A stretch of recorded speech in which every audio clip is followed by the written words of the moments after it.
Then bought my fucking what you call it, that FXR, and then he goes to jail, and the next thing you know, 2 years later, I got this podcast. We got, we're kind of known in NorCal in a different scene now. Me and John Jessup are boys, which is weird because at the time I always joke about it with him. It was like, dude, I used to work like right around the block from you, and never in life came to hang out with you. Just never. I knew who you were, right. And it's just weird how it all happened. So it was a good time to be able to talk to him and catch up and shit. So Yeah. you hear recording? Okay. Yeah, that was the compressor down there. It cuts on and off. So we're going, dudes. Okay. Yeah. I'm nervous. What? Because of my fucking speech thing, that man. makes at least two of I was us. going to say that's four of us. Well, Run it. I'm happy, man. I'm glad you guys came through. Thanks for I having me. wanted to have, Thank you. you're new on the radar, and I just met you today. Yep. But I've been wanting to have you on for a while, even before you started the shop thing, just because I've never been around you and been unhappy. Does that make sense? Yeah, I mean, I hope that's the case. I hope that's the case Like with there, everybody. yeah, well, for sure. Like you've always put off this kind of vibe that is like just easy to talk to. Like I don't know. I feel like I'm stroking you right now. Right but, on, I like it. But I like it. Well, I think the first time we hung out was probably when you came to Giddy Up a couple years ago. Yeah. And I met your wife at the time too, which is she's equally just as cool as you are. You know what I'm saying? Right. And I remember I think on the podcast for a long time I was like, man, who's that one bike, the chromed out fucking RD? Yeah. It's right, RD, right? Yeah. And I was like, fuck, and everybody's like yelling, Josh, it's fucking Josh. So. Yeah. So is this your first time to go to Daytona, all y'all, or what? Mm-hmm. Yep. Yep. I need, you're the first person that's been there that's back here, so I need the details of what Daytona was for you guys. Wow. Yeah, there was a lot, man. In just a few days. I mean, a lot of this whole trip was our trip, the part of getting there. Yeah. That was the first few of the days, but we didn't sleep a whole lot most of the time. I mean, yeah, we did a couple shows. There's hung out. definite long nights and early mornings. Yeah. Yeah. What do you think about Daytona compared, like that event compared to the ones you're used to in California, NorCal, SoCal, To me, Reno? it was a total culture shock Mhm. because I've really never been outside of Northern California for Yeah. motorcycles, at least. Like down to SoCal too, but then everybody from NorCal goes to SoCal. Yeah. And you see all the NorCal bikes. And after he finished his chopper a couple months ago, he drove out to Colorado, and I was in the van with him. Like seeing Colorado, it's like I don't know if I describe it as like a mini Daytona, but like a lot of the bikes that were in Colorado look like the ones that were in Daytona. Yeah. And they didn't look like the ones that I'm used to. What was the Colorado in NorCal. event y'all went to? It was the Jeff G. Holt. Four Corners. Four Corners, right? Yeah. Okay. Yeah. And even just going that close to California, Right. the people and their bikes are a little different. And Yeah. that's when you start getting into more touring bikes, more soft tails, and like some get back whips, some apes. And Yeah. we were kind of like, yeah. whoa, Yeah. bro, we didn't even go that far, and it's already starting to change. Well, Yeah. that story holds true. You get all the way to Daytona, and it is like, It gets heavy. yeah. Yeah, you're the minority over there. Yeah, big time. Strike Central. Some of the young kids are on Dynas and stuff, and they're like, more into maybe they know what you're riding. Yeah. Mm-hmm. Yeah, but some of the people are just not about it. They're choppered out, It's not even on their radar. Nah, I don't think so. But Yeah. there's always been like solid, like East Coast FXR guys, Yeah. right? There's always Yeah. been good bikes, good people out of that side. But like the FXR community has kind of evolved in something very different than what it was whenever I first came around. I feel like not necessarily in a bad way, but it just became this new. Sure. It looks way different than it did whenever I was running around the Gold bike. You know what I'm saying? Right. And when you go to Daytona, like the first time I went, Chris Harry was there, Joe Kidd. There was a bunch of other. It was right before the boom of the police bike Yeah. phase, where everybody had to do a fucking Right. police bike, right? And there was some killer ass ones there. And then that was the last time I went to Daytona. And once we left that show where all the homies were at, like finding those guys again or things like that was hard. Mm-hmm. And if you did, you were like, "Fuck, dude, I know." There's a T-Sport fan that just passed us. Maybe we should go see We who that gotta is. know him. Yeah. He probably follows me or I follow Yeah. him. You know what I mean? Right. So, yeah, that's the only thing that's like really been different about it. But I haven't been in 2 years. Jaden did it last year. I haven't been since 18, but all the performance bagger guys and the soft tail like M8 guys and all that shit are kind of taking over now, is what it seems like. Yeah. It's either happening or that's all I'm following online, because then I saw some like other posts where there was like a gang of big wheel baggers, which there still are. There still Oh okay. yeah, they're out dude. there. But there's also gangs of Cruising trikes. Main Street, making laps, right back and forth, radios to infinity, like speakers on the verge of explosion. Yeah. Now, there were some really cool ones. Like some of them, you can see the work that went into them is amazing. Still, Yeah. it's not my jam, but like that dude put. Yeah, I mean, it's- either he just wrote a big old fat check, or he legit did Yeah, some work. Because did some of some- them aren't Yeah. terrible. I mean, as far as the writing, Oh, motorcycle, yeah, it's yeah. not my jam. Yeah. But like I can appreciate the craftsmanship that went into building some of them. Oh yeah, for sure. Crazy. But There's yeah. there's ways to do it tasteful and where it has a good look and it's still enjoyable to ride. I think that the stereo thing kind of really took it to another level and made it a little bit more spaceship like. Yeah. And it's like import cars. I don't know if y'all were ever into that, but big time. Oh yeah. import cars back in the day were like fucking mean looking, like. Yeah. And then hot import nights happened, and the body kits got wilder, and then you get what is it, VIP or some shit? yes. Which I'm glad that there's things in that I'm like, that looks cool, but then there's also things like I'm glad I left a long time ago when it still had like balls that seemed like Yeah. and I feel like that's how the big wheel thing is kind of gone, is where there were some good ones. Yeah. There are some good ones still, but then there's also it can be to this extreme, right? Yeah. Happened with choppers, you know what I mean? Yeah, they're by what they are a wild style bike. So Yeah. like, and I think people like to push that. And then you've got 6 foot long tails on the back Yeah, of yeah. them, which I would break that in probably 5 minutes. I don't know how they do that. But you could almost argue that like we still need those guys to be out there doing that Yeah. shit, because I don't know, like maybe that's the thing that's gonna make a dude go, fuck, motorcycles look cool, I want to go try that out. That's exactly. And then they're gonna then they'll be able to fall in love with these other bikes that exist. So it might be a good introduction to get people Absolutely. at least get their eyes on it. You know what I mean? What kind of blew me away is we saw a lot of young dudes on those bikes. Them bikes ain't Yeah. cheap. And I'm talking about some of the nice ones. Like you could tell they spent a lot of friggin' money. I don't know what these kids are doing, but they were far younger than me. So I was kind of impressed at like, damn, homeboy's getting it. I mean, I wouldn't buy that, but like, right on, bro, Yeah, do you? yeah. Exactly. And he may ride that for a while and say, oh yeah, I do have a homeboy that's got a new soft tail, and that's kind of like not my jam, but maybe he'll try it. Yeah, I totally get that. Everybody can do their own thing, and that's like my chopper. Yeah. That's 100% the same thing. Maybe people will see that and say, oh shit, you can be all weird. You don't have to just do this. And maybe that's what those baggers are about, right? They're like, Yeah. well, my homies are doing that, so I'm going to build one. And then maybe they'll ride it and say, well, I'd Well, like to ride it across the country. That's a good point, but there's also this thing where like I feel when people know you, the bike that you built, Loch Ness, makes sense, right? That's weird as shit. Yeah. Here I am. But when people don't know you, they probably look at that like, what the fuck is going on? Like who does he think he is? Right. You know what I'm come to saying? Daytona with that Cali plate on that thing, and they're like, is this dude gay or what is going on here? From the From Bay California? Area. Come on, bro. It's two husband and their son. Yeah. But no, I mean, dude, what was the inspiration for that bike? Just, I collected a bunch of parts. So I've had A lot of RD. Nest shit on there, right?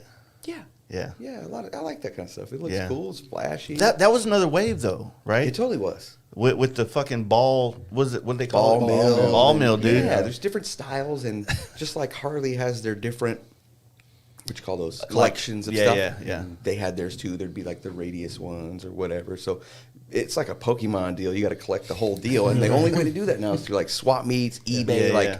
underground kind of stuff, right? And then you got to get it all re-chromed because the chrome sucked. But yeah, mine don't even match, dude. It's Yeah. just, I just liked how it looked, so I went with it. And it's funny because I would hear you and Mike like, oh, you know what? There's a dude that just goes and gets all the parts and puts it back together. Don't make no sense. This guy, I got what I liked. I feel like that bike. Everything surrounding that bike has been fun. Yeah, it should be. The pictures, your hair, the alter ego that I feel like you put on whenever you ride that bike. I think it might be an alter. It might be who you are. I but feel amazing. yeah, it's like when you put the pit vipers on, you just like transform into like Captain Planet or some shit. And you're out there ready to rage. But no, that whole vibe, I feel like what I love about it the most is that I think we all sometimes take motorcycling so serious and maybe our scene so serious, and I'm guilty of that 100%. And sometimes that reminds me like, hey, man, we're supposed to go out and have fun. This shouldn't be work. It shouldn't be, trying to fucking prove points. It should be just about having a good time and laughing and, doing dumb shit. You know what I'm saying? Yeah. I don't know if I just finally got old enough to where I just don't give a shit. I'll be rocking New Balances and like, it is what it is, baby. This is me. I feel, because our buddy Kyle, Jive Ass Honky Kyle. Speaking of Kyle, he wanted me to tell you, Josh. He said, "Let you know that mullet throne that you're sitting in still belongs to him." Okay. I'll keep her warm for you, boss. Yeah. Kyle, we've known him for what, 5 years now, and he's been rocking the mullet since day one. Oh yeah. Sometimes he'll do like, remember when he did the cut, the Eurotrash. the Eurotrash cut where he had like bangs and he cut it across? Yes. When's day one though? Huh? Since when is day one? 'Cause I've been doing this one for like 18 years. Oh shit! Okay, That's OG for me. Since I was a kid. Yeah, Okay. for sure. Yeah. It ain't Yeah. never changed. Yeah, I mean the handle can't be Hell can't yeah. stop the mullet. So it just grows in all white, trashy exactly like that. And I can't even grow a beard, so it works perfect. And after that long, it's trained itself. Yeah. Yeah, dude, that's awesome. Man. Well, I'm glad that I now know an OG or OG. Yeah. Hey, thank you. Is that thing? Cheers on that one. Cheers. Hell yeah. Yeah. That's funny, dude. If I could grow hair in the way that you majestic men have, I would totally have got. You were rocking the mullet for a while, pretty good. Yeah, but I did commit to it. Yeah. I was actually thinking about that today. If I would have never cut it, how long would it be? Oh, dude. Right now. And I was disappointed, to say the least. Yeah. Yeah, it's more than a commitment, man. It's a lifestyle. That's a way of living, dog. Straight up. So what made you want to do the haircut? I mean, I don't have a real job to go to, so I can do yeah. whatever I would like. And that's like the only thing I'm good at is growing hair. Yeah. I mean, If you don't it's- do if- anything. Dude, That's you got a don't dope do ass anything. hairline, bro. I'm mad jealous. Like I gotta wear hats and shit to just kind of feel young. I can't do anything really cool because it's mega thick too. It's like a mat. Yeah. Eh. It fits him hella good though. Sometimes, you're just born with it, baby. Nice. Maybe it's Maybelline. Maybe it's Maybelline. No, that's awesome, man. But I felt like I saw this whole transition happen. The hair came first, then the gold wing, or the gold wing, then the hair. Which one was it? Probably the hair. The hair. I think that started first. Between you and FXR Mike, which I don't know who the hell he is now. Like what his name, he's forever FXR Mike for me. I would always like see you guys doing all this different shit, and Dusty, and then the gold wings, and I think Mike said something about like you guys all got on sprinter bands, and he just couldn't. He's like, jump I'm on out. it. I'm I'm out. out. Like Yeah, he saw it out and got out at that point. So He's still on the donk market. Yeah. So the sprinter market. He's donking out. We're dude, donking out. I would love to see FXR Mike just kind of embrace the Jacksonvillian he is. yeah, totally. And get turn that Cadillac into a donk, which poor thing. It's such a nice ass Cadillac. And then get him some Jordans, which he might already have, and just embrace it. Yeah. Do that. I'm saying, sometimes you just pop out the mullet, dude, put the New Balances on, build you a wild chopper, not giving $2. And then next thing you know, people are like, oh, that's pretty cool, actually. What made you want to do such a? Do you rake that all, or is it just a tall neck situation? So I'd have to check with Brian, but I think it was still like a 29-degree rake, 4.5-inch trail, so it rides like an FXR. For real. And when people sit on it, so Danny D from New York was at the thing. He actually sat on it. He was like, oh, you changed my mind, bro. He was like, it doesn't feel bad at all. For real. He was like, I've hated it since the very first. And a lot of people do that, and everybody can hate it. I don't give a shit. You're open. It's your opinion. I see stuff I hate. It's rarely a motorcycle. Yeah. But everybody can do whatever they want. That's fine. Yeah.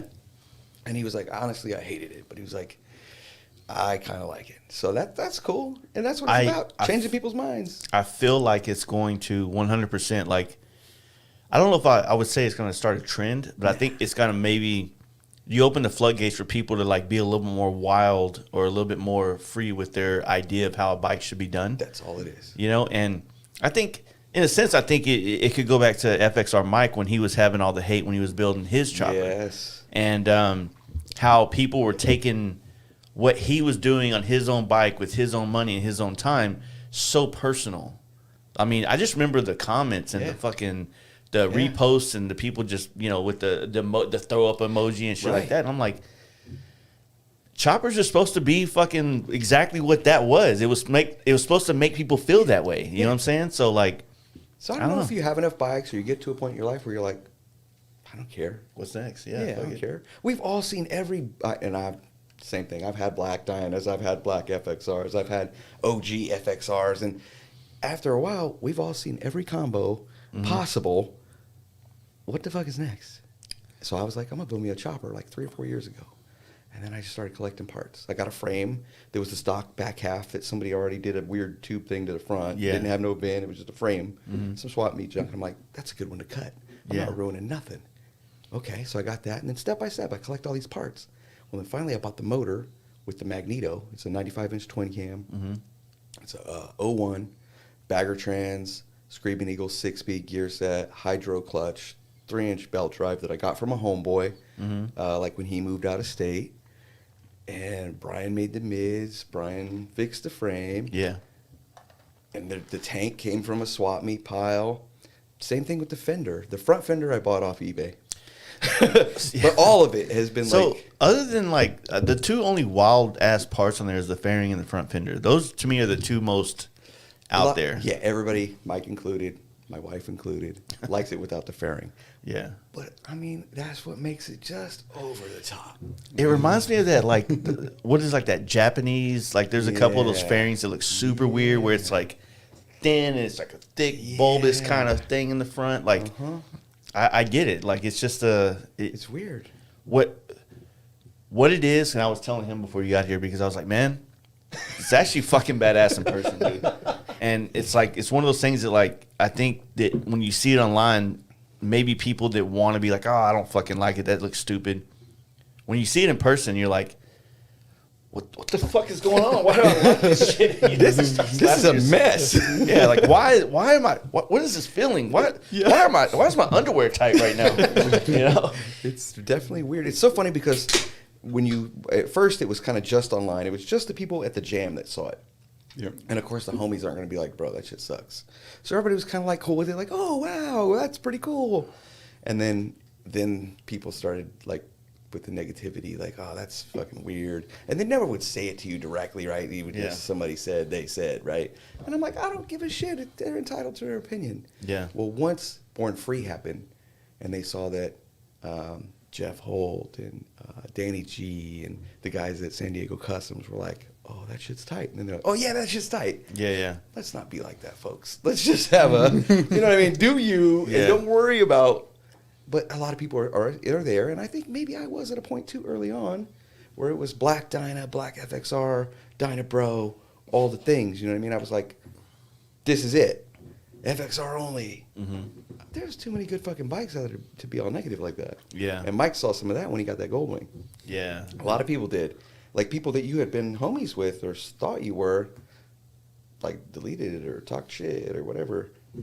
I'm like, dude, it's Yeah, a that fucking was Goldwing. sad to me, you know, even though I have nothing to do with it, but just being close with Mike or, you know, I value Mike a lot because Mike was one of those guys whenever I came into this world, he was very helpful for me, so I'm forever grateful for him.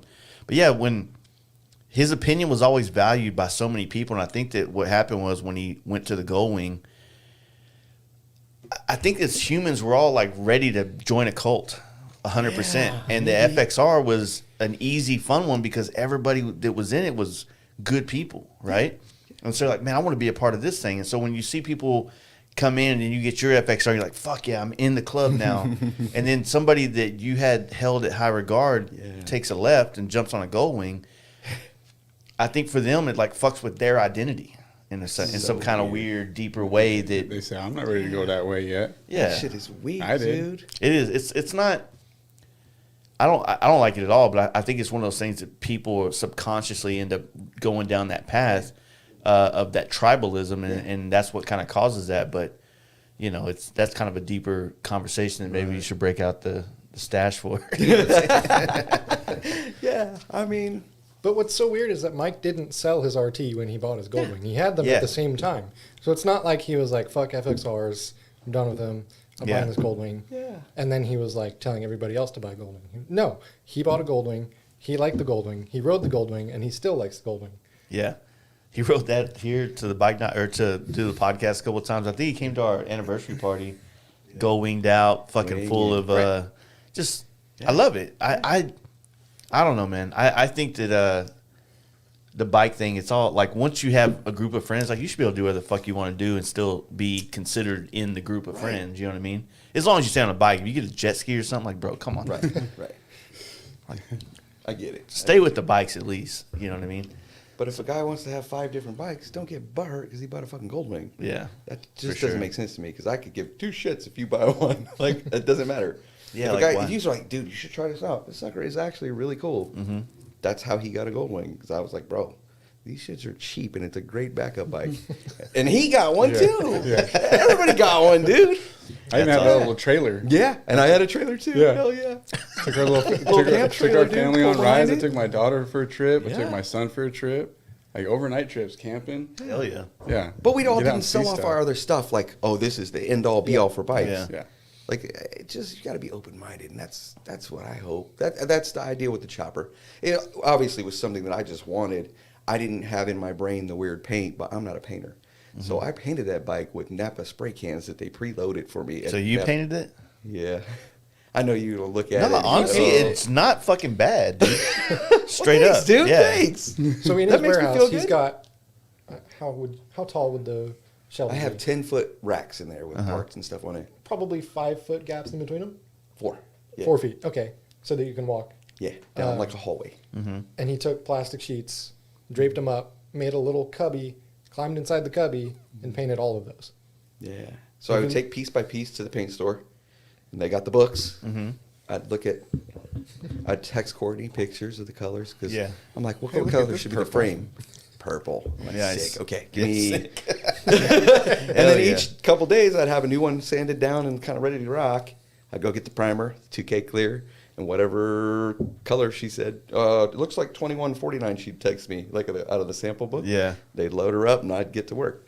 Nice. 100 degrees in that booth, sweating my nuts off. Yeah. in the Yeah, summer. yeah. I had to put Yeah. AC in the shop, but that was starting to get. When I was a kid, Yeah. I could be in here no problem, sweating my ass off, working all day. But Yeah. it's like when you're a kid and you have a car with no AC. Yeah. You're like, fuck it, I don't care. I'm It riding my sucks. shirt off. Let's just do it. Yeah, yeah. And then you get older, I'm like, no, dude, I'm about to die. Yeah, we're not doing this. Yeah. Yeah. Yeah. No, but that's cool. I think the paint looks really good for dude. that situation. I mean, of course, I guess if I would have known you painted it first, I probably would have looked at it with a different eye. Like, oh.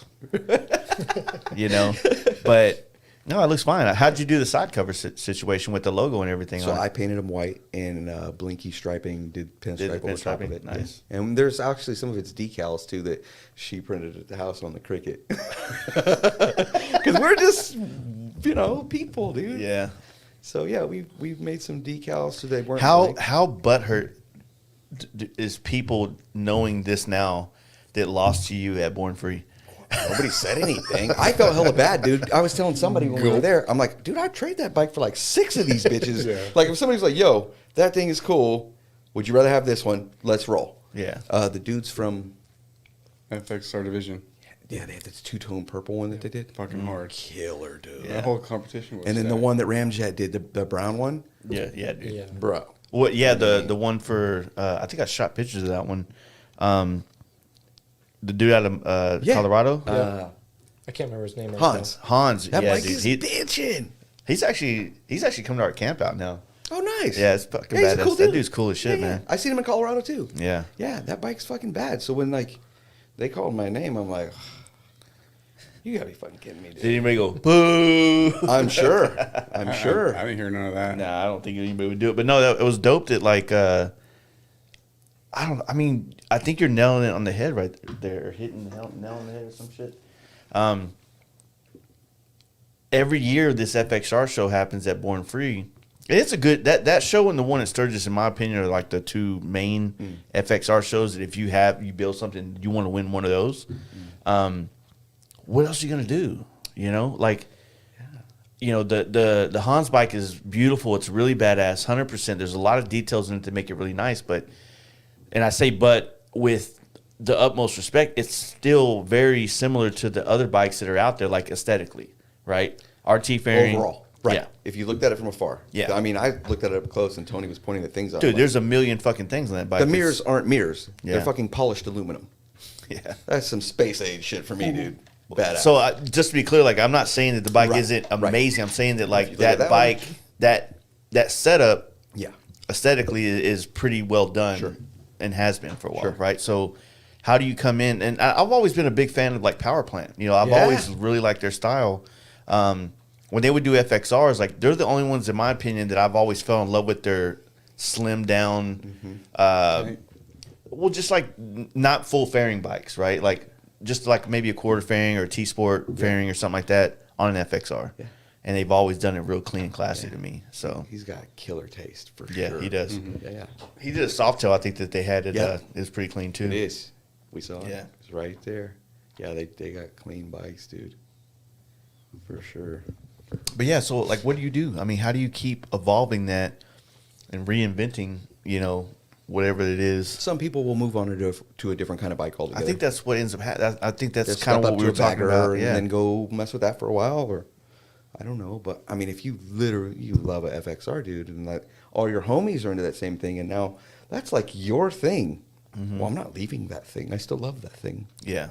But let me try it with this flavor. You know what I mean? I've been real fortunate because I still feel like I've been allowed to be friends with everybody in FXRs, even though I haven't owned one proper in a couple of years. So yeah, I appreciate that, guys. Like, thanks for. And that's the thing is, you don't get ditched. If somebody Yeah. was like, "Yo, I gotta sell my bike and I'm gonna go get me a Yeah. Sportster or something," right? I'm not gonna not talk to you anymore. Yeah. like that's not. There may be some that are like that, but life is short, dude. We all gotta have a good time. That's what motorcycles are about. Get out It on should them. be a good time. The negativity shit is just beyond me. I'm So- not gonna live like that. How did the show, the the Daytona Chopper Magazine's bike show, how did that kind of come together? Or not necessarily come together, but how was that event in Daytona like with all the bikes there? Like, like I said, I'm still like you guys are my eyes on the ground kind of situation. So, from the best of my understanding, it started out with the Chopper magazine in Virginia City getting a show going, and they asked Nick if he could, FXR Bazaar, if he could bring his or that side of the scene in with the chopper scene, and see how that would kind of mold together, and just wing it and see how it would go. And other than it being cold, that show was fucking amazing, and the Yeah. competition was hella tough there too. Yeah. For real. And this year is going to be unreal. So that was the inaugural show with them together, and then Harley Davidson asked them to team up and do a show. That's down cool in that Harley Daytona. jumped on board. Yeah, 100%. Because the hype surrounding the Virginia City one is, I love how they set up the builders, Yeah. right? I thought that was the dopest shit because every show would always like focus on these same builders. I whistled on that one. These fucking fake teeth in my mouth. They would always kind of focus on the same builders, and I think the way they separated it with guys building FXRs and guys building baggers, Yeah. it just really, I don't know, like it made it fun to watch. Like a major competition, and in my opinion, I think I don't know, I'm just assuming it's a major competition Yeah. that is asking guys that build FXRs to compete, which Yeah. we haven't had that yet. Like, even though Born Free is one of the dopest shows and it brings something to the table, it's like the FXR show isn't like an invitational where you're like, hey, No. build a sick FXR and bring it here. Yeah. And for the next couple of months, we're going to promote you as a builder for this thing, and then you're going to unveil it. Like, no, like I built my bike to take it to that show in Born Free. And a lot of people do it like that. Yeah, and I just like was, hey man, Yeah. like, kind of want to be here too, you know. Right. And then I lost the fucking what's his name, Oliver, my favorite Well. builder.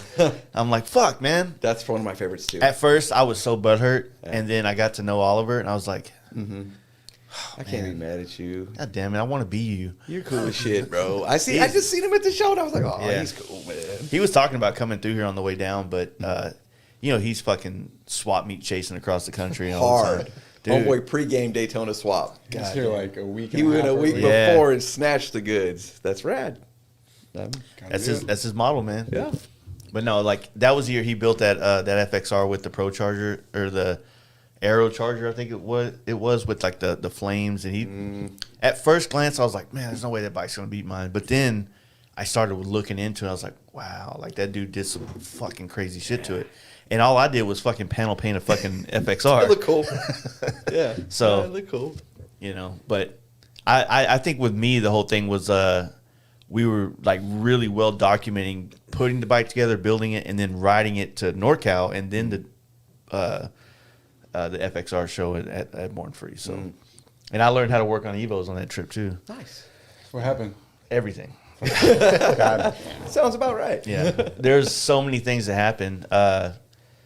Ironically, the things that happened weren't things that I actually put my hands on. It was guys that knew how to work on them that kind of put me in a bad spot. Yeah. The main one was the primary, the primary chain. He put a spacer on the backside of the compensator, or the front or the back, one or the other, and it was grinding into the primary, and it was constantly loosening up. Because it was And touching. so it was touching. So from Dallas to Santa Fe, I'm like, man, like it's loud, like something's wrong. And then I opened the little door, and I'm like, fuck, this ain't right. So I'm sitting in the parking lot trying to adjust all this shit. Then we make it to Tehachapi, I think is right between. And we're at a Love's gas station. I have my whole primary off. I got like 3 like hamburger cups catching all the fluid. Yeah, and I'm just completely like doing it all. And then it wasn't until we got to NorCal and I went to my buddy Hard Knocks over there in Modesto. Hard Knock Cycles. He used to he was right by Benford. Oh, okay. And he used to do a lot. He was like one of the first dudes I ever saw with a bagger with T-bars on it back in the day. So he's like, hey, man, yeah, I got a list. You can come in the shop, do whatever you need to do. So we took it off and we looked at it. And then, I don't know, I think he noticed, like, hey, man, the chain is at an angle. So then we noticed that, like, the spacer had to come off.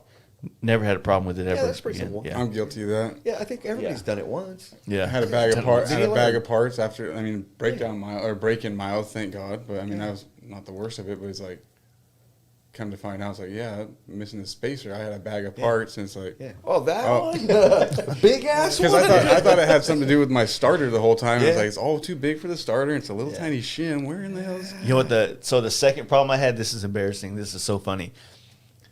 I have a keychain hanging on my light switch out there that says Pussy Wagon from Pulp Fiction. Or not Pulp Fiction, Kill Bill. Kill Bill.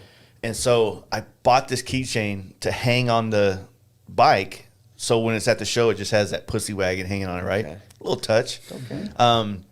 Well, the key switch was so loose and that keychain was so heavy. So I'd be riding and my bike would just cut off. Like, what the fuck's going on? And I'm like checking everything, checking wire connections, all the thing. And then I would like naturally like, all right, turn it off real quick. Yeah. So I never caught it. And we were going across the bridge from Richmond to, is it Richmond out there? Yeah. Richmond across, because I'd always take people across that bridge and then into San Francisco. The Bay Bridge or the Golden Gate Bridge? So I would take them across we go across from Richmond across, I think it's the San Mateo Bridge or something like that. So getting on the bridge, like, fuck yeah, it's going to be sick. And then my bike dies. I'm stuck on the side of the highway. There's barely any room. And that's when I realized what it was the key thing. But yeah, that was something. I had to take the keychain off. That's tight, though. That's an easy fix. And then they're cheap. I mean. And then another thing. So Here we go. at the gate of Born Free, this is how I met Joe Kidd. At the gate on Born Free, my clutch, the balls came out of the ramp. Oh. And so the clutch didn't work at all. Yeah. And so Joe Kidd found out, like, saw my bike pulled over, started helping me, and he had like a little fucking Swiss Army knife tool or some shit he keeps on him. We fixed that shit on the spot. I rode it for the rest of the year, no problem. Wow. Damn. But yeah, I had that, and after that, it was good. Yeah. And then the Well, exhaust how far broke. did you ride it before you did that? No, see, that's where I fucked up. So Around the block? And I took off. yeah, I put it together. I rode it to the gas station, put gas in it, and then I rode it from essentially close to here to downtown Dallas, which is about 25 miles, and then home. And I'm like, it's good. Let's go to California. That's pretty solid. Yeah. I mean, I don't know. It was basically 50 miles break-in. Yeah. And then I did 800 miles from here to Albuquerque. What's the one above it? Goddamn. No, fucking right across. Amarillo by San- Tuesday. I just said it while it goes. I'm tripping already. Tehachapi. No, that's Albuquerque, and then what's the fucking town? Santa Fe. Right. Santa Fe. So we rode there, and everything was fine. But the next morning, that's when the primary change started. That's a long run on that. For Yeah. to make it even that far, that's pretty strong. Yeah, Lots of Loctite. Good job. yeah. it was good, man. I missed the bike, 100%. I'm glad that the homie that bought the tins, they're still running around in Hawaii. So He's it's super awesome. cool. We met him He's at the super jam. dude. Yeah. Yeah. James. He's had a lot of fucking badass bikes built, man. Dude. Super You got nice good ones. taste. I like that. Yeah. He does. Yeah. no Yeah, one of my good- biggest hangups. I have a twin cam 85 RT, and it kept cutting out on me in and out, and it was the most sporadic thing that I couldn't ever pinpoint what the hell was going on. Yeah. Take the plugs out, check the plugs, until one day putting the plugs back in after checking them, put the wire back on, and it just made like this weirdest little sound. Like, come take it all apart, and it was just fractured just a little bit to where a certain RPM level just rattled it to where we just cut it out. Cut it out, not sparking. I mean, at I'm all. going through my whole ignition. I drained my tank probably 3 times. Damn. Cleaned the carb. I mean, yeah. Yeah. That's how it be. It'd be like that. You'd be hunting sometimes, and I don't know. Man. Yeah. Yeah, there's I mean, but that to me, like there's a part of that I also enjoy about these bikes. You know what I mean? Yeah, the challenge. Yeah. Yeah. You feel like So- a goonie or some shit. Like if you can make it, hang in there, Greg. We'll get there, bud. there's 3 of us. We got to make Like something a wheel happen. bearing's blowed out, but we're gonna get there. Yeah. Those things, it really does. I think that really makes the bike experience. Like, I think that's why I fell in love with the bike, because that was the first bike I ever really had that really challenged me while traveling on it, where I was constantly worried, constantly on edge. But it made me hyper aware and focused of everything going on. So it also gave me like an experience riding that bike cross country that I've honestly haven't had yet since I did that. So Well, and the more you do it, the more you know that bike. You know every little piece on that sucker and kind of what to expect and what may be borderline sketch. Yeah. And what to look out for. see, Michael Pantazzi over here. So I don't like I didn't even him see using all his that. government name. I know. He should know better. Yeah, he should. It's weird looking. Michael. I'm gonna start calling him Michael FXR. now. Michael, is that his real name? Oh, Michael P. Oh, I jeez. didn't even see that whole list. Yeah, dude, Greg, your Oh, bike that's is funny, fucking man. clean as shit, man. Thank His you. bike is I big. appreciate Yeah. it. Basically, from top to bottom, frame up, that thing was my first frame up build, and Yeah. I was stacking all the parts while I had that RT I was talking about. So to watch it all come together after seeing parts and pieces spread out through the garage, and man, it's How long have you had it done? 2.5 years. Nice. So. Still bringing home trophies, man. That's all good. Shit. First one, actually, believe it or For real? not. Yeah, I've been trying to take something home, and took us all the way to damn Yeah, Daytona so to do something. we posted, or they posted up the trophy game over here. So we got to give a little bit of shout out to Choppers Magazine and the FXR Bazaar for this trophy setup, because it's Legitty. legit. You know what I mean? That's shitting on mine. And I feel like, That's all good. yeah, I mean, You got the belt buckle, dude. Oh, yeah. I wear that belt buckle every day. what's the belt buckle for? Come on now. Virginia City. Come on, Let me man. see. You got it on? It's probably all scratched to hell now. Bro. How hard is Can you that? zoom in on that? Dude, that's like That's a like goddamn the Super Bowl cheapest ring, shit dude. that you could get. I'm saying. Best custom FXR. That is a bananas. badass trophy right there, dude. So, you know Dusty. Yeah. Oh, my bad. Dusty's like, yeah, you don't really wear, that's like a trophy, right? You don't wear those. What the fuck? I live one life, dude. I could die soon. I'll be hella mad if I died. Didn't get to wear my belt buckle, Dude, bro. are you gonna get buried in it? Maybe. I mean, I think don't know. that'd be legit. Like somebody. Die wearing it, aren't you? Or somebody will find it at a swap meet. Somebody will find he it at a is swap meet married. all scratched 10 Buried. years from now. Huh? Buried. Oh, buried. In the Yeah. ground ski. Did you Nah. get married in it? No, Courtney, I had to wear did you make a him brown take it belt off? with the What brown about- shoes, you know. What about that No, I other wore trophy? suspenders. The Born Free trophy. That one was sick too. Born free one. Oh, The- I got a the ring. ring. Yeah. Yeah, that's I dope. think it was Yeah. That's Speakeasy one, I think. Yeah, Speakeasy. They make sick shit. It's badass. They used to do the. I think they used to do the hot bike tour rings. Oh, that would make sense. You know. Yeah. I think that's just cool. So we were thinking about doing something for our camp out where we don't want to do a show, but we want to give away like an award for like a sick ass bike that we Okay. just think is cool. You know what I mean? But we also wanted to set all the bikes up, so we usually have a lot of photographers that come out, so we wanted to be able to like one day set all the bikes up in this big grassy kind of area where the sun kind of hits it, and then people can kind of have the space to shoot them and stuff like that. But something like a ring or a belt buckle, like those things are. Dude, the belt buckle is Dude, so you, G. you cherish that for a long time. It's Yeah. I mean, everything you can hold on to, but like jewelry and something like handmade, like everything. Like- It's Before I got the belt buckle at Virginia City, I told Courtney, I was like, man, I would trade him that ring. Whoever wins, I'll ask them if they'd rather have a Born-Free ring. I mean, I don't know. Something about it is just, gee. They're sick, Oh, yeah. That's tight, dude. Yeah. I try to take one of those belt buckles home myself, and it's a tough competition.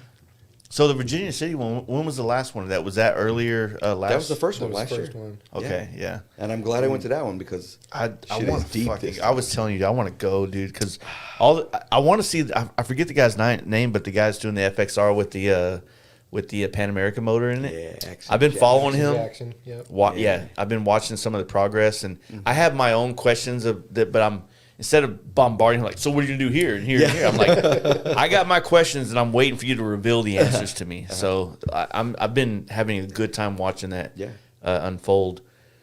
I need to start reaching out more to guys like that to get them on the podcast, but you know, I hate doing phone podcasts. I feel like, dude will write out to you. huh? That dude will write out to you. Right. Yeah. I'm sure. Where's has, he like, out of? Things to do. Pennsylvania, I Pennsylvania. think. Yeah. Fuck yeah. No, I'd love to have him on to talk about that bike because it's new, it's innovative. Yeah. It's like going, left when everybody's going right. You know what I mean? Yeah. So He's also the dude that him and his homeboys did the Triple Crown, right? that's- Same group okay. of dudes. Yeah. They're, jeez, man, that's And one of them was in That's Daytona. wrong. Tibbs. Yeah. He was at the show. The this green weekend. RT. triple. So what's going on with the East Coast FXR thing? I mean, has any of that shit kind of gotten figured out yet? Because I know there's the one in New York now, but there's still the one in Maggie Valley. I Or think they're just cool with doing two. Not Yeah. everybody wants to go either side. Okay. Yeah. I've never been to any of them. So I never thought I was going to go this far. Where? Daytona. Daytona. I mean, we didn't. Yeah, we went about as far as we're gonna go, I guess. There was some, I mean, obviously I haven't been to the one in New York yet, but there was something. Me and the homies came through on a trip, and we caught up with everybody at the hotel. I forget what the name of that hotel was, but that area and just having those FXRs in that parking lot and that style of motel, it was legit. You know what I mean? Like I've always thought about that'd be so sick to do like a Colorado event where you get like some small hotel like that where everybody can hang outside. You know what I mean? In the parking lot where it opens up to the parking lot. Yeah. And then you're in the sickest place to ride. And so one of the biggest problems that I feel like we focus on with the performance bagger stuff is a lot of us are East Coasters Okay. or closer east, like Missouri and over. Yeah. And most of them go east to ride instead of going west to like Colorado or out in the desert, things like that. So obviously there's a huge crowd of performance bagger people in NorCal and SoCal and California, but the ones I'm closer with are out on the east side. So I don't know. I want to do something in Colorado. I feel like it's a good place. If you can get more people to, it just sucks because like we always talk about like here in Dallas, if we want to go east, like we get cities every 200 miles. Like there's a good city. When we go west, like we got El Paso, which is 600 miles, and then you got fucking Phoenix, which is another 600 miles. Yeah. So Oh, what's going on there? What's up, guys? You got Mike and Nick going. Yeah, check them out. The Yeah, they're homies. going back and forth. Nice. It'd be cool if Mike was like right here, Like right or there. right here or something. Yeah, it's all good. Yeah, we met up with Mike on the way out here though. That was one of the missions. Our buddy Dusty, we had to get his chopper frame from Mike to Daytona so that he could get it from Daytona back to Tennessee. yeah. So that was one of the So missions. Dusty's still doing good with Jessup up there? Yeah. Nice. Yeah, That's he good. likes it. and they're killing it. Yeah. Yeah. Stoked. We got to hang out with John and them for a little bit. That was cool. Nice. So, don't see him that often. I saw him, Yeah. on a ride a couple months ago, but you don't get to hang out that often. Yeah, for sure. Yeah, so it's really cool to see him. Yeah. Yeah, John said something about after Daytona, he's trying to fly Tom and him in to come do the podcast again. So I'm hoping he holds true to that, because we were supposed to do a podcast with Tom when I was in NorCal earlier, but like I said, I got kind of stuck and rained out. So On like the one day it rains. it's And then it's a fucking week weird, long dude. for some reason. Yeah. I don't know. I've always felt like over there in the Central Valley area, kind of where a lot of you guys are, like you got normal. It feels more like Texas there. Like it gets colder. Yeah. You get more like weather than like the coastline, I guess, in SoCal. Yeah. It's still not as bad. Like y'all don't get as cold as we get, but Right. it's still feels normal there. You know what I mean? Yeah. Yeah, when I think of Texas, I don't think of that cold, really, but No. it is no joke. No. That first night at that hotel was dude out there running around with a tank top. Yeah. That's on. How's the scene up there in NorCal with like all the FXR stuff and just Super strong, dude. It is.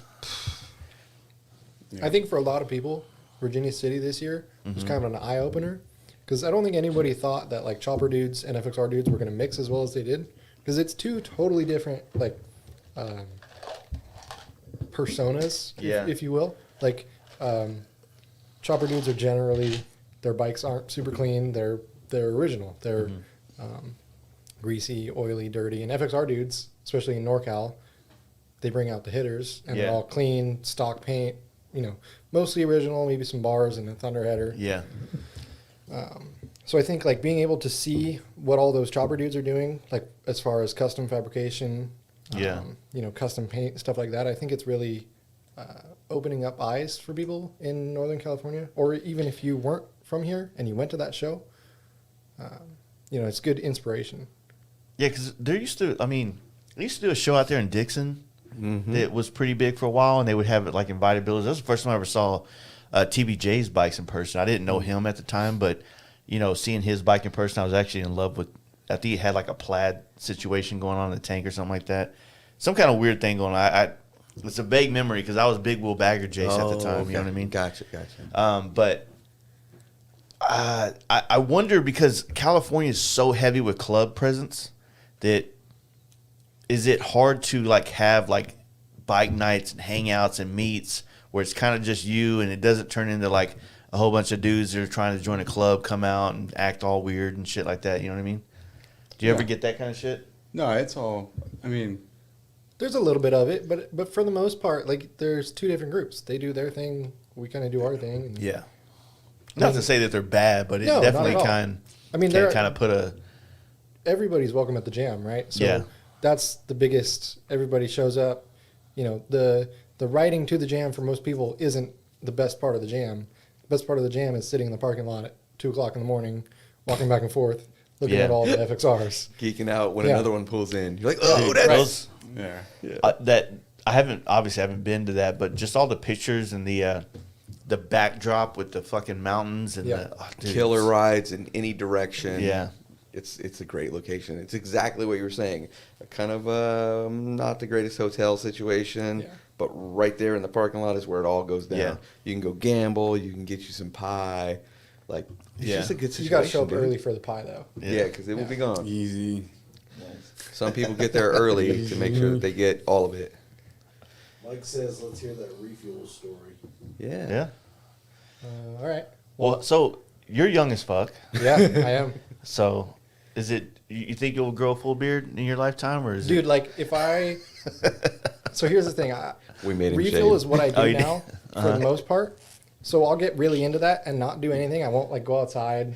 I won't do anything except for work in the shop. And that What- means that I won't shave. So like if you don't see me for like 4 weeks, I'll kind of have like a Nice little. not a good one, look but good. like I just haven't shaved in 4 Well, weeks. I think what it is what Nick already said, like you're super young and things like that. But one thing young people have that goes away is you have an Eddie, and that goes away when you get older. Like that shit does not stick around. You know what I'm saying? I've never seen an old man with an Eddie. No. It's not You a know what I thing. mean? Yeah. 100%. So hold on to that. I'll Because try. she Don't- gonna be gone. Apparently I can't, but I'll try. Yeah. So how'd you get so wrapped up into doing like high level transmission drivetrain type work? Transmissions were just it was unexpected out of the blue. Refuel kind of started, I'll say, at the start of the pandemic because we were stuck at home. Yeah. And that's kind of like, we were already in the shop working on our own stuff. And then we were like, well, this guy needs his motor done. Yeah. This guy needs his motor done. And we decided, we'd already been working on our own bikes, so we'd already amassed tools and a space, basically. Yeah. And then we kind of just decided to open it up to other people. And that's not to say that we take on tons of work and service, but we actually... So what all do you do? Do you have like a physical location where you have a... Behind our house. But you take in like people off the street wanting to work and things like that? Pretty much. So we bought a vapor honing machine. It's basically a slightly different sandblasting cabinet, and it restores the factory blonde finishes for basically anything, but we do it with Harley motors and transmissions. Yeah. So for the longest time, I don't think that you could really find somebody that you can send your motor or your trans to and have them rebuild it along with restoring it. So our thing was that when somebody would rebuild a motor, it would still look super crusty, or they would just paint it afterwards and all the bolts would be black. Yeah. I've done it. Yeah, and even then when you do that paint will flake off over time. For sure. And it'll look even worse. Yeah. You go to put a socket in a Allen key and all the paint comes out. So that was something that really bugged us for a long time, is that like you'd have these super killer paint jobs, on a complete frame up build, the frame is all fresh, and then the drivetrain just, it's not up to what it should be, right? Yeah. So we started to vapor blast stuff for other people, and then we started to do the work, and mostly because my dad has an RP and he needed it for himself. Yeah. So that was the first trans that we ever did. That was the first motor that we did. And then I did the motor in my bike. I did the trans in my bike. Yeah. Well, like you guys would like post sometimes, like just a complete built transmission for sale. Yeah. Do you usually do that with like a core? Like they send in a core and then you get a whole setup? We weren't planning to get into the transmission business. We were at a swap meet. We found a whole bucket of them, and we were like, all right, let's take them home. They're greasy. We can clean them. And at the very least, if we have to sell them as cases or whatever. But we quickly found out that, there's nobody that supplies a complete FXR transmission. So nobody repops the cases. Like, you can't call up Ultima or Baker. Delcron doesn't do it anymore? So we started before Solenberg, which is the new Delcron, Okay. started to make the new cases. And they did for a while. They made a whole bunch of them. The last that I've heard is that they're no longer being made again, which, in a couple months, maybe a year or two, they're probably going to make. Yeah, it seems like there's still a really big market to have to make that for would sure. be smart. And I think that the whole refill being a thing shows you that there is still a market and a need for it. So basically, with the complete transmissions that we sell, it's kind of a convenience thing for people. Oh, trust me, a huge convenience. Yeah, because you don't have to pull your whole bike apart. Because pulling a transmission out of a rubber-mounted bagger or FXR is terrible. And if you haven't done it, you're going to do it, and then you're going to find out that it's terrible. Yeah. So it's easier to pull the whole motor out, and then take the transmission off. No, for sure. The motor or in. maybe you're doing the dance where you're balancing the motor on some stack of whatever. It makes it a whole lot quicker if you have one that you can just swap out real quick. Or if you're building a bike and you got a frame and you don't even have a transmission, well, you just need that piece, And you can't go online and order one. You can't pull up a parts catalog and find one.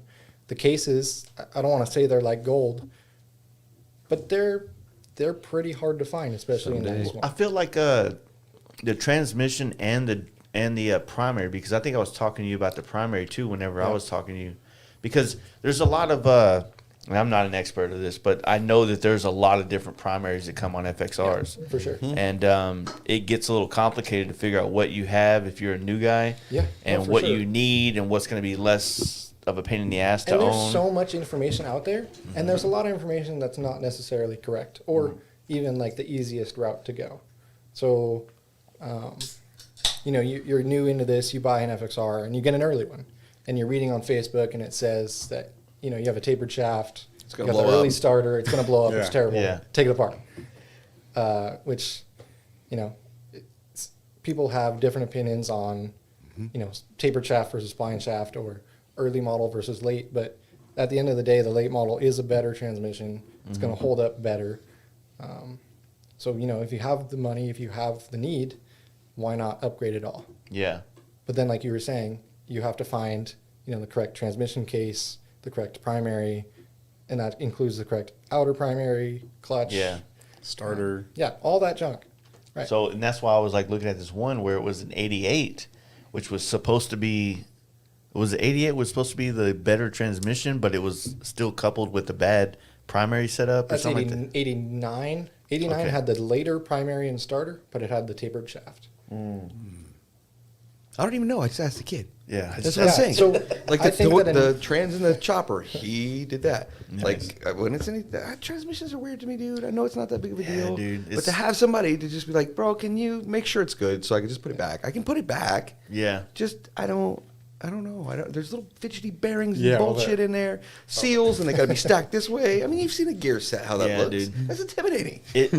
It's like trying to learn math, like trigonometry or some shit. Even though I know And I'm not good at math. I understand that everything that's complicated when I actually like can just sit down and look at it and I can understand it, then it becomes a lot easier to deal with. But there's just so much going on, and then you look at like how they work and how they shift gears, and you're like, Dude, it's all about that's memory. fucking black magic is what's going on Yeah. in that Yeah. case to make this thing At a high rate happen. of Yeah. speed. It's Yeah, like sure. an automatic transmission in a car. Oh, I would fuck always no. just replace them. I never fucking tried to fix it. I Yeah. mean, I take it to a guy, have him fix it. I could put it back, but I'm not even. I don't Even want to that, do like that. automatic transmission, you take that bottom pan off, it looks like a goddamn circuit board. It's like, How, no wonder it doesn't work. There's Corn electronic maze. shit inside fluid. yeah, I don't know, dude. it's just always been weird to me. Yeah. But yeah, there's I think that's you're filling a very good void because it solves a big problem. Like even if say you want to do a Baker 6 or something like that in there, or you know, what is it, Jim's Fat 5 or something like that, you still got to do all the other shit. You still got to make the cases look good. Right. And that's one of the hardest things is like finding the right finish to match everything. There's nothing worse than a nice painted bike, nice painted frame, great accessories, and a dingy ass motor. Yeah. You know what I mean? So when we started, we were trying to come up with a name, right? That's the first thing you do. Before you even have a plan of anything, you got to have a cool name. Yeah. And we were sitting there trying to come up with something, and we came up with Refill, right? Because we're restoring stuff. Yeah. And then, you know, refill's not enough because you kind of have to describe what you're doing. And we're not partial to FXRs. We do a lot of FXR drivetrains, but we'll pretty much do anything. So refuel motorcycle restoration, that kind of tells you what we do Yeah. in a nutshell, right? We don't do everything. We don't do paint. Yeah. yet. Yeah. Probably Okay, won't. shit, okay. Probably won't. Coming for you, dog. Yeah. No, that's all good, man. I'm trying to get out of this shit. Yeah, right. I don't want none of it. You can have the crown, buddy. Yeah, I'm good. This shit's heavy. Oh, Yeah. No, So- that's cool, man. Sometimes though, like I feel like this day and age, when what the internet did was it opened it up where you can be hyper focused in one thing and be the guy in America to do that one thing sure. and have enough work to last a lifetime. Not even just America, dude. We've shipped transmissions to France, Colombia, Canada a couple times. You got FXRs in in Colombia? Colombia, bro. Yeah, dude. Holy And coffee this beans. dude was super stoked on it. So like, We try to pay you in Coke or what? Send that case back. Big Full. packages. Like, bro, like what was that other stuff? Oh, just yeah, good face. just coffee, just coffee. Yeah. But yeah, the internet is crazy because we're just two dudes. It's my dad and I in a little shop behind our house, posting pictures online, and then people across the country with, you know, the same thing. They're like, "Hey, I'm going to send this to you in the mail." It's really cool when we get work because we're still stoked to be like, this guy wants to send me stuff. I mean, Mike turned me on to you guys whenever I was looking at how I was going to go about that FXR I had, and you had you had already posted plenty of transmissions that were done that were for sale or whatnot, and I was like, God damn, like I could do that, but hey, I also got this dirty, flaking ass motor over here that I don't know what to do with. You know what I mean? So that's probably the hardest part. finishes on the engines when you're dealing with older bikes. That's a hard thing to deal with, you know, because to coat it properly, you're talking about complete disassembly. Yeah. Every fucking thing out of, especially a motor, right? Split cases, and then you got to get things pressed back in, blah blah blah, and it's, you know, and then it's like, well, I should balance the crank while it's out. They You know do what I mean? all that. They got all You got the all that tooling shit? for that, Fuck like yeah. all the shit. So you Famous- can take a blonde, old, gnarly East Coast motor that's, you know, been sitting out there for 30 some odd years. Yeah, Ship that sucker, comes back with all the new stuff. that's a good business plan, man. Yep. Famous saying in the garage, you're down to the case and the crank's still in it, and well, you're only 6 bolts away. Yeah. No big deal, guys. And at that point, you got a fucking crank and a pinion and everything in your hand, and well, you're only you may as well at this point check to see if that pinion shaft. Yeah. Let's keep taking it apart. It's like fuck, you're going whole rebuild. That's exactly what's happened to this fucking Dyna down here, where I was like, you know what? I need it had like a solid Fat Boy rear wheel on it, and I was like, I found a fucking killer deal on a 13 spoke.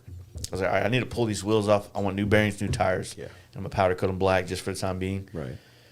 So I had the wheels off. I was like, well, the wheels are gonna be down for about 2 weeks. I can probably over the weekend paint this bike. I just wanted something simple, clean, you know, something I could do in 2 days. You know, artwork in 2 days, right?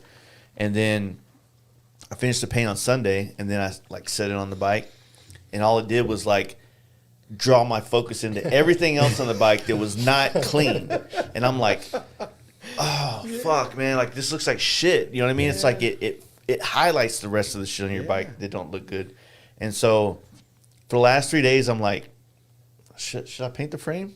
Should I pull it apart? No, I don't need to do that. I'm too busy. I got too much going on. Watch, he's gonna do it.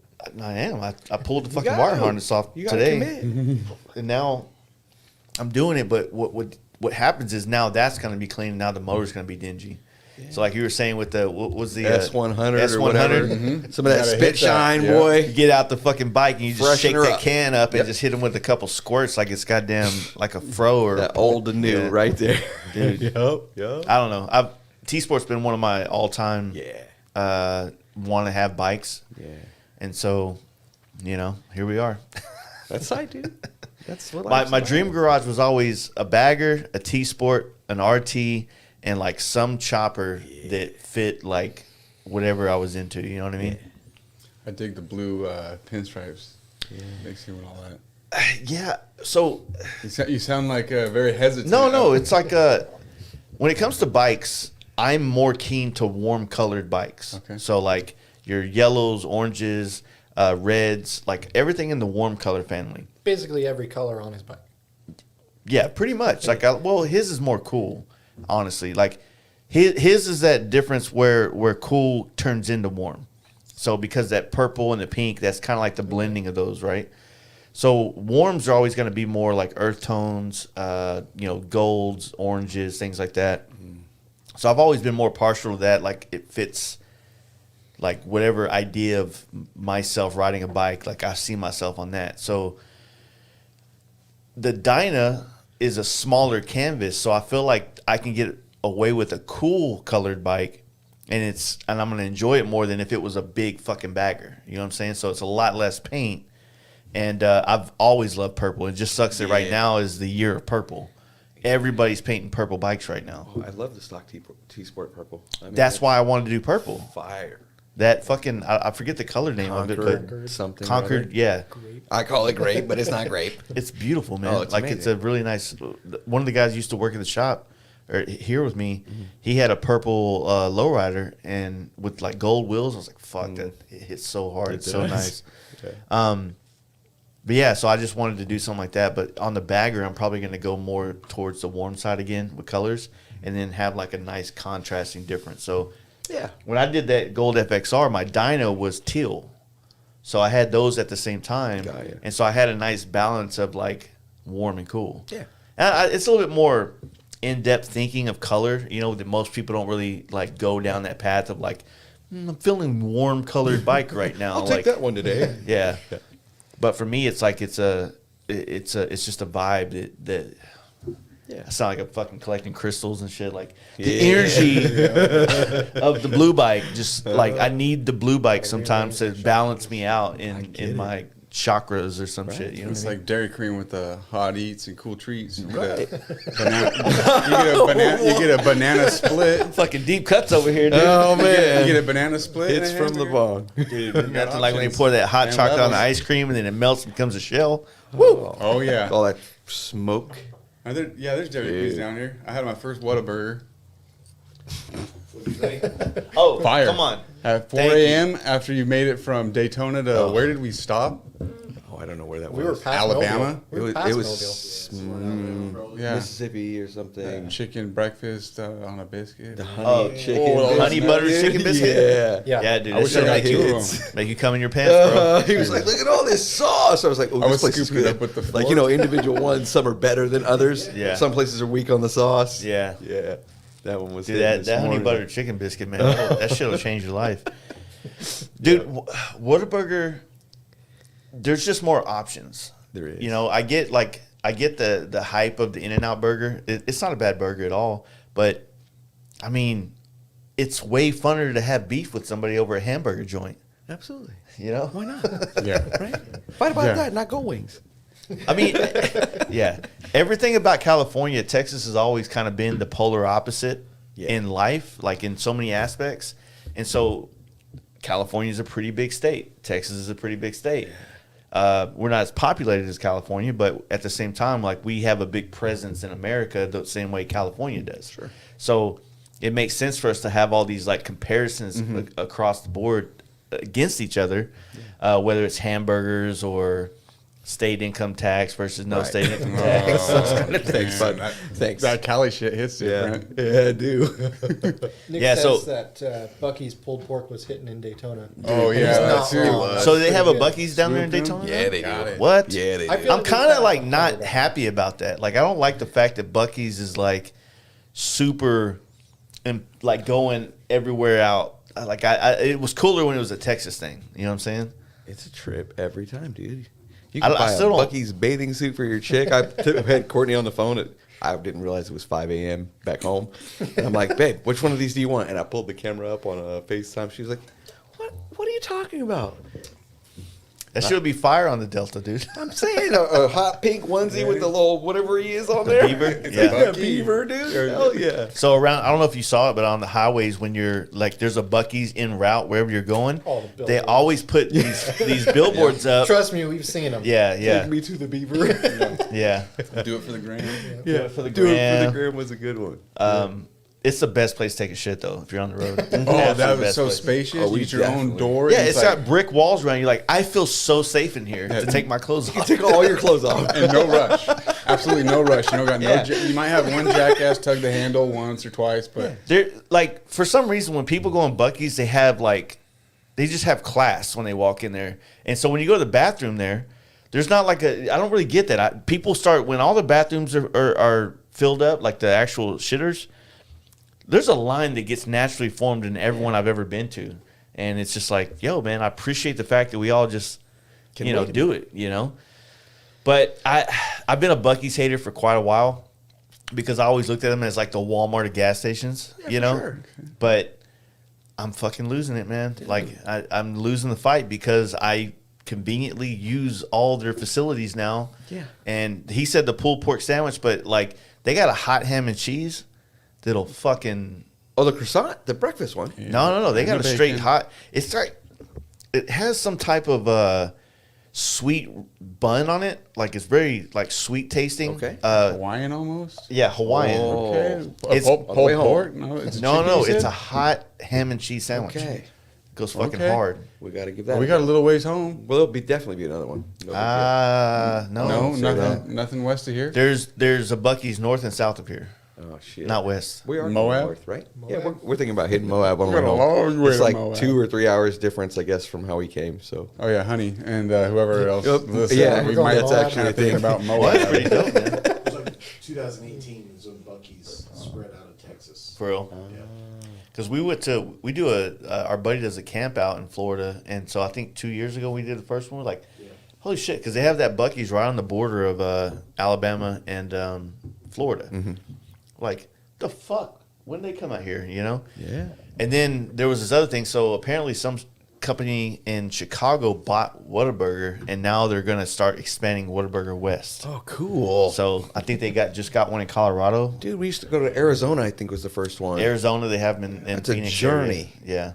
Yeah. Yeah. I've never had a good Whataburger anywhere west of Texas. I've ate it in I've had it in Phoenix before, but it was like it's like they just purposely tried not to care. No, it was in Biloxi or something. I don't know where we were at. My only but thing was good. it looked super clean, but they got to do something about those floors.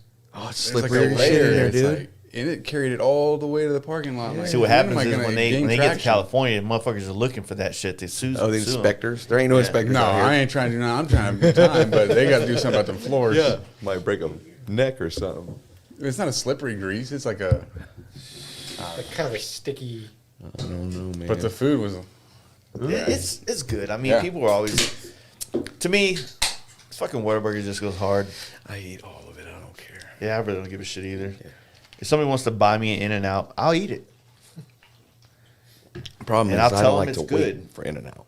In-N-Out always got a damn 15-car drive-through. Yeah, that's also what happened with fucking Chick-fil-A. And I was Yeah, like, when I was wow. a kid, dude, Chick-fil-A, nobody gave a fuck about this place. We're trying to get chicken nuggets at McDonald's, dude, like the real OGs. I'm here because I'm fucking hungry now. Not in 30 minutes from Yeah. now. Like right fucking now, or I would have cooked food at home. Like, there's a reason I'm in this. But I got to give Chick-fil-A credit because they really figured out how to get you through that line quick. Yeah. But I don't like ordering food from someone staring at my face in a drive-through line. You know what I mean? What can I get for you? Hey, what are you doing in there? What do you want? Where's your pecker out? That's everything in California these days. Everything is so rush. You got people car hopping. You know what I really miss about NorCal that I used to love eating up there is Rubio's. Yeah, Ruby, this is good. Yep. Every once in a while they come around with that lobster. You ever I had never it? got the lobster, but they used to have this fucking. They do that taco where they would like melt the cheese in it, and then they have their little fucking cum sauce that they put on it and everything. You know about like a fish taco? I never did the fish. I know it's Like more a of a tartare. fish Mexican Yeah, spot, yeah. but they just have they got good ass tacos to me. I've I always always enjoyed forget it. about it. I never Yeah. even think to go there. I don't know. And they got a bunch of salsa to choose from. It's not just like here's that one Yeah. salsa you're gonna go with.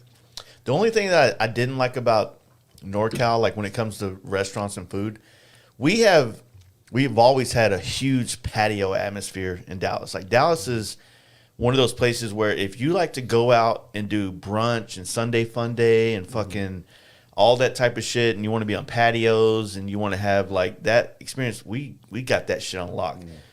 And we had that stuff thick here. So when me and my wife started going to NorCal to do work and stuff, we were like, yo, where the patios at in this bitch? Like everything was kind of more like we didn't really feel like that they had the restaurant vibe. But I know that we never really went up into Sacramento. Yeah. Sometimes we go to Livermore, and then of course when you get into Oakland and San Francisco, Yeah. everything's super touristy. So I think it might be the space. Everything's you don't have room for that that's patio. right. Yeah. Be encroaching on somebody else's. Out here, everything's patio. fucking wide open. Yeah, That's why dude. It takes you 6 days to get across. Yeah. Especially when you're going 50 miles an hour, I guess, or whatever. Yeah. Nah, I don't know. I still love NorCal. I was this close to moving out there at least 4 or 5 different times. Yeah. Yeah, to the point where I was going to go work at my homeboy shop or just go up there because there was just a lot more opportunity with paint work and there's just a lot more people that ride bikes every day up there, you know? Yeah. But then I just didn't know how I was going to figure out how to like afford. It's good when you go up there and you charge what you charge and you bring it back here. You're like, I'm fucking rich, bitch. Stay You know doing what I'm that. saying? I'm Just trying to do keep that it with that way. retirement. Keep it. Yeah. Try to take it elsewhere. Yeah. I think a lot of folks leaving California. We're trying to go to Nevada or something. As soon as these kids graduate, we are gone. Trying to Jack. pull a TBJ. Phew, I'll be his neighbor. He's That got a dude's- dope little spot, it's man. Nice. Yeah. Yeah. Hits the trails right from the backyard. I love it. Yeah, I don't know. I don't like how great his life is right now. He's too cool. He is too cool, yeah. He's too cool. Speaking of He's TPJ, have you seen my Goldwing current situation? So I was gonna bring that up because we just been fluffing this podcast up right here. So you got a lot of shit going on that I found fun to watch, and I don't know if I like it. I don't know if I like it more because you and your wife are a dynamic duo of coolness. You know what I'm saying? But the YouTube thing, I'm trying, yeah. it's fun. It should be. That's why, yeah. And then so what are you building this gold wing for? The Wango Tango show at the Buffalo Chip the day before the FXR show this year in August. So what the fuck is the Wango Tango? All so gold wings? Big Joe that does Yeah. the FXR show. I've never been to Sturgis. Yeah. I've always wanted to go. You're gonna love Last it. year I did this chopper and I was like, I should take it. And it was like a week or two later and I had shit going on. I could only stay for like a day. So I'm going to drive 2 or 3 days to stay a day to drive 2 or 3 home. I don't want to do it like that. I want to hang out for like a week, dude. I want to ride there. Yeah. So like I didn't go last year and I really regretted it. And then this year he comes up with this Wango Tango thing on Instagram, like just custom built or modified gold wings. And I'm like, oh, babe, you already know what time it is. Because after I built that chopper started out as, babe, I got all these parts I've been collecting. This would be a super cheap bike to put together out of all these used parts that I got. And then, like you said, you start doing one thing. You're like, Yeah. oh, fuck, I can't put those on there. Yeah. It can't be like that. So now you're looking for chrome work. And then you're putting $1,500 worth of chrome on $250 wheels. Like, it gets deep quick, and you got racks. Racks, So this yeah. time I had to explain, like, but this is actually for a thing. This isn't just because I Yeah. want it. So he was like, yeah, posted it up, and surprisingly, other people have been doing this.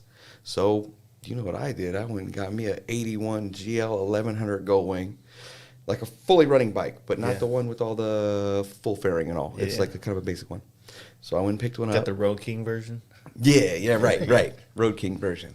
So I got that, and then I bought a parts lot from a guy that had a 97 Dyna, pretty much exploded into a million pieces that he got from somebody, but he had a bunch of back registration or whatever. Frame's no good. So I had a Dyna frame, a 97, and I thought, you know what'd be cool, dude? How about we make like a T-Sport style gold wing? I love it.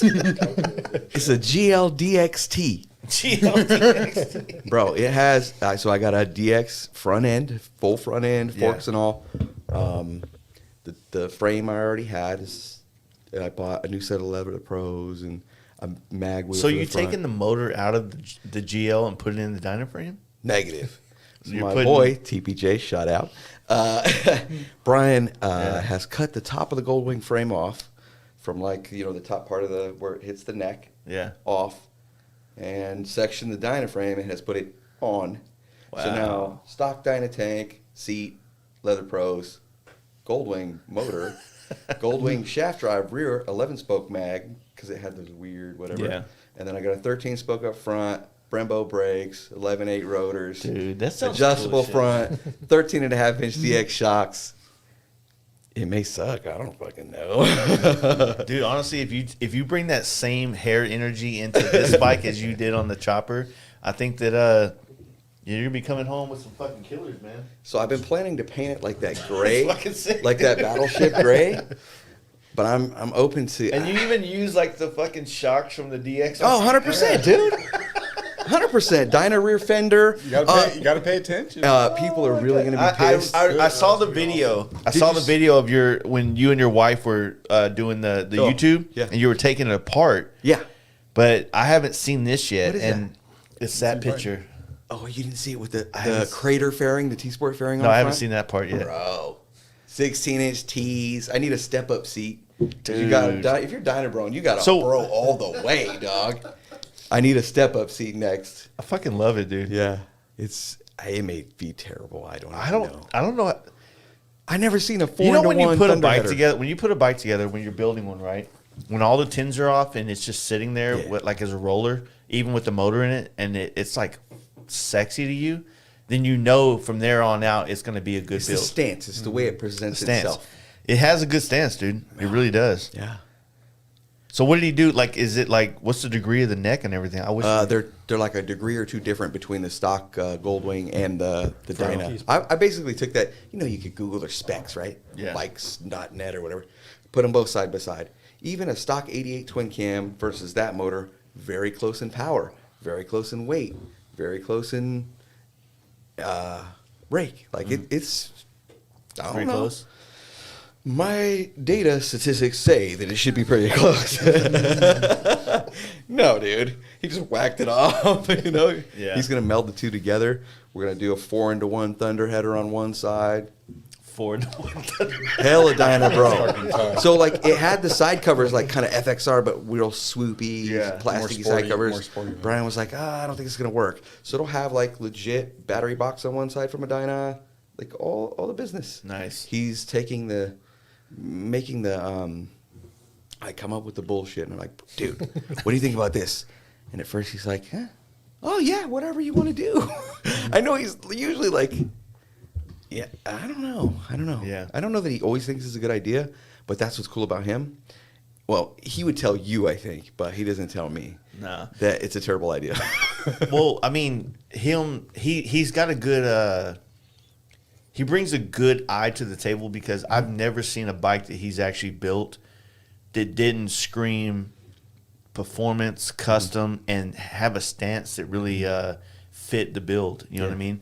And some of my favorite choppers have been some of his. You know what I mean? Yeah. Him and, like I said, Cut Rate are Yeah. probably my two spirit animals. Yeah, Oliver is I just don't like to give TBJ a lot of credit because me and him are shit talking buddies. Like, we're the guys that like wave by giving middle fingers to you. Hey, buddy, what's up? You know what I mean? homie hug, yeah. Yeah, it's like love to do the death. Yeah. And I think he knows when I talk shit about him on the podcast, it's from love. a loving Special place place. of talking shit about him. Yeah, So yeah. I don't He know. gets it, I'm sure.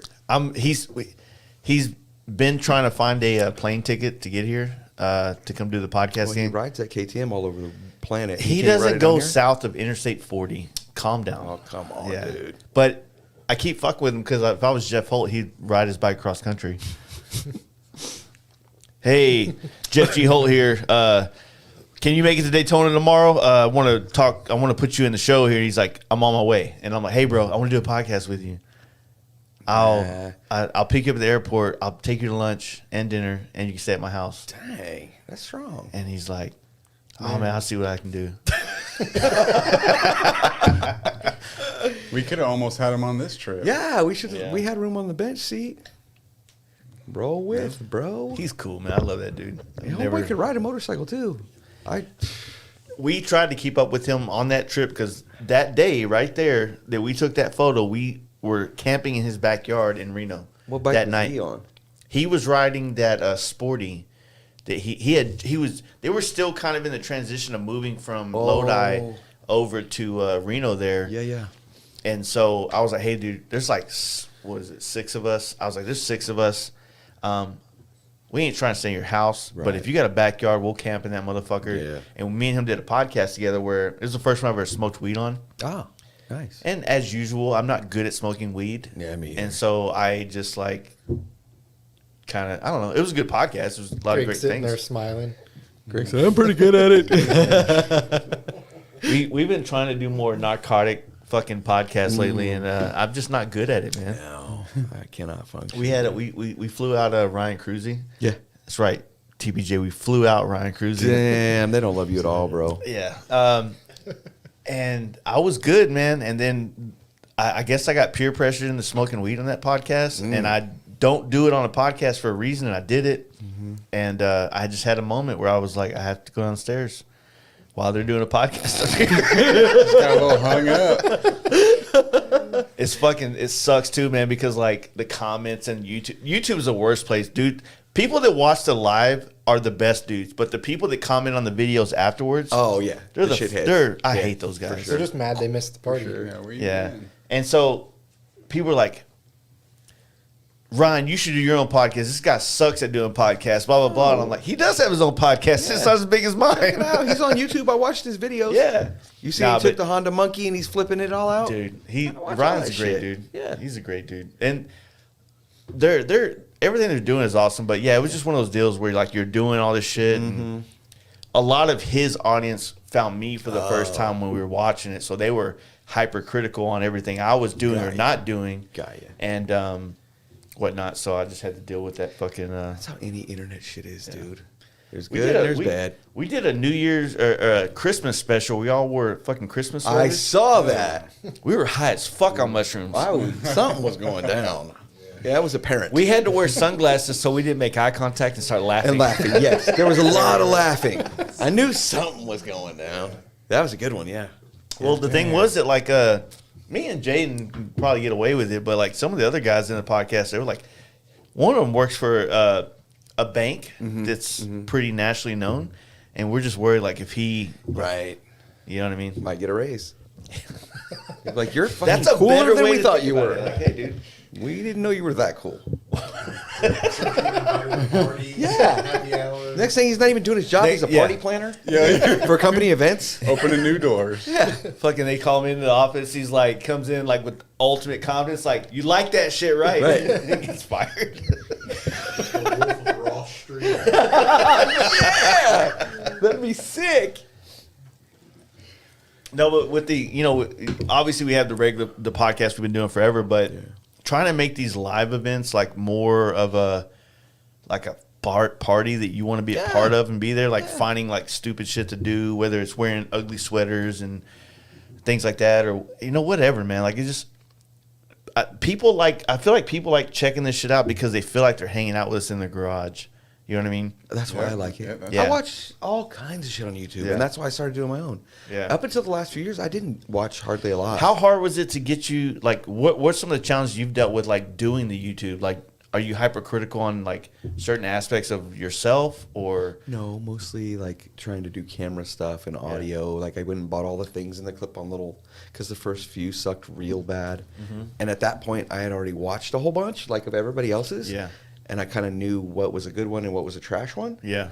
So I had my people that I was like, oh, this dude does a really good job, whether it be editing or whatever. I don't do that. My wife does. Courtney is rad and does all these things. And actually, for everybody that is on our Instagram, the JC Cycle company page, that's Courtney. So you can send all the titty links and everything, and she'll be like, hey, look what they sent. But it's not your boy. I appreciate it. Well, there has been that vibe going around because, like, you've been a heavily photographed male lately. It's weird as shit. And there are certain times where I'm like, man, I hope my wife didn't follow him. Dude.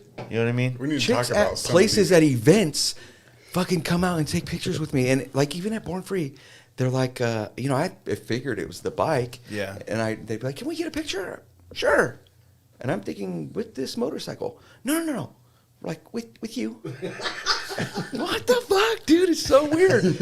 Homeboy jumped off the freeway in Daytona. I-95 like north. off the on-ramp. All of a sudden, we're just chilling there, not splitting lanes for a minute. Allegedly. And then all of a sudden, dude comes out of nowhere with a camera, and I'm looking at it, and I'm like, pictures of his bike on the off ramp. And homeboy took a badass photo, and I didn't even know. Yeah. Nice. He sent it to me. It's really weird, dude. Yeah. Yeah, I don't know. Well, you know, here's the thing about photographers. When they want to take pictures of people, the more interesting they look, the better it is for the photograph. So I'm a very generic white male. I think you're interesting. Yeah, I appreciate. Thank you. On. But on surface, I look like a lot of other people, right? Sure. And you have a vibe, and our buddy Kyle. Oh, he's our buddy vibing Kyle. like a mama. You know, Jive Ass Honky. That dude. Yeah, I know that dude. He's got. You know, what was Bare Knuckle Paul saying on the post? Like, he's got that drip, dude. Oh boy, yes. The dude's got the drip, whatever that means. Yeah, I don't know what the drip is, but Yeah, I dig Got it. that But drip. and so when you take pictures of guys like that, like those, they're much more interesting photos, right? So people that dress a little bit more eccentric, or they have like lots of unique features. It's a better photography in that kind of thing. So like when you do this thing with your hair, which the mullet's been like heavy in the last couple of years, but it does sit better on certain scalps, and I think yours is doing well. Absolutely. Let's see the top. Let's see the top. top on him. because we can. Bam, bitch! Ah, Did my I just boy. drop it on you? Sorry, bro. You got Because something we can talk about that because That's my boy. no, because I've been recently having a hard time getting a haircut because my barber is trying to get in the same line of work I'm in. So that's a really hard deal. So I finally found this lady, and she asked me if I permit. Motherfuckers really be perming their shit, like. And I was like, no, this is all natural, girl. Like, Your boy was born What? pimping. But doesn't a perm? So is perming to straighten or No, to curl curl it? To curl it. So in black folks, I feel like it's straightening. Opposite. Oh, okay. Yeah. All right. White people, it curls up. But, I mean, some of us, it just does that shit. You I ever don't got know. that You look like a young Sam Elliott. He No, kind of not does him. now. I see Elliott. it. Right, with the Yeah? mustache. Sam Elliott from fucking fuck. You recognize him. He played in Lebowski. He was a narrator in Lebowski. I remember how that sounds, but I don't. And then he was in that TV show The Ranch, and then recently on like the 1883. He's in cowboy movies all the time. I stopped Oh, it. the old guy? Yeah. Oh, that's fucked up. He ain't that old.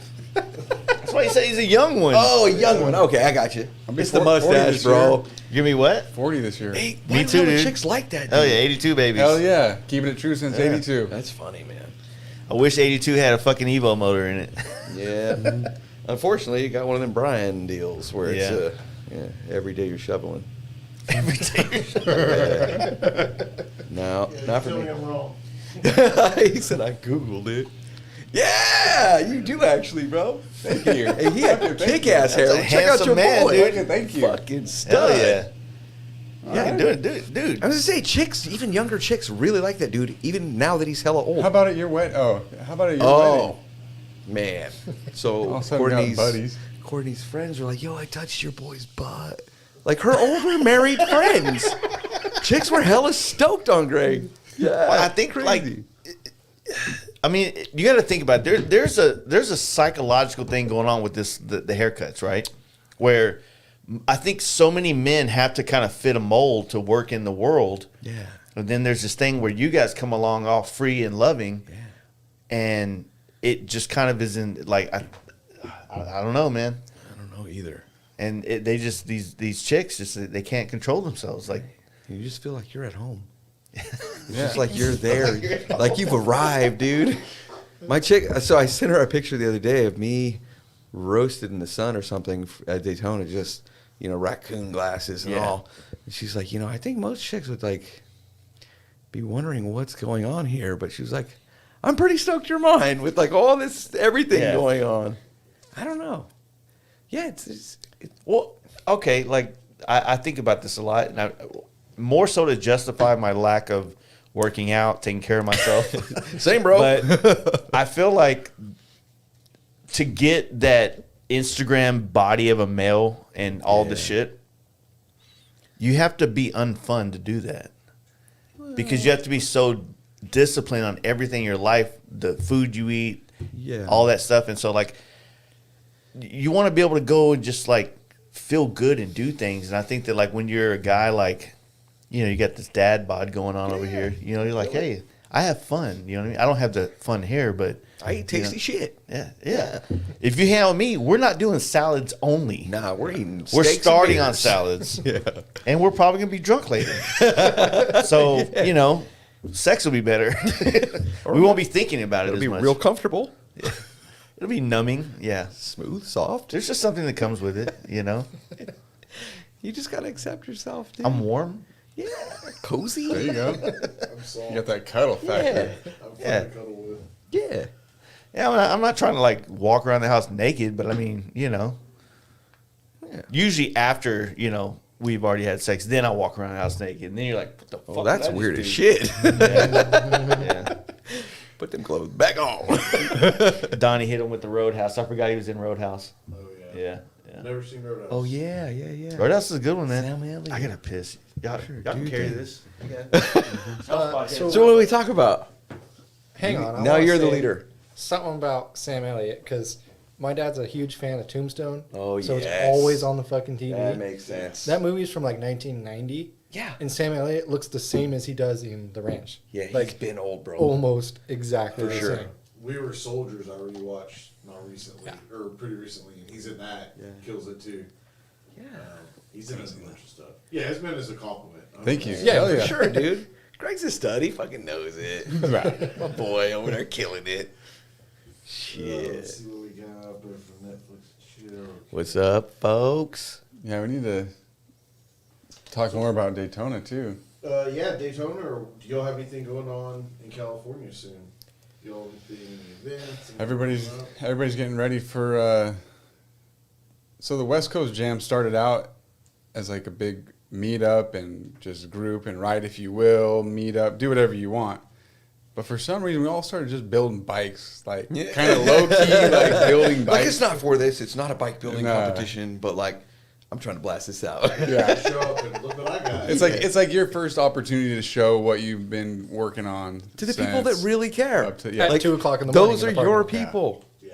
You know, you can take it to wherever, but you know for sure these nerds is going to get your nerdy ass. Yeah, they're gonna be down there looking Yeah. at night. Yeah. So yeah, that's coming up. What are the dates on that? I have to. That's July 16th to the 18th. I just 14th? booked a hotel for that, and I don't Okay. remember. Yeah. Sorry, Nick. shame on us. But so yeah, that's coming up. Ooh. There it is.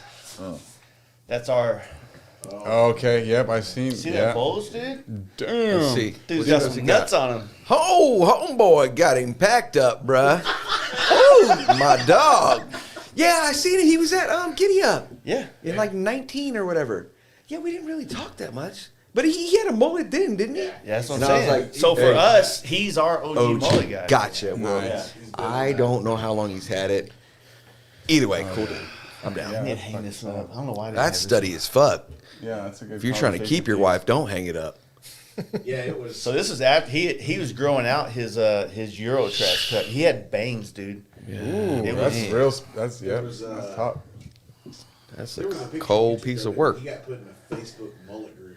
Oh yeah, I'm on a couple of those. And then he started getting DMs and Yeah. comments and all. Well, kinds he's of got the love tats and the from random steez, man. people.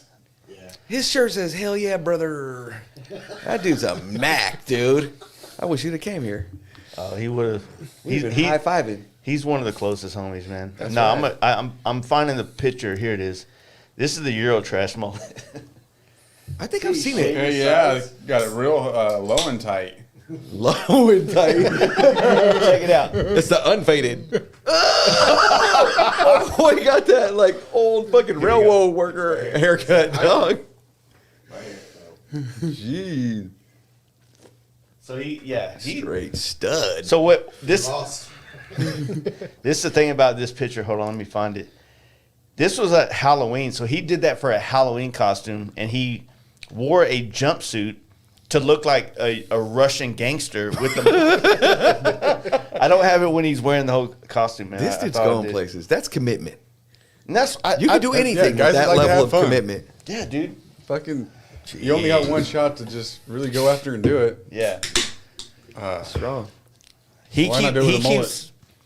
He said that if he starts to lose his hair, he's gonna do a skullet. Oh, I bet he would. Yeah, and I feel like that's all I could do because I got that whole like receding hair thing on the side. Yeah, yeah. I haven't quite got the bald patch going on in the back yet. No, but I dude, know you're it's coming solid. soon. No, But yeah, I It's feel just like short, dude. You have like nothing to complain about. It's just receding in the front. You're you know why I don't like my hairline? This is how insecure I am. I don't have that fucking thing where your hair comes down and point and then comes Yeah. back. I got this. And so when it grows out, it looks like I have more some kind of evident. weird motorcycle helmet on. Gotcha. And it just fucks But you're me not up, like a dude. mullet dude a lot of anyway. people. I like that would If be a you thing. fuck Well, around, if I and go did to a the- mullet, like I could, this wouldn't matter on the side, so I could just fade it up, bro. That's true. But if That's you true. fuck around and go to the wrong barber, they start trying to accent that a little bit too much, and they really Hey, start getting up in my there, wife's a and barber. you're like, Has she recommended a rat tail? Because you would look bitching with a rat tail, dog. Yeah. Don't even need the front or the sides. Straight up, just in the back, patchola, rat tail. Killing it. Jaden's had some pretty wild haircuts himself. Sick. He, you did the mullet, and that turned into a fucking legit mohawk for a minute. Okay. Mullet mohawk, yeah. He had a It's all face. linked on the back, but it just was mohawk. So my first attempt at the mullet a few years back, probably 2008 or so, it was like a fullet because I was still in the faux hawk, right? But short faux hawk to the mullet, fullet, but it was like barely got out, past about here. Started getting curly. I whacked it, Dude, And so Cody, Big Will Cody, our buddy. yeah, I seen him in Daytona. He had the sickest Easy E mullet going on. Juicy? Yes. What? So his shit was like mullet, but it all curled up like a nice little fucking. You know when the His hair looked waterfall? like a perm. You know, His natural real you know type when the colors. fucking water hits the like a waterfall and it has all the steam or foam or whatever the fucking fog. That's what his shit looked like. It was Oh, banging, Yeah. dude. No, Yeah, what happened? Literally looked like a white, easy, cool Yeah. as fuck. That is strong, yeah. because the boys in the hood are always Always hard. Dude, his shit was the Dang. shit, man. I'm Yeah. fucking. We didn't Dude, get I've been to talk. shaving my head since 8th grade. This haircut, 8th grade. I'm almost 40 with you. When's your birthday? November 14th. All right, I'm older than you. I'm about to be 42, bro. Respect. Oh, yeah. September 29th. Okay. Oh, A mine's month. the 20th, but I'll be Hell 42. yeah. Well, yeah. What's the 70s Close like? enough. Yeah, that's it. 80 dick. Hey, it was great. We learned math. The right way. You've been hating Russians since way back up. I'm an OG. Oh, you actually saw Challenger. Ouch. You're probably in 4th grade by then. Brian for sure. Yeah. No, that's crazy, That's man. rad. But no, it's I don't want to keep talking about Kyle, but he also draws crazy good. Yeah, so I've really seen good. that. Yeah. I've seen that masterpiece he did on somebody's That's refrigerator. probably more his claim to fame than. Yeah. Nah, because you can go anywhere and people at an event will be like, yo, check out that dude's hair. And the best is, people won't, not all of them are ballsy enough to say something to you. It takes a real outgoing person themselves to be like, can I get a picture with you? Yeah. You'll see him out of the corner of your eye. And I don't say nothing to like bust him out every once in a while. Why? I don't understand They'll be like, how "Look, dude, look. it was one of the most like joked upon haircuts of all time. Yeah. And then in the matter of 20 years, roughly, it becomes like a haircut that kind of like it crosses some type of boundary in like people that I feel like is how am I trying to say this? Like it's just fun. It makes you approachable. You know? 'Cause they're like, if you can wear When that I- when weird I ass see- shit, you must be cool. What was that one band that only did like 2 albums? They went away, like LMFAO or something like that. Oh, yeah. I always think about, and they pretty good fucking songs. Yeah. You know, if you want Hitters. to party Little and club shit. deal, yeah. Yeah. And it's like, I feel like that kind of helped transition everybody into be like, you know what, fuck Yeah. all this like seriousness. Let's Yeah, have a just- good yeah. time. Yeah, just do you. We're not here for But I wonder how much of it is like always been about a joke, and then it was like, oh, I'm gonna do this haircut as a joke, and then like everybody likes it. Like I'm keeping this bitch. Kind It's of me, man. Yeah. First, Yeah. it's just a retro. Yeah. You know, everything comes back in style at some point. Right. Like it's been with the bikes. You know, the Cocaine Queen, the '80s, that Yeah. 80s, early '90s vintage stuff has come back hard Yeah. recently. I do And agree. there's a few people that pull it off when they pull Yeah. it off. I've traveled with Kyle, yeah, whether it's an airport, stadium, a show, yeah, he'll get the random, hey, Yeah. man, fucking bitch and mullet. Yeah, yeah, Yeah. for Yeah. sure. Sometimes it's an old lady wanting to take a picture Yeah. or something, but Yeah. he gets it too. Yeah, that's cool. Yeah. I think it just makes you approachable, and people are like, you're not like a thug gonna punch Yeah. me in the mouth. I mean, I can punch you in the mouth. Don't trip. But I'm probably not going to. You got I'd rather you not got go a that really route. weird way of being aggressive. It's like still kind of like, kind of still want to hug though. You know what I mean? Right. It's easier to punch them. Yeah, no, I don't want to go through life with negativity and bullshit. Like it's easier to have a good time. Yeah. And there was a long time in my life where I was just negative and everybody was against me. And it makes your life fucking easier if you just get down with the Yeah. get down and just be yourself. I struggle with that. Like I like to say like, oh, I got depression. I struggle with it. Like That's no, right. I struggle with like toting the line of being more positive and being negative, and it's kind of more identifying the things that make me more negative and trying to avoid going down that mental Yeah, fucking place, for sure. right? And see, I do it too. You know, it feels when I do a podcast and all we did was have fun and talk cool shit about everything that's going on. When I go home, I'm like, fuck yeah, that was a great podcast. But then when I have this fucking thing on my mind that I got to talk about and I need to say it on a podcast and I leave it, I was like, man, I shouldn't have fucking said any of that. Yeah. I feel bad. I feel like, God damn it. Like, I didn't really want to put that out in the world. Even though it was in my head, Yeah. I didn't want to put that out there. I didn't want it to be, I don't want it to be someone else's burden by hearing it. You know what I'm saying? And so being in the motorcycle industry, it's easy to start feeling very jaded with a lot of things and have kind of a more depressive mindset in the way things work or how it should work or blah, blah, blah. And I talked about in the last podcast I was on about how maybe I feel like certain opportunities should have came my way and they haven't yet. You know, all negative places to be that you're not going to gain anything from playing in that fucking sandbox, basically, and trying to get to the point where you're like, I don't give a fuck about it. But it's mega hard to get to that point. It is. And I don't know if it's just fucking age. Like I said, I'm only 42, and I finally have come to the point where, not that I've given up, but I feel like this real click just happened in the last few years, and I'm like, I don't give a fuck. And it made my life so much easier, dude. Priority Like with shift. everything, bro. Like I just, you know, I've had big old fat car payments and all the bullshit trying to keep up with everybody else. Yeah. I own my shit. Like I'm good, you know what I mean? Like Yeah. I ain't a rich dude, but I work hard. Well, I mean, you live in California, you own something, so you're kind of like, at least, maybe not 1%, My but tent is definitely nice. 2%. Yeah, my tent is nice as fuck.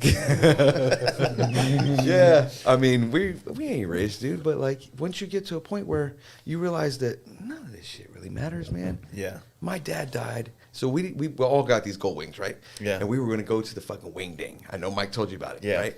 So we're all Missouri, fired up. right? Yeah. So we're in Springfield, Missouri. We're going to the wing ding. We got a what you call it, Airbnb all lined up, ready to rock.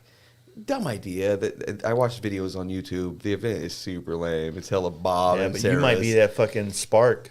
We just wanted to hang out at an Airbnb, all the homies, right? Yeah. So we were gonna ride these gold wings out there. Well, my dad ended up passing away like a couple weeks, Mm. month before that, and I was like, shit, that blows. And it just was a weird time. Mike hurt his back and was walking around with a cane. Yeah. Oh, yeah. Dusty had just moved and was like, yo, I just got this new job. I don't want to take my time off. It was just a shit situation all around. So we're like, nah, we're not gonna go. Yeah. So a lot of us have sold the gold wings because them shits take up real estate, right? But so my dad passed Small away. Honda Civic, you know what I mean? It is. It takes up that much room in your On the- garage. on the It's- side stand, it is. You can Hell put two yeah. regular bikes in that spot. But yeah, so my dad passed away, and he was like 61, dude. And I thought, Yeah. fuck, if I'm 41, this is my gauge, right? My barometer. Yeah. It wasn't no like accident that just stopped. It's just that's how long you made it. And I think, well, if I got 20 fucking years left, dude, Yeah. I'm not living by nobody's fucking terms but mine. I was going to Daytona whether they win or not. Yeah. In my old 200,000 mile Sprinter. I got to go in the ballin' ass big dog one. You know what I'm saying? Living that plush life. Yeah. But I've got to make these changes for me in my life. And I think that now I finally am to this. I don't know what changed. It's just something. Nah. Well, I feel like what changed was that that force of perspective on, like, you know, obviously, you know, having someone as I assume you were close to your dad and things like that. You know, my grandfather changed or passed. It was kind of the same thing where, like, I felt like there was certain things that became a little bit more in perspective, but I don't know, man. Death is always like one of those things. And I've never had anybody else die in my life. So my grandfather at 37 when he passed, that was like the first time I experienced like a loved one passing. Right. Which kind of, you know, was kind of difficult, you know what I mean? But I think that maybe that's what was your click of like, you know what? Fuck all this. Yeah, this could be gone. I'm This not is trying to- this. yeah. Yeah. Yeah. It's tough. Yeah. But at the same time, it feels good, like a relief. Yeah. Like you're free. Just move about the cabin, bitch. Yeah. Like Move about do the what ca- you got to do. Yeah. So we're, trying to experience some life, and I appreciate my wife so much. Thank you, babe, for not being all up on my shit. Like she's running a business, working Yeah. a job still, like doing all the shit this whole couple weeks. What was she? She was also doing that the T-shirt thing with the mom. What was it? Oh yeah, It was like a cute little saying. I don't remember. It was some. Show 'em, wife, dude. You can't not something. remember that. She does all these things. I don't know. Like the T-shirts with my thing on it. Yeah. That's all her, 100%. Yeah. And That's- I feel that's bad good because sup- people in Daytona are like, "Did you bring any shirts?" No, dude. I don't know dick about any of Oh, that. it was like cussing, grease, camping, that mom or something like that. Oh yeah. Like That that mom. That mom. Yeah, yeah, Couple yeah. little That's right, sayings, that's right. And then that Yeah. mom. Yeah, I don't know. It's not like we made a ton of money off any of that stuff. We Look, bought- I don't follow, like, I follow people. To me, like, I'm trying to recurate my Instagram to only be shit that I like and makes me happy to see. And like your wife, your page, has been one of those things like, I'm not fucking unfollowing this thing over here. It's fucking, I like seeing that shit. I like seeing people like your wife and you hustling, doing things. Also, like as a couple, like you guys represent something that I think we all are trying to be good, you know, partners for each other and things like that. And also to be able to experience motorcycling and still have a good relationship, because we joke around a lot because all of our group of friends, like we kind of got phases figured out. Like, oh, now you're hanging out with us. Then the problems are going to happen at home. You're going to want to do all the shit we're doing, but you're going to have to figure out that part of your life at home before you can do what we do. You know what I mean? And you know how it's going at home too, because they're going to report back to you with either a good ass attitude. Like I finished the sentence. Like, my wife said that I finished the sentence for me at bike night, and I'm like, yeah, dude. Here's what you do with it: hit her with the fucking left, and then hit her with the. You don't ever say "you always" to me or some shit like that. And you know, you got to come back with swinging. You can't fucking back down. You got to be a man. Tell you want to fucking ride your bike and hang out with your boys. And you want to get loaded and you want to have fun. You know what I mean? So do some hood rat shit with my hood rat friends. I'll come home and love you better. You know what I mean? Just anything. But yeah, that's one of those things that finding that balance. A lot of. So what also happens when you first met her? Were you into bikes at that time? Oh, I only had an FXR. Only had an FXR. Okay, so a lot of times men will get married, and then at some point in their life they look for something like motorcycling. Oh, right. And so then they bring a motorcycle into a household that's never had one in there. There's drama. And it's a very, very overbearing hobby to have. That you have to kind of restructure the entire household to accept this thing, right? It's depending on how you are. Like, even though like motorcycling now doesn't look like it did 20 years ago with like a bunch of naked chicks running around, like we don't really have that anymore. Right. You know, I'm picking up what you're putting down. But you know, we don't really have that anymore the same way it did back in those Easy Rider magazines. Now it's just you got to pay OnlyFans or some stupid shit like that. There's a fee. It's Prices fucking behind a paywall. Up, It's bullshit. You know what I mean? You used to see titties for free back in the day. That's when bikers had it made. The white t-shirt contest. It was a concert. It was loud. Make them titties sing, baby. Yeah, I mean they're pretty dumbed it down pretty good. Yeah. To the point where they had like 2 t-shirts on. Like you couldn't even see an there was area. ice cold water. There was definitely large breasts of the female type. They have pasties on it. But when has it not been a thing that at the end to win, what do, boys? You dump them shits out. Nobody dumped nothing out, dude. Yep. Dude. What the They must have like Sturgis. talks backstage. Remember what kind of weak Sturgis? shit is that? Yeah, dude. At Sturgis, so the campground we usually stay at in Sturgis, like they did a wet t-shirt contest. Bad idea to bring the old ladies. Oh, really? Because we're all videoing. We're trying to make reels out of this shit. And so she's like, why are you videoing these shits? Like, look, it's not what you think. It's for the gram. You know what I mean? Right. I hate this. It's terrible. I hate, those are horrible titties. You know My what wife's cool. She'd be like, damn, look at those. Yeah, yeah. Like, she's cool like that.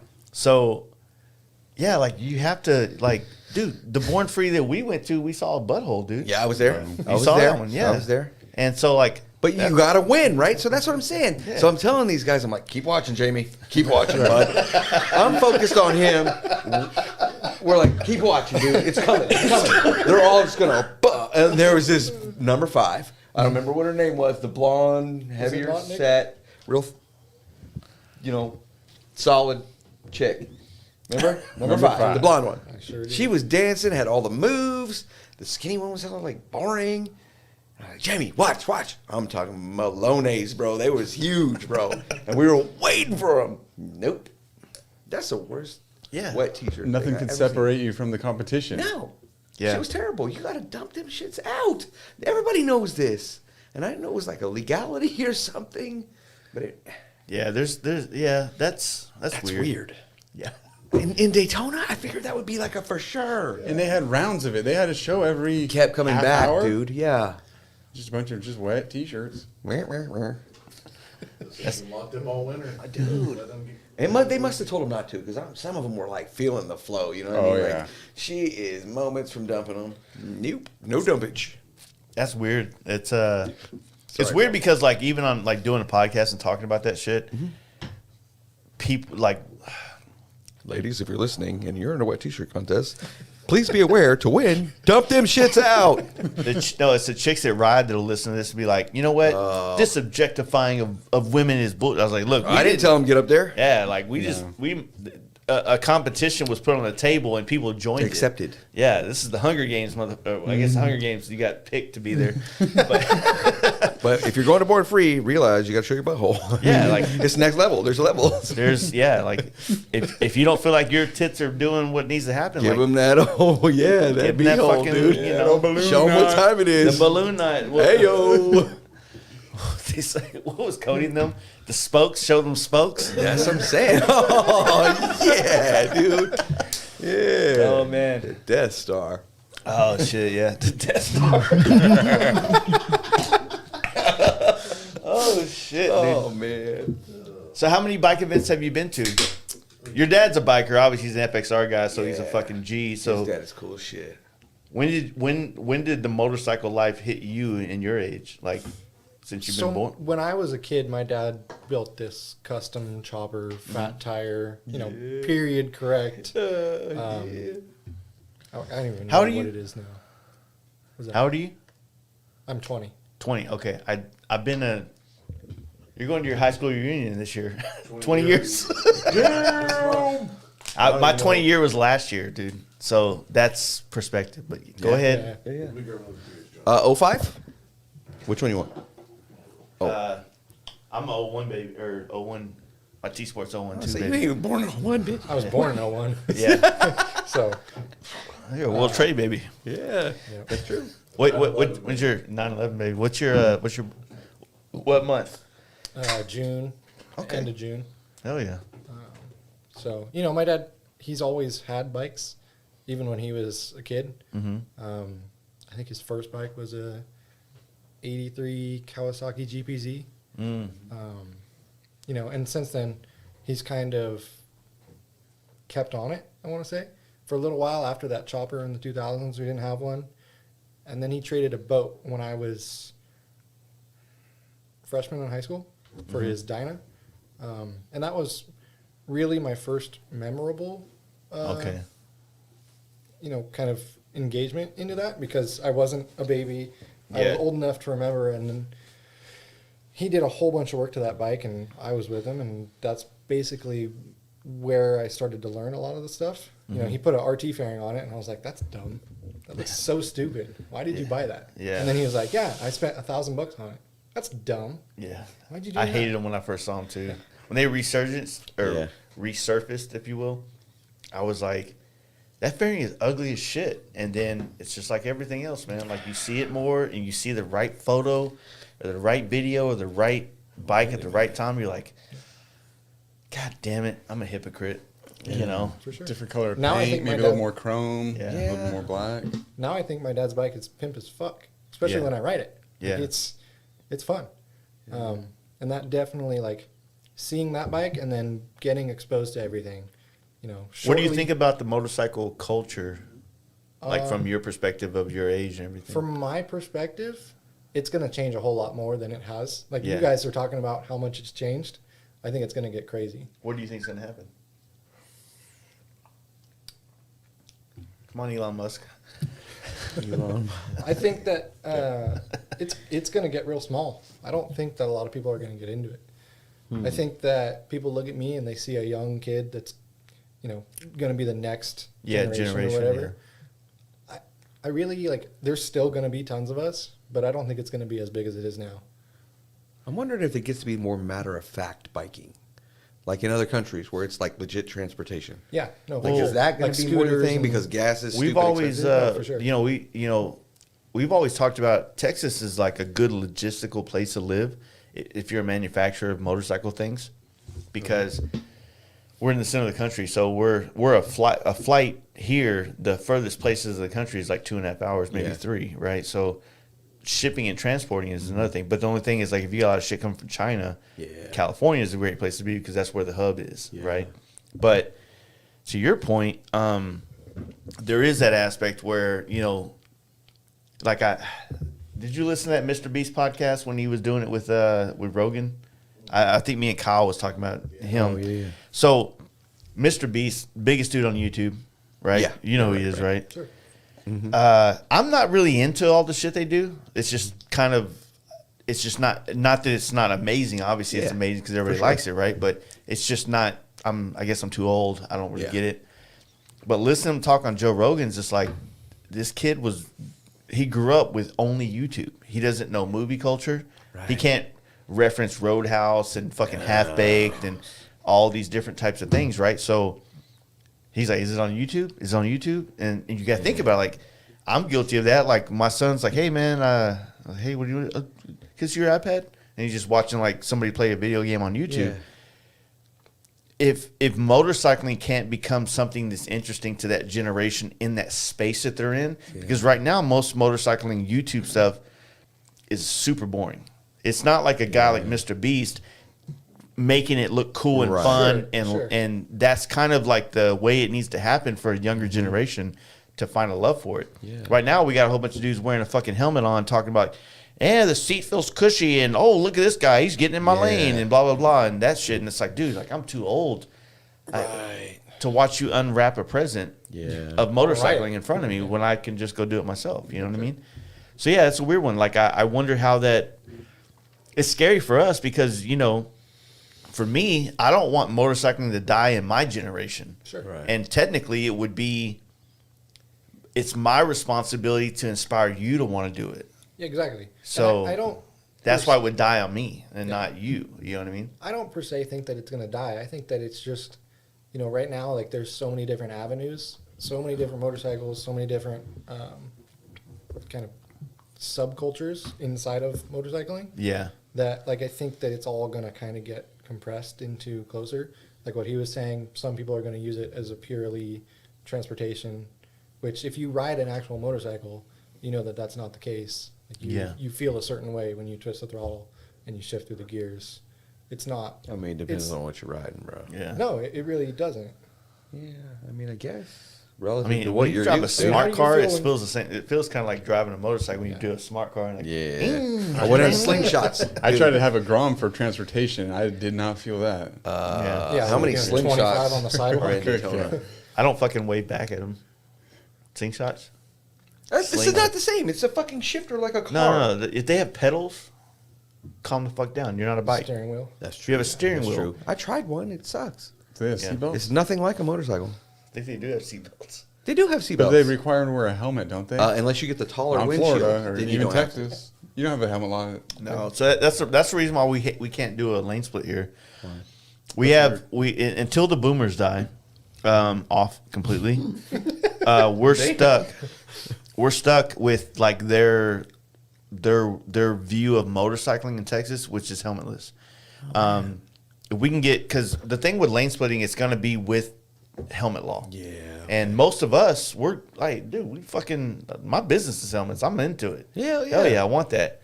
But, these old guys that they put a helmet on, they act like they just got put in jail.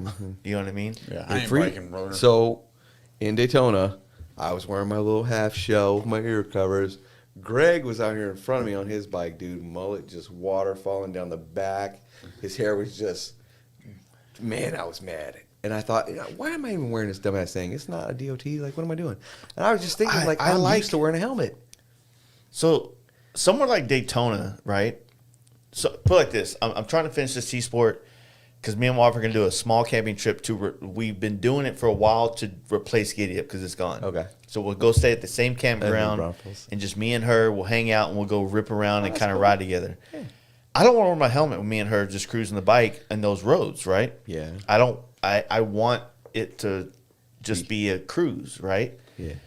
And so there's the aspect where I do like the fact that I can choose to not wear a helmet right there, and me and her can kind of ride some of the river road and around the lake and not have to have a helmet, But if I had to give that up for lane splitting, 100%. Because Yeah. Absolutely. yeah, I get it, though, because when we were rocking at the end there, I took that helmet off, and boy, that's freedom, dude. That no helmet, some glasses on, bro. Your hair just banging out the back. You're just mobbing down the highway. It feels amazing. That was part of it at the beginning. Is like we can't do that. So at first, it's not just your little jaunt around the block because you just did something to your bike. Now you got to make sure your shit's tight. No, you're going on the motherfucking highway. Dude, and I'm letting bro. it fucking go. Shit was banging. Yeah. But remember the other feeling, the yin to the yang, when we got off that freeway and we were sitting with our nuts getting roasted on these bikes and nobody would split lanes. So finally we were on the edge, which if you thought you were going to get in trouble, which would you rather have? I'd rather be able to split lanes and wear a fucking helmet. Oh, yeah, 100%. I wear a cheesy little helmet, but like just, you know. And that's what they do. Yeah. Yeah. I would trade Yeah, that. the Like ones a with little like dish little, hat with a strap. they got the fucking. I got the polo one, you know what I too. mean? Yeah. Ear They have coverage, actually that helmet right there. I bought at Panama. The one that Oh, this guy? Yeah, I bought that at Panama Beach Bike Week. with that on there? No, I airbrushed that on it about that's cool. 12 years ago. And it says like novelty Use at your own helmet. risk. Yeah. Yeah. Good luck, brother. That's the best, dude. Fuck yeah, that's tough. Yeah. Fuck yeah, brother. Dude, you instantly look another 10 years older now. Yeah. Yeah. Put that shit on Doesn't an ultra classic. Hell He's yeah. like a goddamn Viking. No, you look like you ride a fucking Softail Absolutely. Deluxe Absolutely. that was passed down. Heritage with some blasted ass bags. All the A studs. couple short shots on there. Yeah. Hella rusty and fucking Hella rusty. cracking holes in it. Welcome to Florida. Nah, but yeah, the helmet thing, like I would totally give up the freedom of not wearing a helmet for lane splitting. And I think what would happen, so Utah made lane splitting legal a couple years ago. So they're the only other state in America with you guys that are legal. Okay. I think as long as nothing has changed since then, right? Because that was 2019 when we rode through there, it was legal. But Utah doesn't have a big population. Like Texas has a pretty good population. We have a lot of major cities here. So if we had lane splitting legal, we would have a bigger economy of motorcyclists and shops to work on the bikes because people would start commuting on those bikes. But it would right? help your shitty traffic a whole lot too. It would help the traffic out a lot too. But we also have this like this is like FXR Mike could tell you all these crazy stories because he's always been a splitter. Like he'd go to work every day. He had for a year or two. He only had the RT. He was riding to work every day, and people would act like you just raped their infant child if you passed them on your bike in the middle of the lane or on the shoulder. Like they just couldn't allow you to get away with that. Cutting a line. It took it hella personal. Right. Yeah, and I'm like, dude, like, Butthurt ass. That's my space next. Hey, but when I'm in the car in California and people split lanes, I know it's totally legal, but I'm just like, fuck, why did I take this car? Like, you still get butthurt, even though, like, you know, it's totally legal. yeah, but you're not trying like these bitches and motherfuckers out here will try to like block the lanes and all that shit. I'm like, look, I'm breaking the law here in Texas by lane splitting. But do you think you hitting me with your car, you're in the right? You think in I'm a still Texas getting paid. court, like, Yeah. you're gonna be like, Your Honor, he was splitting lanes. I had to cut him off. Like, you're gonna go down. I placed him under You know? citizen's arrest. Chill out, Karen. I got called the N-word once. What? Yeah. That's interesting. Everybody looks at him like he's the ref, right? Like, Yeah. why you do that, bro? I was when I went down to where was it? I was coming back from New Braunfels or something on a bike, and Austin's the worst traffic in Texas, right? That's what I hear. And so I'm kind of like, there's traffic, so I would split a little bit, but I would only split when it was like dead stop, and I would kind of do it very calmly. I wasn't trying to scare anybody. I was riding by him, and some dude, man, like I was the icing to the cake of his shitty day, and I'm just riding, cruising. I'm not wilding out on my bike. I'm not doing anything stupid, and the dude just fucking drives by. We're still kind of going slow, and he rolls his window down, and somehow through my helmet and the wind and everything, he goes, "You're a fucking," and I'm like, I had gloves on. I'm like, I'm so white. I'm definitely not. I'm not that, but like, I'm glad that you did that when I was exiting the freeway. Like, why would you? It's hella funny. People are nuts, dude. Yeah, I'm So like, my favorite thing. not that I was gonna fight him or anything. He'd probably kick my ass, but if he's willing to say that, he's definitely willing to fight me. You never know. People overstep their boundaries Yeah. quite often. So we own a couple Priuses. Our kids drive one of them. We Yeah. just bought another one. Prius is a hell of a car. I don't care what you say. Yeah. But people, when they have tinted windows, don't know who's driving that car. So they think that you're some little chick, and they're just going to mob up on you and talk all kinds of shit and whatever. And then when I roll that fucking window down, they're like, oh, bitch. Like, the story changes considerably. So I'm like, what's going on, dude? And they're like, oh, fuck. Like, that's not what I expected coming out of a Prius. Oh, shit. Let me say, this dude does not belong in a Prius. Like, it's not this right height for him. Like, he's too big. And then somebody cuts him off, and he's like, oh, no, this ain't going to work. But the same thing. Like, you could have just walked up to that dude's window, and he might have been like, oh, well, actually. People just think they're, like... Well, I feel like, you know, it goes in conjunction with the, like, Facebook, right? And the comments that happen in groups and things like that. And I'm like... It's those same people. I'm like... fucking bet. Every day when I scroll through Instagram, I see things that I might have a negative opinion about, but my negative opinion does not gain... It doesn't help anything. And you know what I do? I just scroll one more time. And so when I comment on something on anything, Facebook, Instagram, YouTube, it's like, bro, that was badass. I'm only trying to do positive shit. I'm only trying to post that. I feel you. Yes. That's what we all need to do. It's easy to do that. That's the easiest part of being a positive person is doing that. Yeah. Getting rid of the thoughts and not allowing the thoughts to have so much real estate in your mind is the real kicker of like trying to not be that way. Yeah, you know what I mean? I still have all the thoughts. It gets, I think, easier with time. I mean, I don't want to act like I'm all Mr. Positivity. I get pissed off. I throw shit. Like, I kick you a thrower? fuck out of a printer, dude. So my chick's daughter calls her mom because she's like, dude, Josh just kicked the shit out of the printer. Like, called her mom and told her, like, she snitched on you. She thought it was like something crazy. You show her snitches get stitches? No. Like, I knew she saw me, but I felt kind of bad because she was like, never saw me like blow up on something. It happens to all of us. But I'm trying to not live like that. And for the last few years, it takes that, like, it ain't worth it. You know what I mean? Yeah. Move on. But then it extra pisses me off when people do it. Yeah. And they go out of their way to be that dickhead. And I'm like, what are you even doing? You could have just... So there's also that other side of it where I'm like, fuck, dude, why'd you do that? And I want to say something to him, but then I'm also creating so more like negativity. Double negative or whatever. Yeah. Yeah, it sucks, man. I don't know. There's no fix to it because people are just going to do whatever, right? It's just... So people just want to watch the world burn. Yeah. So Nick did make a point up there that you guys saw the new Lowrider ST in person. Oh, yeah, I was going to ask you about that. I had it on my notepad right here. I haven't even looked at it the whole time. Yeah. Apparently they got. Which I had to put y'all's Greg and Jamie. I had to put your names on here because I'm bad at names. I'm better at Instagram names. I got to take terrible at names too. Cool. Even at the same wedding or the same event, you know. You're like, we should get like stickers that say "Hello, my name is" on the podcast thing, right? That'd be dope. Yeah. So just peel it off. And what did like being FXR heavy? How do you feel about the ST lowrider coming out? And I think it's a big step in the right direction. They're getting a lot of eyes looking at it. That's for sure.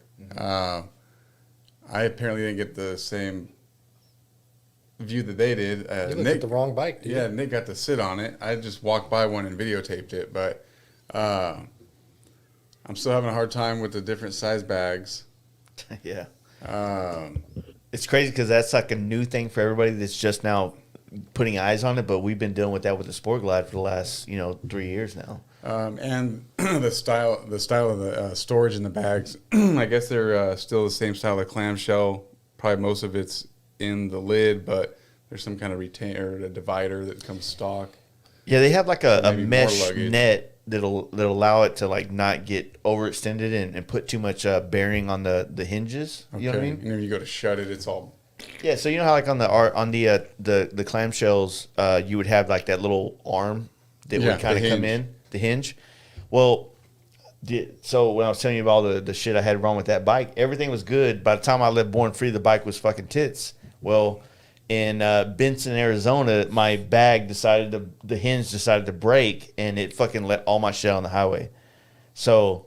Did it drop down and come out of the latch or something? Or no, like the latch on top just said "fuck it, I quit." Yeah. You know what I mean? And so when I came home, I ended up putting 2 of those latches. Okay. I filled those holes, put 2 on each end.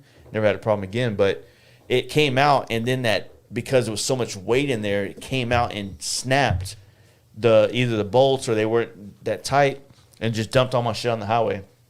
And so I had to duct tape the bag back together to get home. The Sport Glide bags, like they're actually not bad at all. I wouldn't. I think maybe volume wise, you get more out of a clamshell because it's so deep. Clamshell, it's a lot but wider. one thing I'm not a huge fan of. I'm not a huge fan of clamshells on Dynas because I feel like they're so deep, and then the Dyna just doesn't fit it right.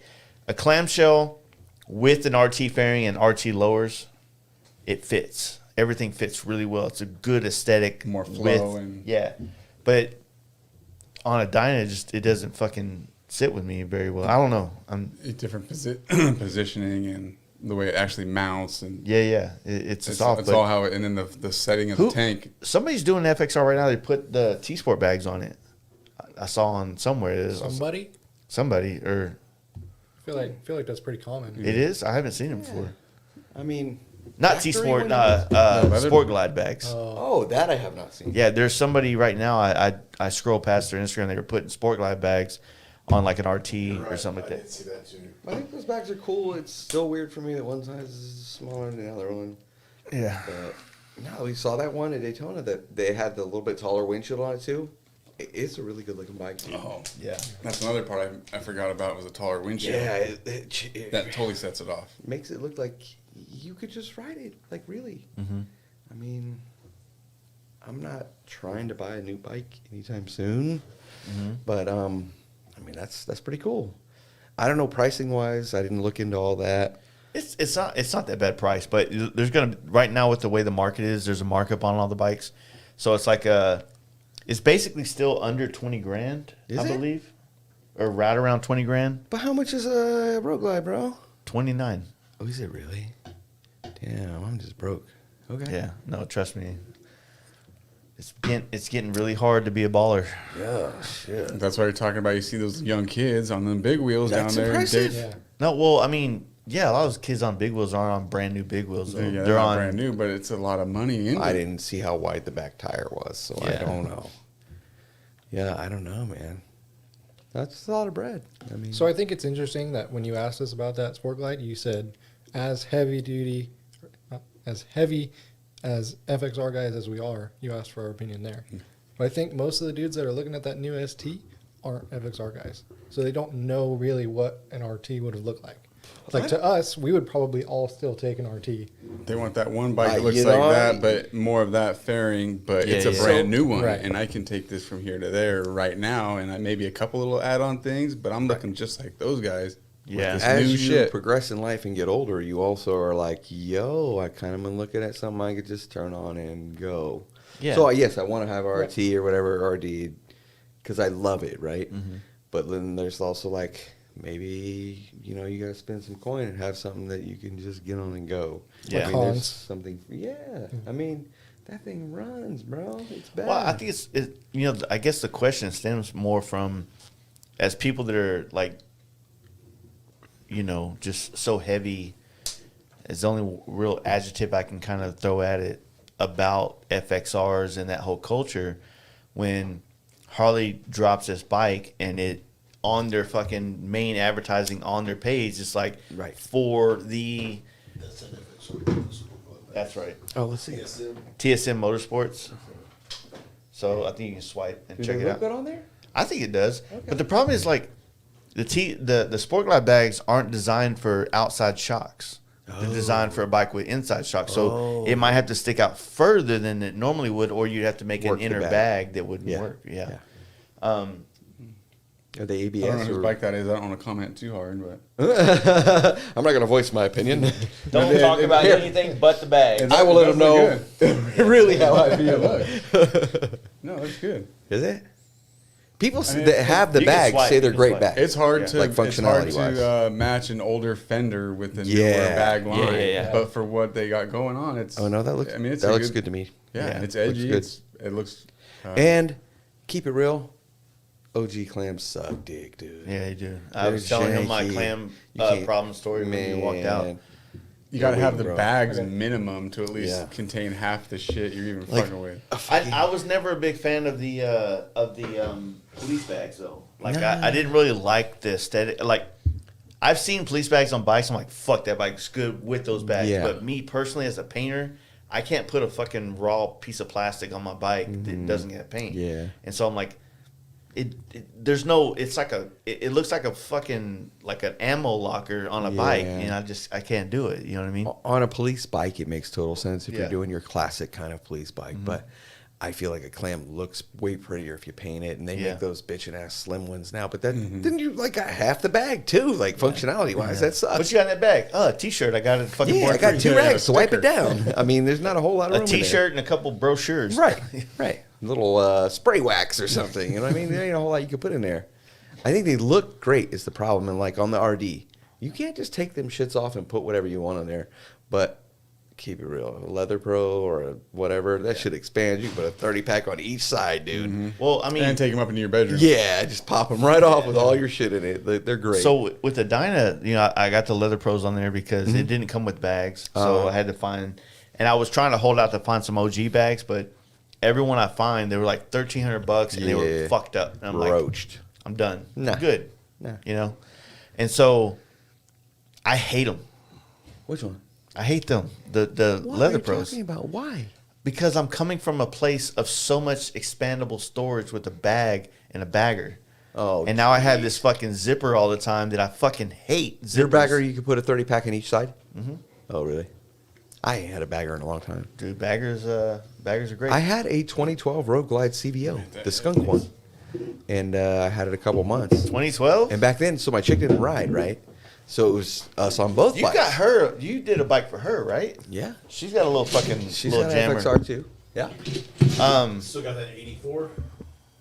So we sold the RT. Okay. She had a situation at the jam a year or two ago, and it kind of fell over the parking lot, and she just didn't feel confident after that. And I've lowered it as far as it could go. I mean, 10-inch backside. It was miserable for a regular person to ride it. Like it makes it a terrible bike. Yeah. But that's the only way she touched the ground. And then she got kind of like turned off on it and didn't ride it for hella long. And so we just sold it, man, and let it go to somebody that can ride it Enjoy and not be it, yeah. afraid of it. Like like it's that. motorcycling. Again, you should be stoked on what you're doing. And if you feel scared, that's not cool, man. You're going to get hurt. And I don't want that. So Yeah. she ended up buying a Royal Enfield, brand new one. They're like $6,000, dude. This little like ADV bike. How did they do that? I don't fucking know. They How come do from they do India. But it's like riding a tractor. They're 410 cc's of like not much of anything. Yeah. Does about 65, 70. We bought a cam for it and all this shit. We haven't put it in yet. But yeah, so she bought that. And she's like, it's cool, but like FXR people are my people. And I get it. That's my fucking people too. Yeah. So we're just, on Instagram like everybody else. And this one pops up back east. It's already like slammed. And it's got some like, not necessarily Nest goods, but like whatever was popping back in 90. Because Yeah, it's like yeah. what was it, 87. It's actually RP by Vin, but it doesn't have bungs in the neck for the fairing or none of it. No more painted fairing, all molded. Yeah. Just a shorty, dude. The seat is inside the frame rails even. She could flat foot 100%. Yeah. So we bought it off this dude on Instagram, man, and had it shipped out. And we've made some little changes to it, make it look kind of cooler. But she's back on a FXR, dude, that she can like feel confident and fucking ride it. That's awesome. Yeah. So, yeah.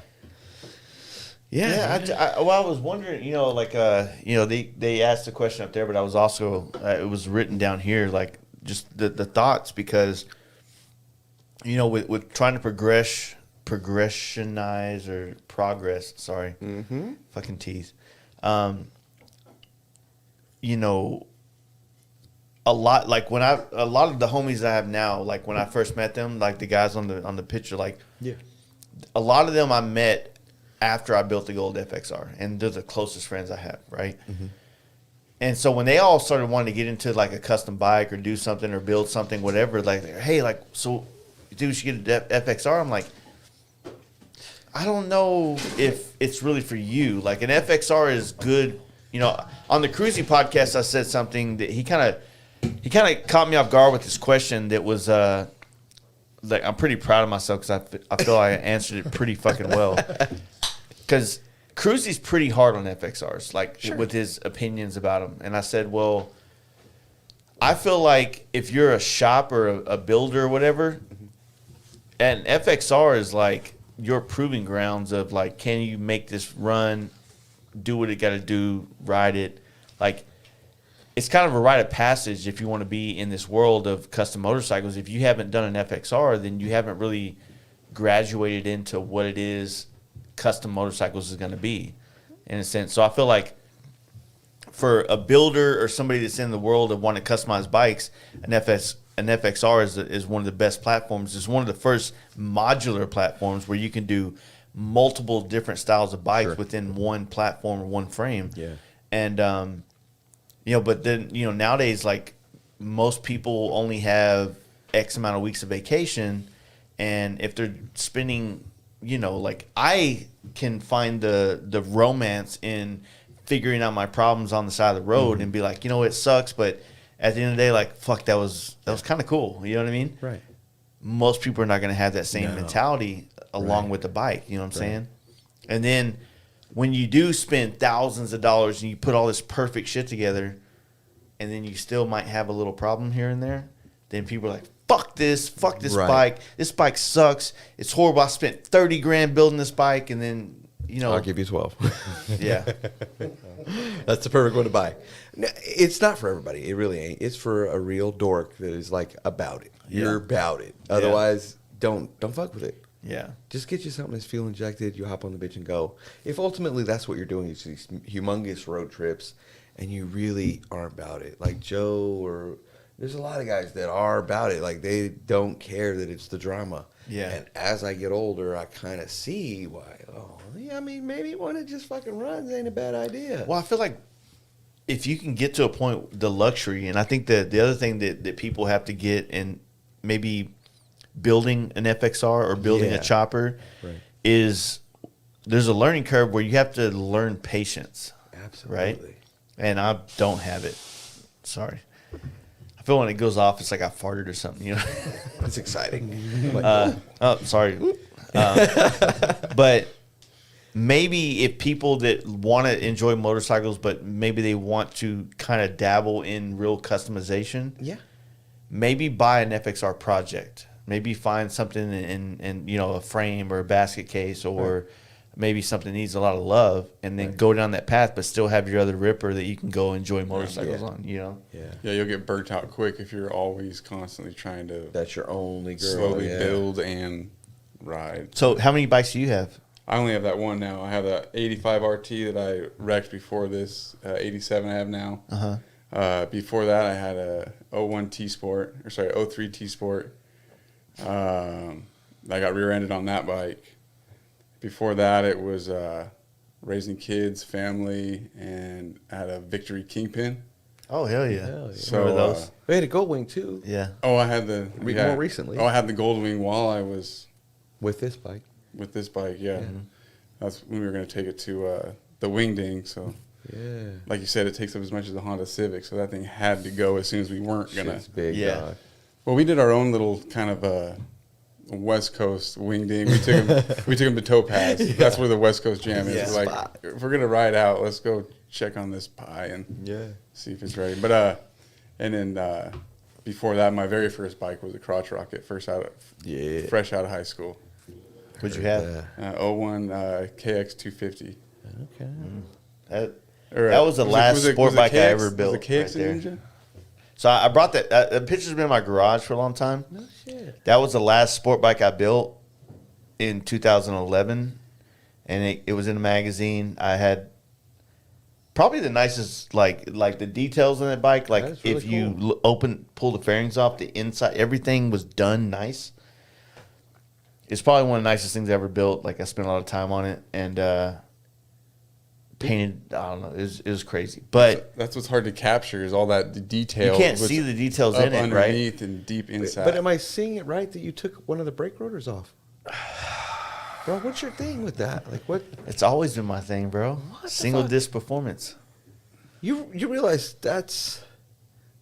we're spinning backwards with that, right? You do realize that we don't have elevation here, so braking is a lot that's easier. fluid. What? Braking is easier I ain't know. So when you have a place where a lot of elevation change, then braking becomes a much bigger thing. Yeah. When you don't have elevation and you're not coming down a hill, braking is way easier on your bike, right? Okay. So when you talk about the whole Midwest, the whole central part of the country where we don't have a lot of, it's pretty flat here. So yeah, obviously 2 brakes, it'll fucking like stop it better. Guess what I also did? I don't have a rear brake on that bike. I got 1 rotor, and guess what? I'm alive. And I fucking rode the shit out of that bike. You were a sport bike chopper, dog. Exactly. So with me, like I wanted to show the rim off. You know what I mean? And so when you put a big rotor on it, you don't show the rim off. And so it's kind of like one of those deals that it was just same thing with the rear rotor. I took the rear rotor off and didn't have a rear brake, so I wanted to show the rear wheel off. But I didn't ride that bike the same way that we ride bikes now. Right. I rode that bike in a much different idea. And so all this performance talk that we've been having in this world, this has always been the topic of a sport bike when I was in that culture. Because the things we did on sport bikes were making fat tires and doing 240 kits and stretching them and all that. Yeah. Everybody that rode sport bikes was like, you're fucking dumb for doing that. You can't ride it. It's not good. It's not this. But like what I do paint did not apply to the guy that wanted to go rip canyons because he was assuming that he was going to wreck. Crash that sucker. So he didn't want to put thousands of dollars in paint. So sense. I had to focus on the demographic of dudes that were going to fucking do that. That makes sense. So it's the same thing when it came to Harleys. Like, I guess to give California credit, you have a great group of people that just want to ride bikes and don't give a fuck about doing social media. Yeah. So it took longer for the rest of the country to catch on to what was taking place, right? We had to wait till Sons of Anarchy showed what y'all guys were doing. Yeah. And, there's always the whole fucking, this shit's gay, it's not real. But no, it showed us a different look of a Harley. Yeah, sure. That wasn't shoved in our face. Biker Build-Off wasn't going to fucking NorCal going, hey, HA, what's your bike style? Of choice, yeah. Like, you had to be in the industry heavy and go to all the events like Laconia, or not Laconia, fucking River, Laughlin, Street Vibes, all these different shit to see this real culture. And you just didn't get that. We didn't have YouTube. We didn't have all that shit back in the early 2000s, right? We had Biker Build-Off. We had Orange County Choppers, West Coast Choppers, and TPJ Customs. Apparently he was around at the time. My dog. And then we had Sons of Anarchy. Yeah, that was huge. That was in a fictitious town where you guys live. What are you talking about? That's Lodi, dude. We all know it's Lodi. They said Lodi. They said all that Charming, shit. Bro.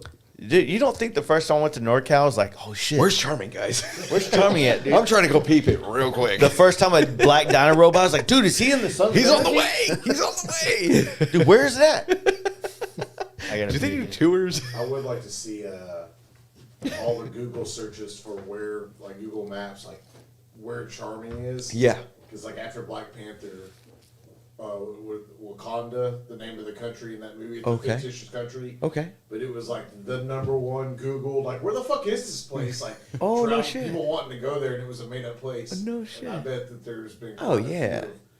Let's go to It's Charming. probably in somebody's grape vineyard or something, their watermelon farm. Get the fuck out of Is here. where What the are you pin doing drops here at. again? They're like, one of these SOA assholes. Here we go again. Yeah, I bet that's a thing. I never even thought to try it, and we live maybe 30 minutes from there.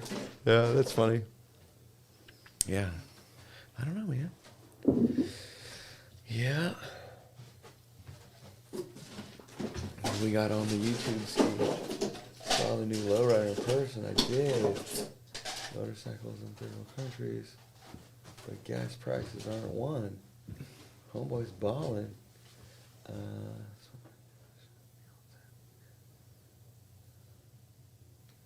The one guy was talking about, like you and your dad getting his kids Kenny Hicks. He's got a little custom shop up in Farmersville. It's probably an hour-ish from here. He was actually at bike night last night. But yeah, he's talking about the same thing, getting his kids in the shop. And that's totally what it's going to. That's totally what it's going to take to get people into motorcycles, like the whole new generation, because like I don't know how you got into motorcycles, but it probably wasn't through your parents because you had sport bikes, right? No. My family, my dad's side of the family, which is where the money's at, which I've never seen any of it. They actually shunned me when I rode motorcycles early on. Right. They were like, "That's stupid. It's dangerous. Yeah. And if you do it, we don't want to fuck with you." And that made you want to do it more. Jeez. And I haven't talked to them since 06. See? Yeah. So, for me, it was I went to school for architecture right out of college or right out of high school. I was heavy into it. I was into drafting design. I wanted to be an architect, but then I got a job doing architecture, or not doing it, but being a draftsman, or at least a under draftsman. And I realized that this shit sucks, sitting at a desk all day. Like, the designing of something was an amazing feeling, but watching somebody else put it together was a dissatisfying thing. And I wanted to be able to have the satisfaction of thinking something and then actually with my hands putting it together. And I didn't realize it at the time, and this is regurgitation, and I've said this on a podcast, you probably heard it a million times. That movie Fast and Furious, when it came out, it made the culture of cars interesting to me. It was never interesting because before that, cars to me were Barracudas and fucking things that I could not afford to even touch in 2001, 2002, 2003 as a young adult. Like, I can't fucking go get a 69 Camaro and go fuck with that. Maybe I can get an IROC Z. Yeah. You know what I mean? T-top. Maybe. Right? And then we all know the 80s car world is a fucking shit show with wiring and things like that. yeah. So this thing came out, and it made the cars that were affordable and easy to obtain. And I had a 240 SX at the time. Damn. You're already So- a foot in the door. Exactly. So that comes out. It opens my whole fucking world to this culture of Japanese JDM cars. I immediately get into drifting. My first time to ever go to California was to go pick up front clips for SR20s, MR2s, and bring them back to Texas. And, you know, that was my thing. And then tinkering, like, I've always grew up in a body shop, so I'm always working around cars, but I hated it. It was like a job. I wanted to go skateboard. And then the movie comes out. I'm like, oh shit. Like, I went to work the next day like, so what's this thing do over here? That, like, I was more interested in all those tools in the shop and all the processes of painting ever. And so I've always said, like, it's our job and our generation's job to make this palatable for the next generation. Like, how do we make this cool? And with things changing as fast as it has over the last 20 years with YouTube and this, like, the things that we all grew up with, that was like the idea was like, hey, maybe one day we'll be on TV. Like, that doesn't mean shit anymore. Yeah. Nowadays it's like, hey, dude, like, let's have a YouTube channel. Let's have our own shit, right? How do you get that big? Like, it's so different now, you know? But yeah, when I found that movie, it made all the car culture interesting to me. And then I kept trying to immerse myself more with it until I got so many tickets street racing and doing that shit that I fell into a shop that painted motorcycles. Right in 2004, in January 2004, I got a job at a shop painting motorcycles. And then 2 weeks later, Discovery Channel was in that shop filming for Biker Build Off while I'm wet sanding tanks. And I'm like, I've never been this close to the center of a universe, in a sense. Yeah. And I grew up in paint, so I've been painting for fucking last 8 years. So I knew it. I'm like, well, fuck, man. Like, I grew up as an artist. I used to draw comic book shit when I was a kid. Well, shit, I want to do all this. I started stealing tape, going home and laying out flames on the table at home. I'm like, dude, I can do this. And for me, at 20 years old, I found something that I thought that I can turn into what I have now. Fuck yeah. Which, let me be real, I don't have much now, but I got cool pictures of my life up here. I got better memories than I have a bank account for sure, but I wouldn't trade it for That's the world. life, dude. 100%. You know, That's life. it's I have an 11-year-old son, and finding a way to bond with him has been a big challenge. Because I think the arrogant side of me is always like, you know what, I'm cool as fuck. You should want to be a part of everything that goes on in my life. But his culture that he's coming up with, the things that inspire him or interest him, is so much different than mine, and it's just tough. You know, my daughter, I had her when I was very young, so we have a much better connection. My son, you know, he's like watching FGTV. He grew up watching other dudes play video games, and I'm like, dude, I play the shit out of video video games. Do that same stuff right now. like, bro, like we got that game over here. Let's play it. You know what I mean? Yeah. He was over here the other day, Sunday. He was up at the shop with me because when I built this studio, my son's always been to YouTube. And when I told him when I was building up here, I was like, look, I'm building a studio because we're going to do podcasts and it's going to be on YouTube. Yeah. Like, I saw the light bulb go off. He goes, oh, that's cool, Dad. And the first time ever. That you were cool. Yeah. And you know, I remember before we even had all this shit in the room, I remember me and him sat in here. We didn't record it or anything like that or do anything, but we like acted like we had a podcast together. Oh. And he sat here, I sat there, and I was like, just get him to talk. And like, for me, it was like a weird way that we kind of bonded a little bit. And then we just recently did the trip to New York together, and that was a big thing, big help too. But dude, it's been a struggle, man. It's been a struggle to be a parent and be applicable because I never got my I haven't got my shit together young enough to be a stable parent in my kid's eyes, as opposed to where I feel like when I was growing up, I was like, oh, parents got it figured out. Like, I feel like my kids are always like, I don't know, Dad's kind of sketchy. You know what I mean? Like, he might be here, you might not. You know what I mean? That kind of vibe. So, I don't know, man. With dealing with the younger generation, it's as much as I feel like we get it and we're on the same page, there's still a different fucking algorithm going on with you guys that is not, it's like we don't understand. Like, it's just like a couple fucking teeth off. Yeah. You know what I mean? And then it's different. Yeah. You know what I'm saying? Like, you don't even understand it well enough to make it jive. Yeah. Like, if you did, obviously that's what everybody would want to do to make it work. But like, what it is, it's like this. Like, when you meet somebody, like, same kind of range, you're like, hey, man, you ever seen that movie, this? And you're like, yeah, I love it. And then you quote one of the lines like, fuck, did we just become best friends, dude? Right. You know? Step brothers, right? Yeah. Right? Well, when a lot of kids don't watch movies the same way we did. You know, and so when you're like, hey, man, you know, that's one of those like bro code things. Like, hey, look, we can quote a couple of movies together. We're gonna be solid. We'll be all right. Yeah. But when you're like, I'm almost having to pay my son to watch movies that I told him, like, hey, look, you're not gonna be disappointed. Ace Ventura is the shit. Yeah, 100%. And he's like, I don't know, man. And then he finally watches it, and he's like, I like this guy. Who is this guy? Oh, cool. What's his name? All right. Like, Jim fucking Carrey, dude. You say his fucking name. You know what I mean? Say his name. And it's not just Jim. You better say both. Yeah. And then he's like, he goes home and he watches The Mask on his own. I'm like, nice. Finally, Nice. I got him. You know, he's not ready for Me, Myself, and Irene, but we're going to get to that point. That's a good ass movie, by the way.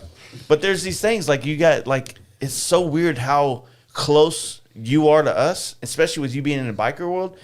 But then there's, like, this weird, like, difference. Like, oh yeah, for sure. Like, I feel like I didn't get like blend in really well with anybody that I went to high school with, because I felt like I didn't belong there. Right? Yeah. Like, but with motorcycles, all of my friends are 40 years old. That is weird. Which is totally weird. So, oh man, everybody's watching this shit. Yeah, it So one of our Daytona stories, this is kind of weird. So Jamie, you saw the van. He's got Sasquatch stickers. We were joking this whole time that we were like two fathers with your kid. Because literally he's 20, I'm 41. Totally could be my kid, right? Yeah.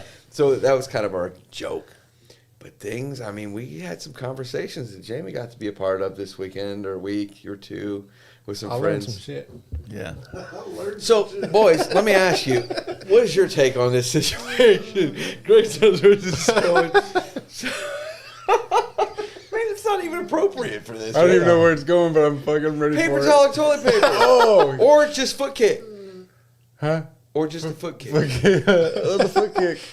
What are you talking about? So when you jack off in the shower, Okay. do you kick it down the gutter, right? And that apparently wasn't good enough. People were like, yo, you got to use You might paper slip. towel. But then you got to take it out, flush in the toilet because you can't put it down the drain. You can't use paper towel or toilet paper because it's going to stick to your dick if you try to wipe it off. Yeah. So, like, Jamie was there for all that this weekend, which was pretty... I mean, I feel like that's cool, but then we have to think about also... I feel like there's an age, though, where, like, becoming the, like... I feel like there's an age where you're young, where it's like, hey, look, jerk-off talk is off the table until I hit this point where I understand that everybody does it. He's 20. He's fine. He's not I know 14. he does it, but is he accepted the fact that, like, we all do it and so we can joke about it in a laughing way? We never asked him. We're supposed to ask permission? Yeah. Is that how that goes? Just to solve the problem at hand. When you're in the shower, you take this, once you're done, and then you got the spot, it won't just, it's not free flowing down. Right. You take the soap and just lather it like a motherfucker, and you just kind of. That's what Greg said. You just lather the fucking soap on it, kind of put it on it, and then it just kind of dissolves. You just Now my fucking showers are going to be 20 I didn't know minutes that. shorter. That's like a fucking pro tip. I didn't know that.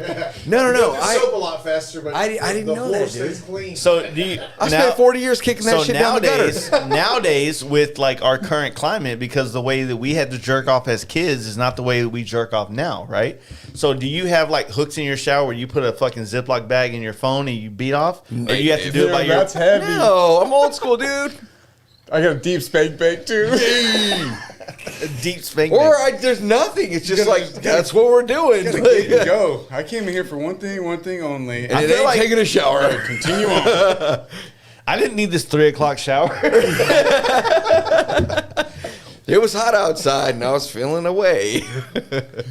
Yeah, man. I don't know. So it's just, sorry. No, here. I want a start beer. talking about ejaculation.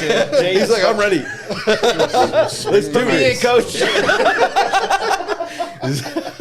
I kept this bench warm long enough. You want to know how to build an 88 Evo? I'll tag you guys with one of you guys in.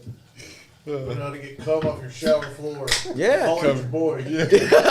I'll be here till Tuesday.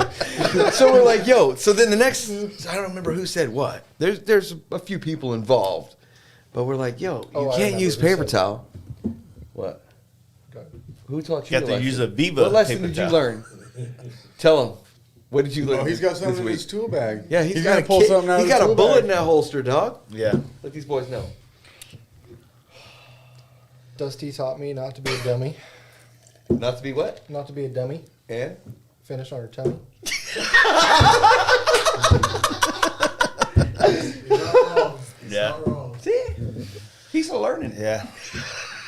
You're going to learn. Yeah. You're going to learn today. He learned this week. I know my parents are sitting right now on the couch Oh no! putting this on the TV. So I hope their couch is comfortable. We're gonna be here. And I hope they know you jerked off at one point in your life. So we're like, Jamie's gonna go home and tell him, guys, we need paper towel. Yeah. Nick just followed up. Don't be a dummy. Yeah, and you got to use toilet paper or paper towel, not toilet paper. I've never like been the guy that like put that much emphasis on jerking off. Like I just, You never grabbed the toilet paper and then you wiped it off and it shredded in little I'm a shards on hand the guy. head of your dick. I'm a hand guy. Like, I caught it. No. And then I carry it around. What? Who does that? Look, Mom. What do you do with that? And then I find a sink somewhere and then I wash it off and I'm like, Dude, that's the Dude, same get thing as up. the shower. Like, why wouldn't you just kick her down the I drain? don't, because in the shower you can't like, I guess I don't have the deep imagination that you guys have. What imagination do you need to kick it down the drain? No, It's not the kicking, to it's get just to the the point getting where to you the got point something where to you kick. got some. There you go. Homie's got to kick it. You're partying outside the tub. I feel you. Yeah. Okay. It takes me a while sometimes. Yeah. Yeah, I just don't want to, I don't know. Like, Okay. I look at it as more like, look, there's something blocking my pathway to being clear-minded right now, and it I must gotta be get it out of here. Yeah. Yeah, I just need to get this fucking cum out of me right quick, and once it's gone, I think I can focus better on life. Why do you feel like that after the fact too, though? Yeah. The worst So part, wasn't this podcast supposed to be about motorcycles? Wait a minute, Jamie, you're getting all weird on me. dude, calm down. Coming and motorcycles are the same fucking field. Yeah, it's all about coming at the end of Hand the in day. hand, literally. These are the same things. You ever heard chicks talk about like, oh, when I ride the back of the bike, I just come everywhere? You ever heard that? Like they like the vibration of the motorcycles. Like my wife like hates riding on the bike. She feels like it pounds her pussy like on the top, and she's like, it's raw now. We can't have sex tonight because we had a bike trip together. I today. can imagine. Like, Yeah. that's probably not a good time. I just feel like maybe pussies were tougher in the 90s. I mean, everything was dudes were tougher in the 90s, bro. Yeah. When your hair was like this in the 90s, you were tough as fuck. Dude, I feel like that and like barbed wire tattoos around their arm. Yeah. And like a Tasmanian devil tattoo. Bad, but you were. They were When you weren't fucking doing people the up. hairs a bit. Yeah. It was just all It was like life. You were still hanging on. Yeah. From when you were cool. You were like, no, this was If you me. think about it, like some dude has been shot by a guy with a Tasmanian tattoo, and he's died. And that dude probably is either in jail now and has more tattoos, or he's fucking living free and he sees that Taz devil like, yo, I used to see a wild man. Dude. Depends on if the tag. If you don't know about Looney Tunes in the '90s, the Looney Tunes had a resurgence with both the rap culture and fucking white America, I guess you would say. That's one way of putting it. Yeah. And so, like, all of a sudden, you can get a Marvin Martian T-shirt with Bugs Bunny, and they wear their pants backwards, and that was fly as Cross fuck. colors, dude. Yeah. Yeah. Or you can get a Tasmanian devil tattoo and a no fear sign, and people did not fuck with you, dude. Or bad That was boy. like almost like having Bad boy on your OG stomach. bad boy. Yeah, You're a dude. gangster. Yeah. The 90s were real, dude. Like, it didn't take a lot to scare a fucking square away. Yeah. My uncle had a Tasmanian devil. It said North Sac Maniac. Damn. Fucking Sav, dog. That's my family, bro. Fucking sad, Get some. dude. I like how, like, people just take words and they leave the rest of the letters off and it means the same thing. So, my chick's kids, in the last couple years, Yeah. they started, it was like 2 years ago, they started saying Sav. And they thought they were all fucking cool. I'm like, what the fuck? That's like 20, 30 years old kind of deal, dude. Yeah. And they totally thought they made that up. And then I felt the need to argue because I feel like it's shitty that they want to claim it. And I'm like, yo, that was already a thing. You're way late to the party. You're not cool, and you think you are. Yeah. What do you tell them? The weirdest thing I'm is, starting to look for rap videos where it says it, E40, whatever I can Yeah. come up with. I'm like, bro, here's proof. Yeah. yeah, Look at the year that was made. we were doing this back in the day. Yeah. The weirdest culture shock for me when the first time I came to NorCal was Hella. To the point where Mike and Dusty, that's a They know now. to the point where I would be at my friend's parents' house and his parents were saying, "Oh, that's just Hella week." And I'm like, Yeah. What are you talking about? What does that mean? "No, I get what it means because it swept the country, Yeah. but it didn't stick anywhere but NorCal." Because that shit's hella tight. What are you? Dude. I'm getting more picked up on y'all. I think y'all Yeah, I stopped like at like it. the California border. No, but it's user friendly. You can It totally is. have No, it. it's total user. Fucking works. It It does. It jives, dude. Fucking works. I'm not mad. Yeah. We can trade, motherfuckers. When I get like super, Y'all hella dumb. when I Y'all hella gay. when I get all of su- it. like, you know, like you know when you're a kid and you get super excited, you just like fucking I'm raging, I'm ready to go. That's like a Wednesday. Getting Yeah. ready to toilet for a house that kids don't do no more these days. Yeah, like yeah. Every once in a while, like when I get like whatever happens, like all the boys are coming out on Sunday, we're riding together. Like fuck yeah, let's Yep. go. Yeah. I'm hella pumped. I'm like, Hella why did pumped. I say that? You know what I mean? Yeah. It's like a word that's in the back of my dictionary that it comes out when Hella I'm excited. so excited. We already know. It's like that's You gotta be hella excited, dog. Exactly what's going on, dude. I fucking It's I don't know. that extra on like it is. Yeah.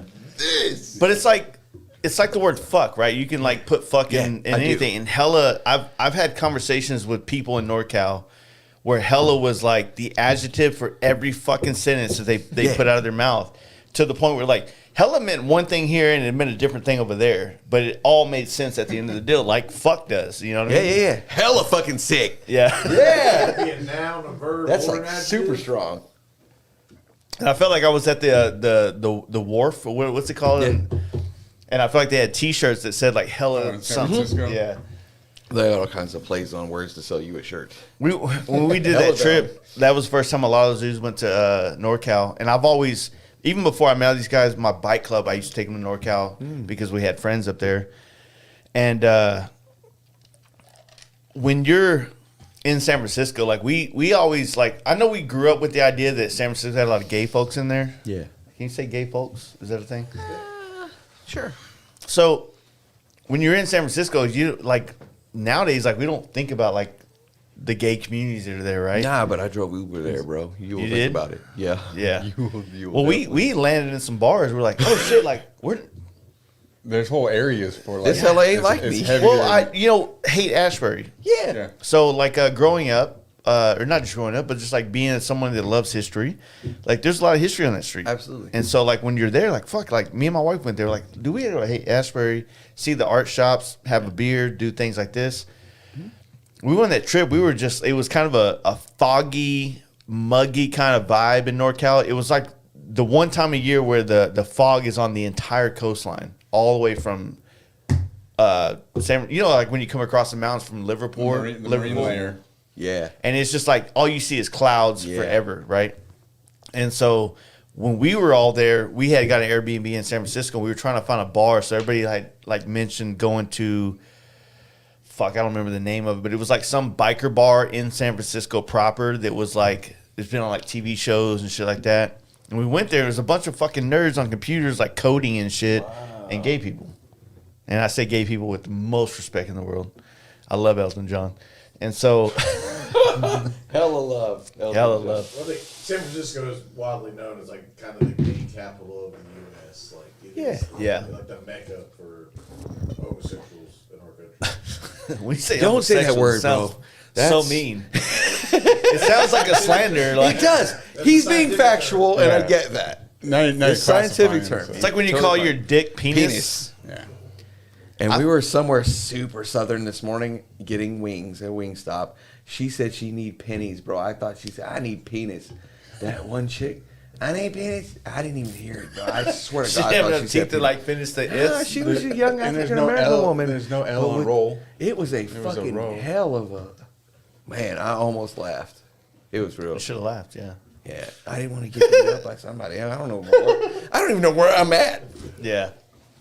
that Yeah. was a good Louisiana's a different culture though. If you're over there, Was like, it Louisiana? With It was either Wingstop. it might have been Mississippi. It was some deep South accent, bro. yeah, there's a different world going on there. It sounded like penis for sure. Or it was earlier today. I don't know. Yeah, it's I don't know.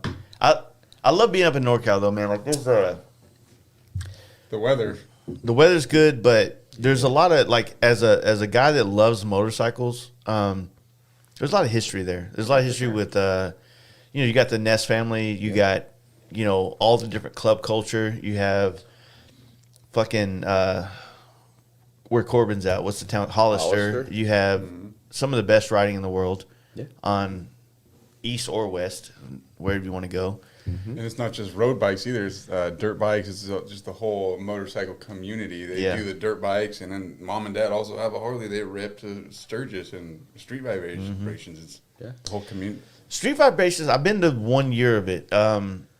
Has that thing gotten better or gotten worse? I don't go a whole lot, to be honest. Yeah. I don't think it Couple happened in the last times. 2 years. They have like a spring one and a summer one for together, and I don't know if I just keep going to the wrong ones, but it's just not my kind of jam.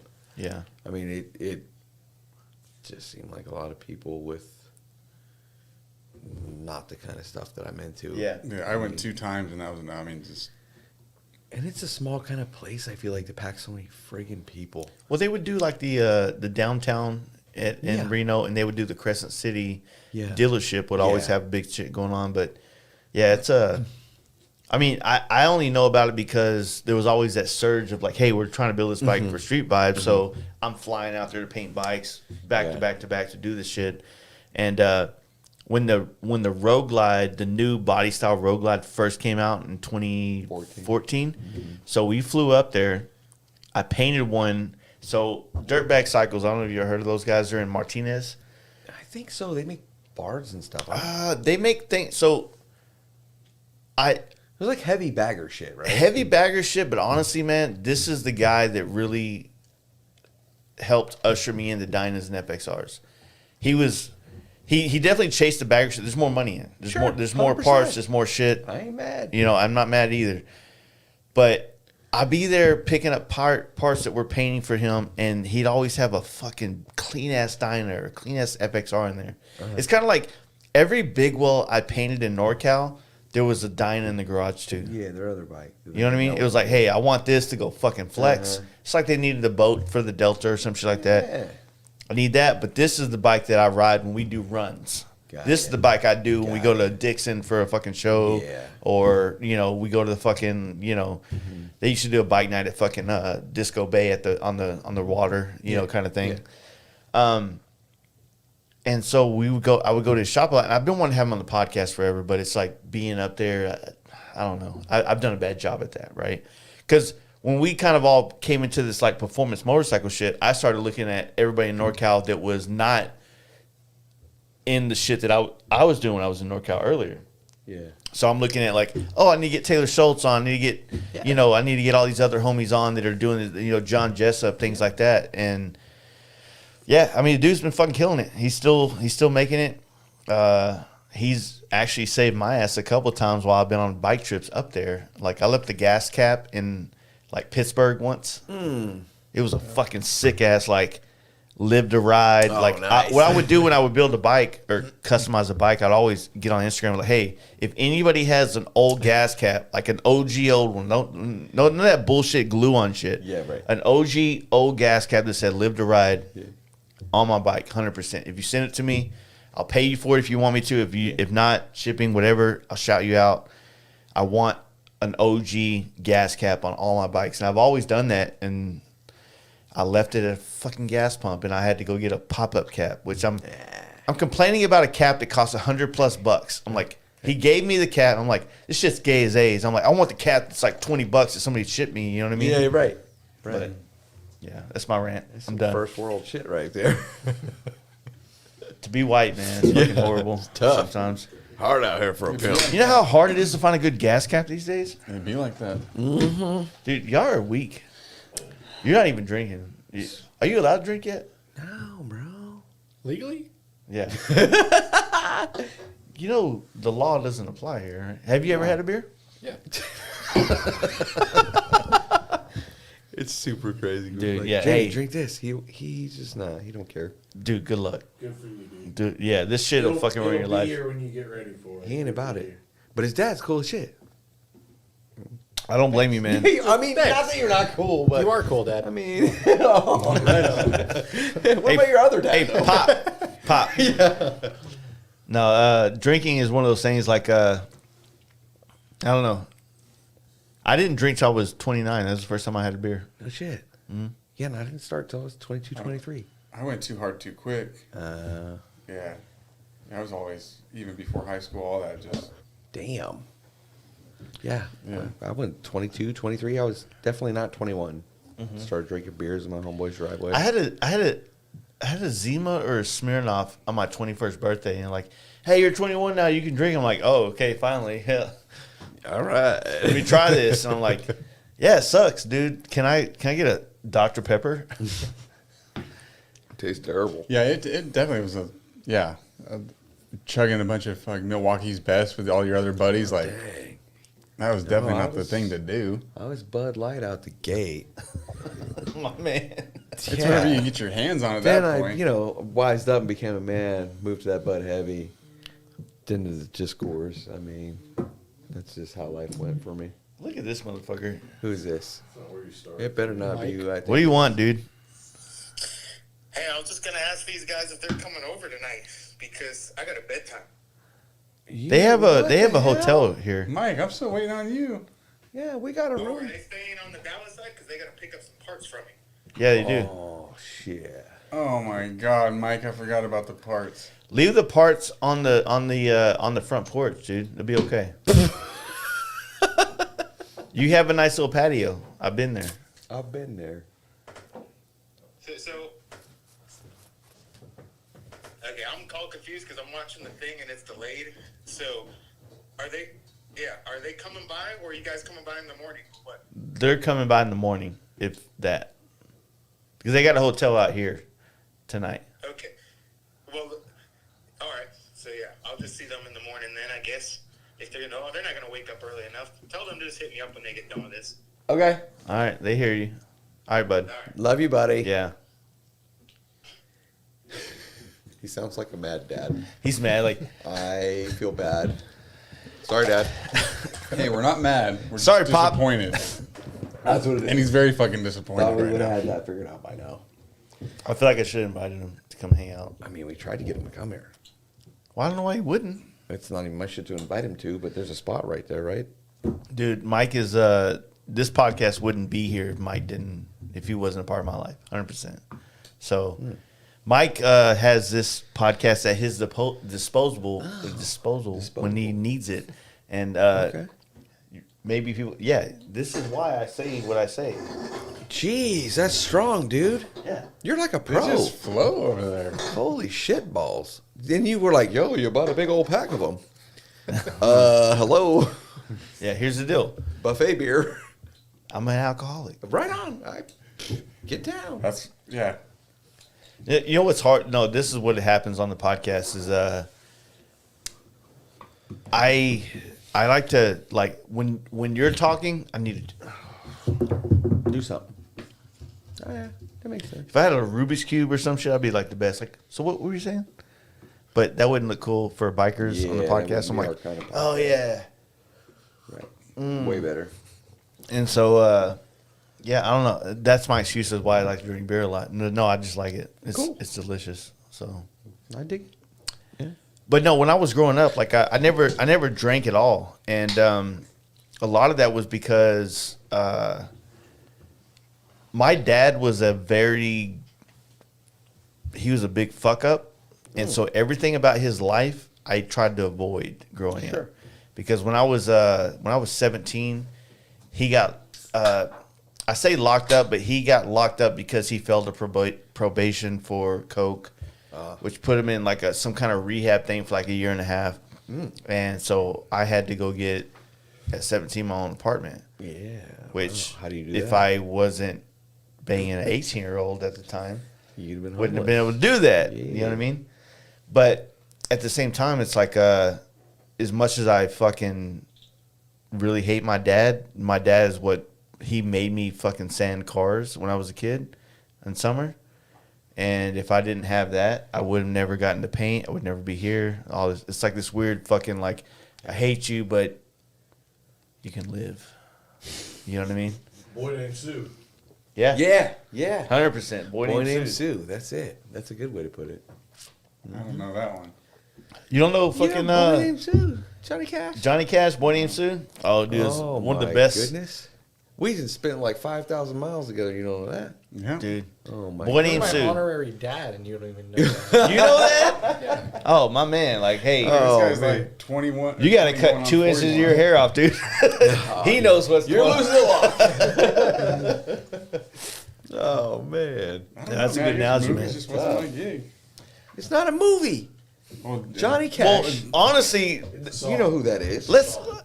I got a clue there. There's two things that happened with Johnny Cash that were two epic things. Walk the Line is an amazing movie. Walk Hard is equally the most amazing movie and comedy ever happened. Yeah. Walk Hard's funny. Yeah.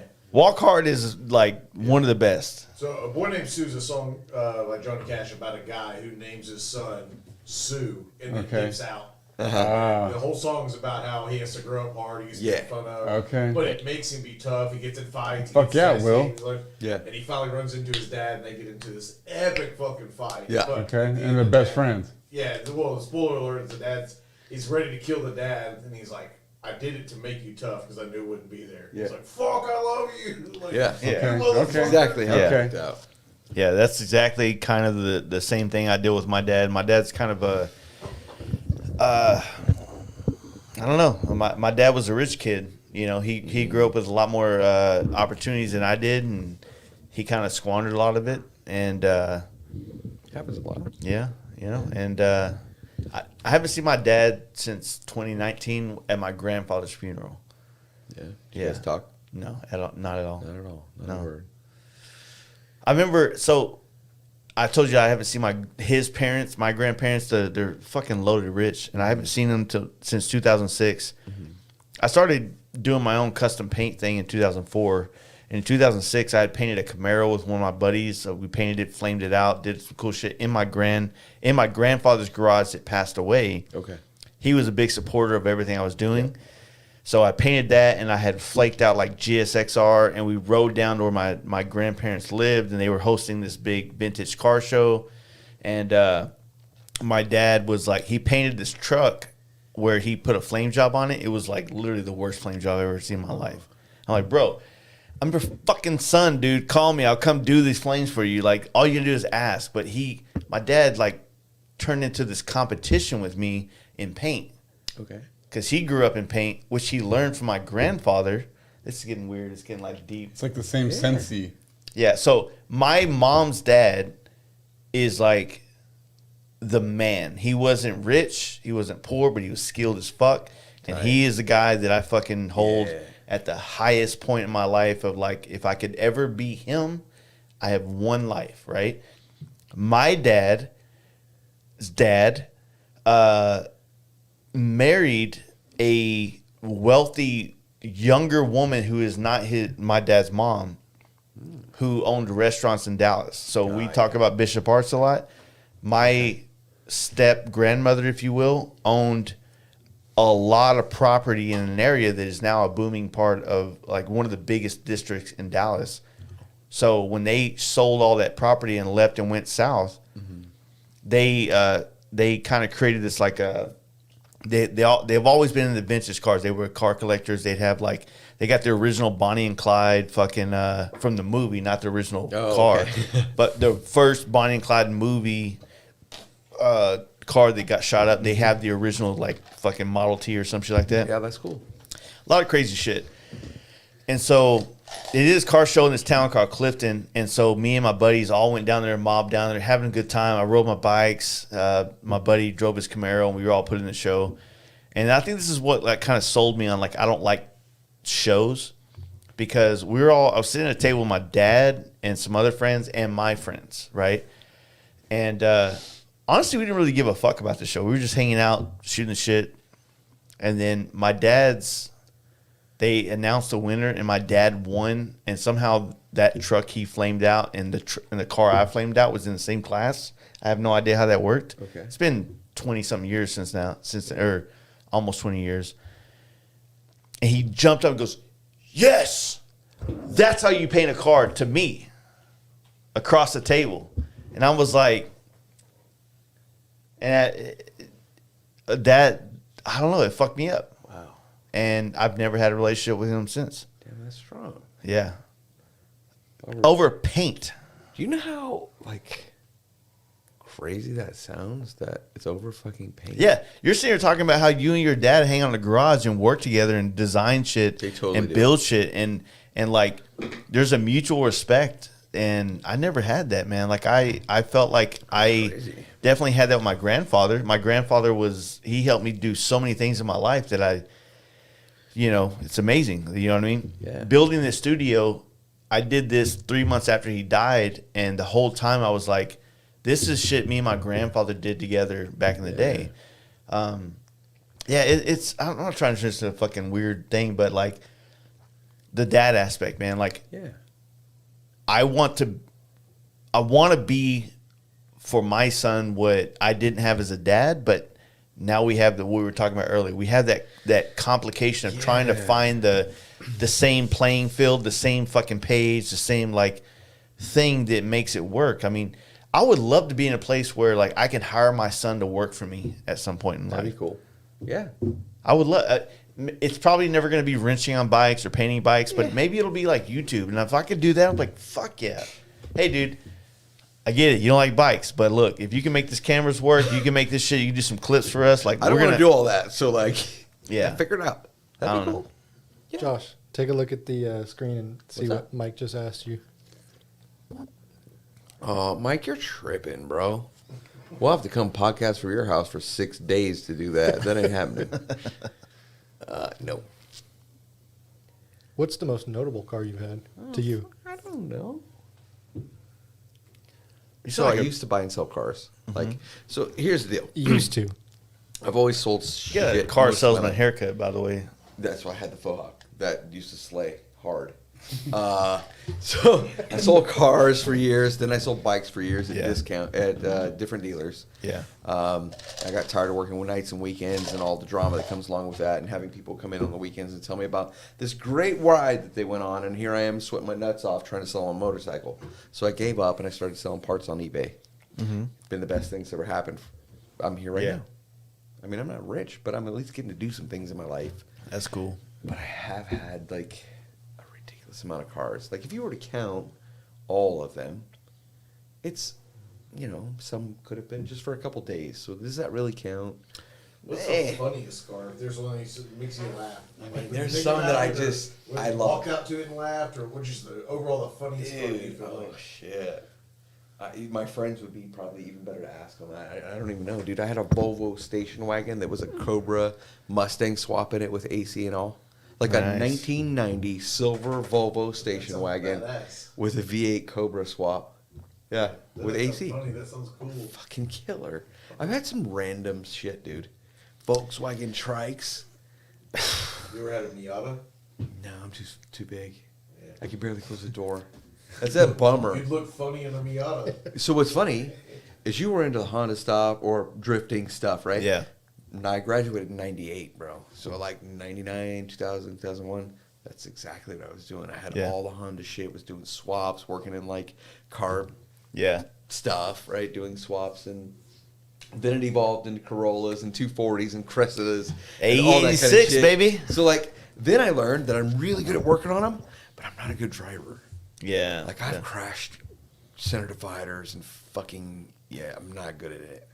And it sucks because I love that shit, and I still am going to buy a Skyline at some point. But like, every it's once totally in a while, attainable now. it is attainable, but at the same time, I every once in a while, like I go through Facebook Marketplace. I'm like, any GTRs? My favorite's 32 R32. I want those. I'm cool. I'll fuck with a 33, and I'll definitely fuck with a 34, but I can't afford those. You're right. That's a little crazy. So 32, I'm like, I'm good. Are you lost? R32 Volkswagen. He's a Volkswagen. That's a so different thing. Yeah, I did that too. They had the R32. I remember that. Yeah. So every once in a while, I'm like, what can I sell to get this 30? They finance them. How fucking crazy is that? Some people do, but like there's a couple of people that roll around town, and we do the taco stand where my wife works at the Bishop Arts thing. There's a guy that lives in that neighborhood, the Last Stand. It's called the Last Stand. It's a taco spot that we go hang out with. Mm-hmm. There's a guy that lives in that neighborhood that has an R32 GTS, so the rear wheel drive, not the all wheel drive. That's fine. And he comes up, and I was like, babe, that's one of my dream cars over there. Mm-hmm. And I'm like, I'm gonna go talk to him. So I walk up, hey man, Cold call him. Cool car, bro. I get it, man. You got the Yeezys on and shit. Like, here's the deal. Oh man. You know, like he's definitely trendy as fuck, but it's like, I was like, man, like, for me, in the car culture thing, when I did that, like, I was telling you guys, like, we would go back there to California and bring things back. Mm-hmm. The first time I ever went to California, to LA, was to do that. And the magazine back in the day was Super Street. Of course. So in Super Street, when drifting first became a thing, and most of us were already doing Initial D and all the fucking videos and all the magazines from Japan. Right. They had like an article about a couple people that were doing drifting in the hills in SoCal. Okay. And so we're hanging out at the shop and we're doing a swap. We're actually doing a swap of a super motor into a GS, like sedan. Yeah. And then we're driving that GS back. Oh, you're doing it in California? Yeah, we're doing it in California, in City of Industry, California. Yeah.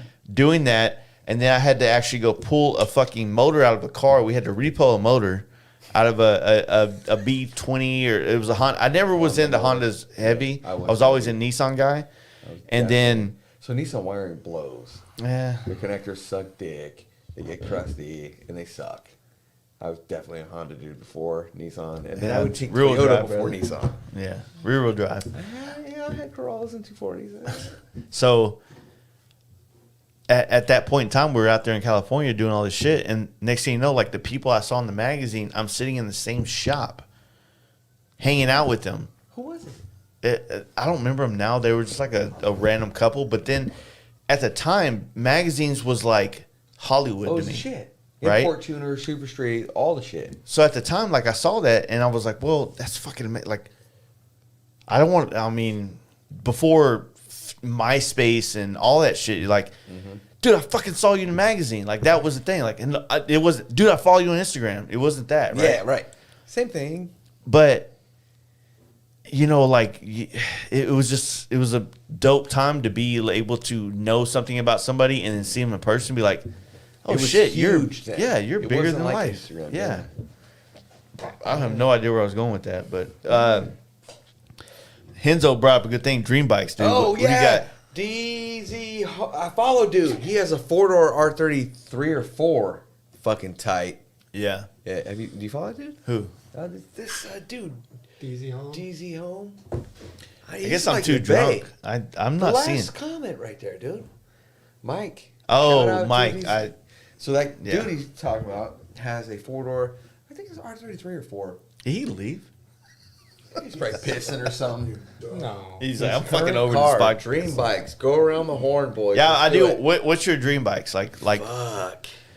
I don't care if it's dream Goldwing. bikes. I don't care if it's dream bikes in a genre. Like if you have 5 dream bikes, I want to hear it. But What do like got? you make the dream bike or period. you buy. What do you got? Oh fuck.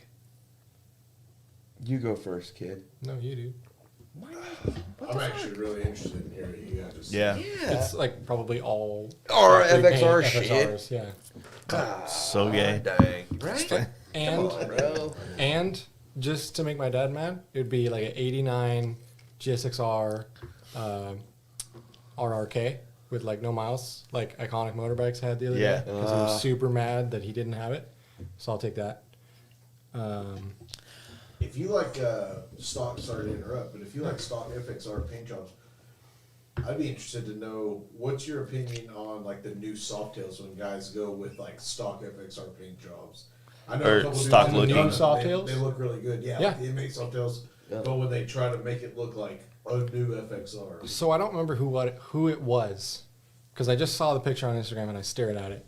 But somebody had taken a new Softail lowrider and they stuck an FXR tank, like a LR single fill tank, an FXR rear fender, and an FXR front fender, along with a 39 millimeter front end off of an FXR onto the newer Softail. Wow. So really, the only thing that was left Like a was downgrade. Yeah. No. What would right. you do? It totally I'm into does. FXR. But That doesn't the happen. way that it looked to me, it looked just like an FXR Huh. because it had the right width, it had the right fenders. It was super cool because it just had the newer drivetrain. yeah. It was like a Mike wasn't pleased with that. yeah. I feel for like sure. I thought it was cool, somebody Mike. just come out with a new fairing that is not the fucking same shit. Yeah. It's just on a different bike. I mean, Wait, it's wait, cool. say it I've seen again? some that look really cool. Like you're saying, they do like kind of the factory look. Well, I'm just wondering, is like I said, is stronger as guys that are really invested in the FXR. What do y'all think about these new Softails? Like I said, I wouldn't even call it ripping off. I would say paying homage to Yeah. like the ones that are really Yeah. trying to. No, I make think it it's look cool. Like Totally. If Harley did an FXR now, are you cool with them? You like them? So here's the thing, and I'm like a super FXR nerd, and Hinzo made me that way. So Yeah. like if somebody repaints Drinking an the FXR Kool-Aid, dude. I get it. Yeah. in the pinstripes off, We all an gotta go eighth of an inch, sometime. I see that with my eyes, and it bugs me. So what bugs me about proud of him. people fucking painting red the new book right bikes? Check you out, yeah, dude. for sure. What bugs Keep me going. when people paint the new bikes, like the old stuff, is that the dimensions aren't the same. So that the Yeah. pinstripes are not going to be the same, and it just messes with my head. Yeah. But I think it's really cool. I've seen a lot of them that are really cool. But I've seen a lot of baggers that have the fairing and it looks silly. Cause Yeah. I'm The over angles I'm are over wrong. baggers with FXR pairings. I think the Dynas and Softails it gets a pass. it kind of fits on those bikes, but Yeah. like you put it on a Road King, I get it. You didn't have a fairing, Yeah. so that's better than none, I guess. But a Road Glide fairing is a better fairing. I mean, let's keep it real. Yeah, it Like, is. The glove box is fucking better. The wind moves. That's better. why I like this ST. I'm super inspired That to shit looks ride cool. it. You know what I mean? It needs a But headlight cover, I feel like. But that's because I like FXR shit. So, Yeah. maybe not. I don't know. Little headlight cover, I'd be like, sick. We're dialed. lot of people I are think like, the turn signals. It needs turn signals. So I'm you like, do no, like the ST variant? I think it's pretty cool. Yeah. Yeah. I would like to write it to see how if anybody ever did something to pay homage to something that was already before, that fairing is probably the best rendition of paying homage to what it was. But now it looked kind of modern too. With the modern fucking touch. I definitely dig it. And all the people on the comments, right? The worst place in the world. The people that wanted it to be another RT fairing, like, get the fuck out of here. Like, why would Harley make the same part now as then? Like, you know what's going to happen when this fairing drops, right? I'm going to tell you exactly what's going to happen. Backordered as fuck forever. Let me tell you, two things that's happened in this podcast in its lifetime. If you listen to this podcast on day one, it sucks. We told you everything. Got him. I can't even finish. Go ahead. I can't even. Sorry. So day one, we said everything that was going to happen with performance baggers, and it's all come to fruition, right? I've watched it. What's going to happen with this fairing, and this is a cocky take on this, is it's going to drop. There's not a lot of bikes being released. There's only 300 bikes being released for the first 2 months. So with the get up on it already. With the fairing. Yeah. Right? So the fairing, 300 bikes come out, and then there'll be about 2 month gap, and then more bikes will start to be released. Right? So if most people are smart, they're going to start repopping these fairings. Oh, 100%. Right? Fucking Amazon. And they're going to start repopping them and making them available so you can put them on Dynas, baggers, things like that. Right? And if you weren't thinking that and you're a place that repops them, here's the deal. I just told you what's going to happen, and I am owed. You need to get some royalties over here on these royalties because you don't know what's going on. We repop shit. We're in China. Come get it, dick. They're probably in fucking Utah or some shit. You know what I mean? But so it's gonna get repopped. The same reason why, like I was wondering why people didn't repop the Sport Glide bags until. There are a couple repops, but they haven't done it right. The problem was you got a long and a short, right? Yeah, that's what I say. If they do both sides the same, we'd be good. Mm-hmm. The problem is you can't see both sides at the same time. I get that. From the back, you can. But if you have an exhaust, it doesn't. Mother. It doesn't. You're right behind your buddy. And you're like, yo, bro, do your balls hang low? Yeah, I mean, if your exhaust doesn't go to the back, if you don't have a Thunderheader on it, like you're from NorCal, so you're not allowed to not wear a Thunderheader. Right? He's got you there, and you do have one on your bike. I do have So it's not going to be as high. So the thing is, when people like the people that did repop the Sport Glide bags, they decided to repop the long bag. Yeah. The long bag doesn't look as good as the short bag. Oh, really? Yeah. Oh, okay. So the long bag, when you put it on other things, it's super long. Okay. It doesn't have the aesthetic. Yeah, the way I look at it is, it's not aesthetically perfect, but on the A side, the good side of the bike that you take pictures of, it's perfect looking. But then the B side gives you the extra storage that you might want. You know what I mean? So it's kind of like a I see it as sporty, more dressy. As far as higher is more sporty. Well, like they have two cop bike bags, right? I agree. Like I agree. Cop bag. They have a long ass DP bags. Long and then they have the short ones. I do like the shorter ones, but like you're saying, the longer one you can put more shit in. But they're the same on both sides. Well, the balance for everything is like, how do you tour these bikes and not get so grandpa old man? You buy fucking Rogue Glide. It's all blacked out, and then you just make your fatty ass payment and call your life good and use your navigation and fucking jam on with your cruise control and live your life. That's my life. I'm saying, I ain't mad. I ain't fucking mad. You're like, look, I'm trying to fit all these smaller bikes with all this bullshit on it, and it ain't working. Yeah. Get the right bike. Yeah, look, right? I mean, I get it. So what's your dream bike, though? I don't even know, bro. I love so many bikes. I really do. So, like, if you had to, like, the question, you went that's right. somewhere else. I just heard you say dream bike. Yeah. So, like, we asked him his dream bike, and you basically... Anything at all. Yeah. Whether you built it or you buy it, doesn't matter. I like the question, like, would you bring back your RT? I would say this: if you could put your garage together, and what are the bikes you're gonna die next week, and all your life's accomplishments are these bikes that you've accumulated, built, acquired, you know, because some bikes we fucking love that we don't want to build. We just want to own them, right? Yeah. And so, like, you get to this point in your life, like, look, I want this garage. What does that garage look like? What is a couple bikes in there notable? Right. Is it? What's your hand? Is it cheesy to say that the bike I have right now would be my dream bike? I mean, No, it's not. No, 100%. It came from. You're 40, dude. Yeah. You're almost 40. I know it's hard to fucking realize. Do you ever like think in The your end head of the like road. when I was a kid, that 40 is a lot different than when I'm 40?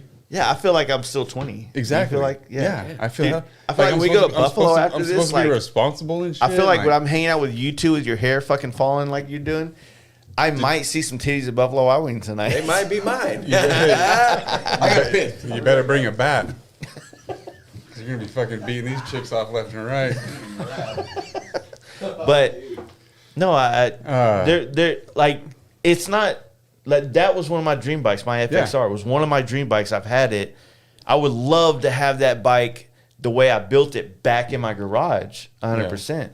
I don't know if I could ever do it again. You know what I mean? I don't know if I could ever build it again. You know what I mean? But Because like he said, would your RT beat that bike? And it's like you can't really bring it back because it had its time and it's yeah, the dinosaurs That's died it. for a reason, dude. Yeah. Change it up a little bit and say you're gonna die Saturday morning at 5 a.m. before you can do anything. fuck. 4 Yeah, that's a.m., before I get wake up. Whataburger, 5 getting the a.m. honey. So you got Monday, Tuesday, Wednesday, Thursday, Friday to ride bikes, and you're out on Saturday. What are you riding that week? Like I honestly want to take Pan America, whether it be fucking street. I want to take through all of its courses. Yeah. See what that thing is really about. you just want a day with it. Yeah, I'm not the best dirt biker. I fiddle around with that shit, but I would like to do what I could with that bike. Yeah. Old hand built fucking shovel chopper.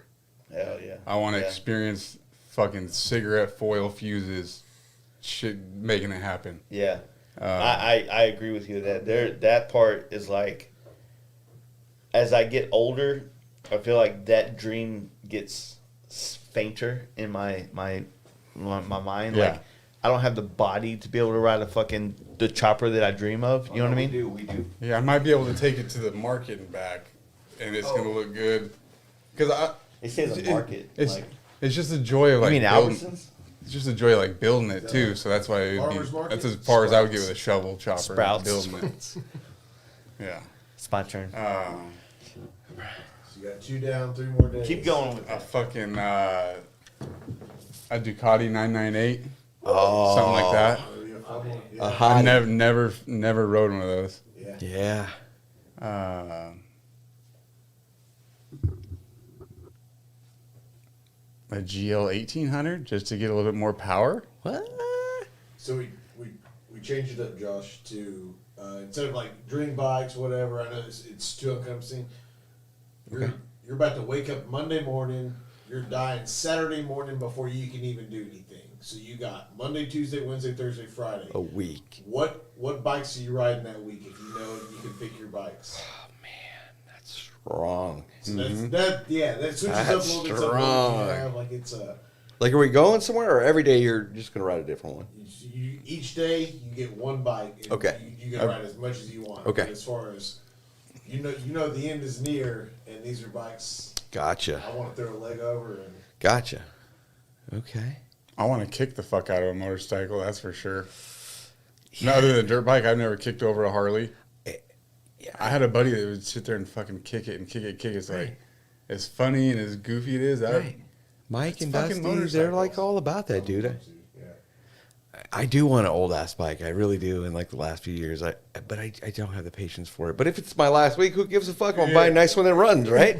I'm gonna kick it over and ride it. It's not even buying. It's just you wake up and that's your bike for the day. That's my bike for the day. 67. Yeah, whatever, some old you know. kickstart shit. Let's do it for a day.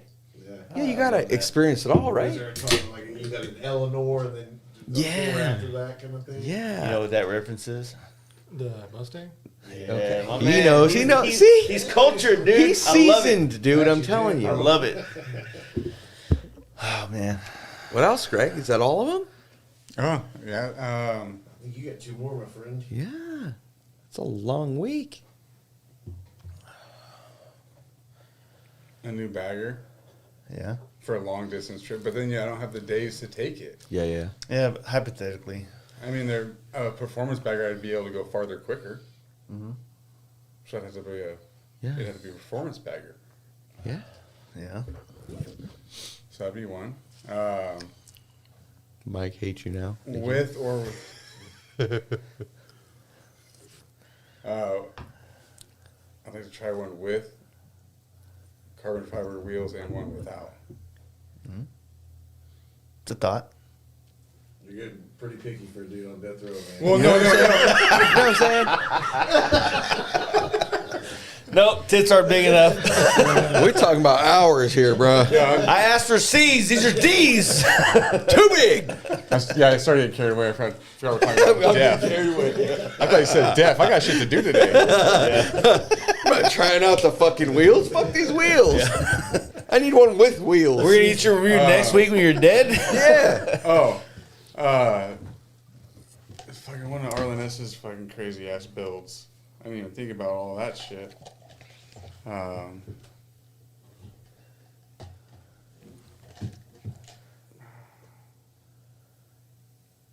I feel like none of us had given this that serious a No, thought. there's. Well, what the fuck are we doing? I can agree to that. Yeah. So being a human being, we always probably think of death, or not always, but you don't think of death. I do. I'm Like, getting older. I mean, yeah. And you're talking about like your dad dying and stuff like. yeah, I it don't deal becomes with a reality. that. So whenever it comes around, I just kind of like shun it. You assume there's more When time. it comes, I'm gonna have to fucking deal with it when it comes Yeah. because it's gonna come regardless. 100%. Up until that point, I try not to Yeah. fucking think about that shit at all. I mean, the As concept best I is can. if you put it in the back of your mind, then it might help you live the life that you should be living Yeah. without because they're, my brand, Live Fast, Fast Life Garage. It started to Live Fast, it turned to Fast Life. The one thing I will, like I said, hate him. Boy named Sue. When I grew up, my dad loved James Dean. Okay. Right? And there was always pictures in the house of James Dean, The Boulevard of Broken Dreams, Live Fast, all this shit. I grew up with that. And so for me, when I started this thing, it's funny because Famous Stars and Straps, we all remember the brand, right? If you had a fucking air ride truck, you know what the fuck I'm talking about. Hello, 2000. Funny enough, my neck says "Live Fast, Die Fun." Okay. That was a T-shirt that Famous Stars and Strap put out a long time ago. But it doesn't say famous on your arm, so you're yeah, straight. I never did the F, the You're famous good. F. Yeah, You're good. Family. Yeah. So, but it was like one of those things. Like, yeah, I want to fucking live fast. I want to do it now. I don't want to fucking like put it all on the side. Right. And I want to have fun. And the concept was like, look, if I can cram the most life in now, always thinking that I could die. Yeah. And I have a quote on my chest from, I think it's from James. Yeah, I have a quote. I don't know the fuck it's from on my chest tattooed. It was Siskel and Ebert. Siskel. Was this Jeopardy? Another hard part is I'm going to try to quote my own fucking writing on my chest, which I don't fucking remember. It was like, fuck, what is Fuck, it? take that shirt off, bro. Let's see this shit. Can you read it? It's bled out. It's bled out. Dream as if you'll live forever. Live as if you'll die tomorrow. You trying to see the nipple? He's trying to see the nipple, bro. Let me see. Die today. So Live as if you'll die Okay. today. dream as if you'll live forever. Live as if you'll die today. Yeah.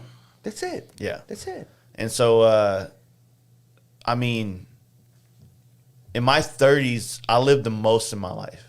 I did the most. I met the most people. Yeah. I experienced the most. And when I talk about my life on these podcasts, most of it is only the last 6 to 8, probably 9 years of my life, as opposed to the fact that I'm fucking 40 roughly, where I wish I had cooler shit to talk about in my 20s, but I didn't do anything cool. Because you didn't think you were dying soon. Yeah. That's I how was it like, goes. Fucking it off with your friends. I was We like, all hey, did. Except for those that didn't make it. This cheating ass bitch. You know what I mean? I'm chasing hoes everywhere, like trying to be a fucking like family man. I'm like, no, dude, I should have been out fucking banging hoes and doing all that shit. You know what I'm saying? Yeah. I'm jealous, proud, whatever you want to call it, of you for finding your passion as early as you did. Yeah, yeah. And to be going after it. And like I said, that's just really You get a leg up from a lot of people because some of us don't find this until we're in our 30s or late 20s, and then we wish, like, what the fuck? I just wasted the last 8 years of my life doing dumb shit, being a warehouse worker. Right. If that's your job, all good. Whatever. Yeah, my first time was Street Vibrations was in 06. So I was probably what? We were Probably 21, 22, 3. No, we were 23, 24. okay.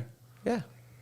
This guy's in fucking Daytona before he's 21. He came. Fucking killing it. Dude. Did he tell you where he's going? What his plans are? I'm going to MMI in Phoenix in May. My boy. You're going to get turned out, bro. My boy in Phoenix.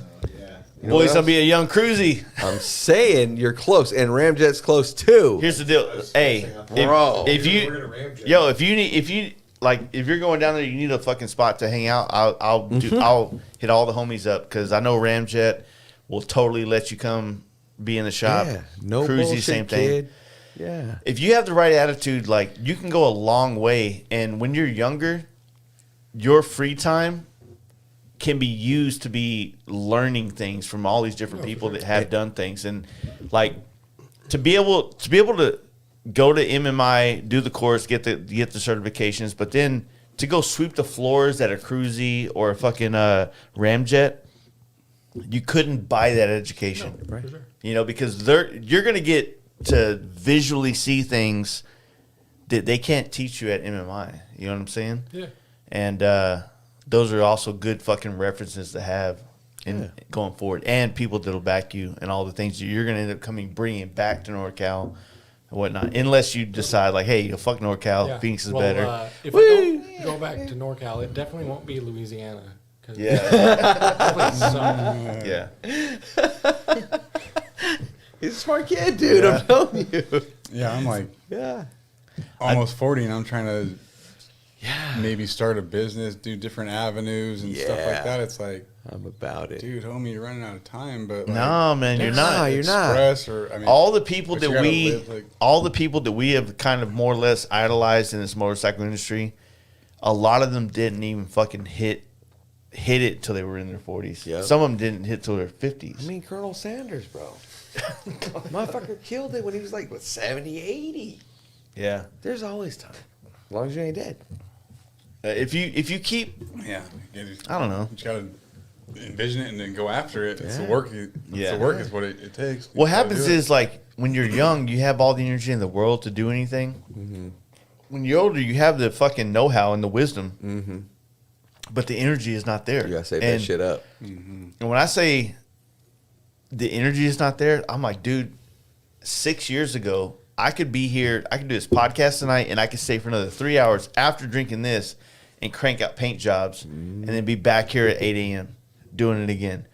And it was like life. It was normal to me. I can't do that now. I literally need to reboot. I have downtime. Not that you need to do it anymore either. I wish I had a switch I can turn it on, because that person with the quality and the what I can get now for that time, fuck, I'd be rich as fuck. I wouldn't even do a podcast. Fuck this shit. I'd be painting bikes all day long. You know what I mean? But the energy, man. Energy is one of those weird things. I'm Jamie, completely you gotta fucking seize the burnt momentum. out, man. That's what he's We've been saying. going hard since last Wednesday. Dude, I feel like I'm going to fall asleep right here on this table. I'm fucking almost 40. I am definitely I'm waking up earlier than this 41. cat too. So Greg can't sleep. That's the problem. Yes. Yeah. Well, what a week, guys. Yeah, the problem is like, we're gonna wrap this up soon. But at the same time, energy, man. Like, the longer you can go without bringing alcohol into your life, probably good. But alcohol definitely, it's a gentleman's thing, if that makes sense. It really is. Okay. Like, if I sit down with a dude and we have a whiskey together, Yeah, sure. I hope something's important, so not saying like, instead of us talking about, hey, remember when Girls Gone Wild was a thing? Hey, but I do though. But even if it was like that was a conversation, like it was, you know, like I always say this, like I don't necessarily like to drink. I hate the fact that I enjoy it so much. But what I love about drinking is after a long ride together to hey, dude, that was amazing. Yeah, for sure. Or sitting at a podcast finally with somebody that's like someone I've idolized, like, hey, I had a drink with fucking Corey Ness. Like, that's fucking awesome. You know what I mean? That's cool. So there's like a thing where having a drink is something I don't want to be like, I'm fucking sober. Like, here it is. This is I'm posting memes all day on Instagram. You know? Sorry. We get it. You're sober. No, it's my choice. Dude, I fucking punched an RT through a barbed wire fence. I'm lucky to be alive. He did. Hell yeah. If it wasn't me taking a road, I was a minimum 2 road soda trip in any car to go anywhere. Yeah. I knew it was a problem when my wife was okay with it, and then when my wife started drinking them with me, kids in the car, wrecked the bike, something had to change. Hey, I don't hate it, dude. I don't fucking do you, and I'm doing me, and I love it. I don't fucking like. I envy the ability to do that, but I guess because in We all my got mind, crutches. Right. yeah. I mean, in my mind, I still kind of like there's this like romantic idea of like having a drink with somebody, another guy, And we do, but And it's I- just and I not an fucking miss alcoholic that. drink. Yeah. Like he totally will have a drink, And I but miss that. it's just not alcohol in it.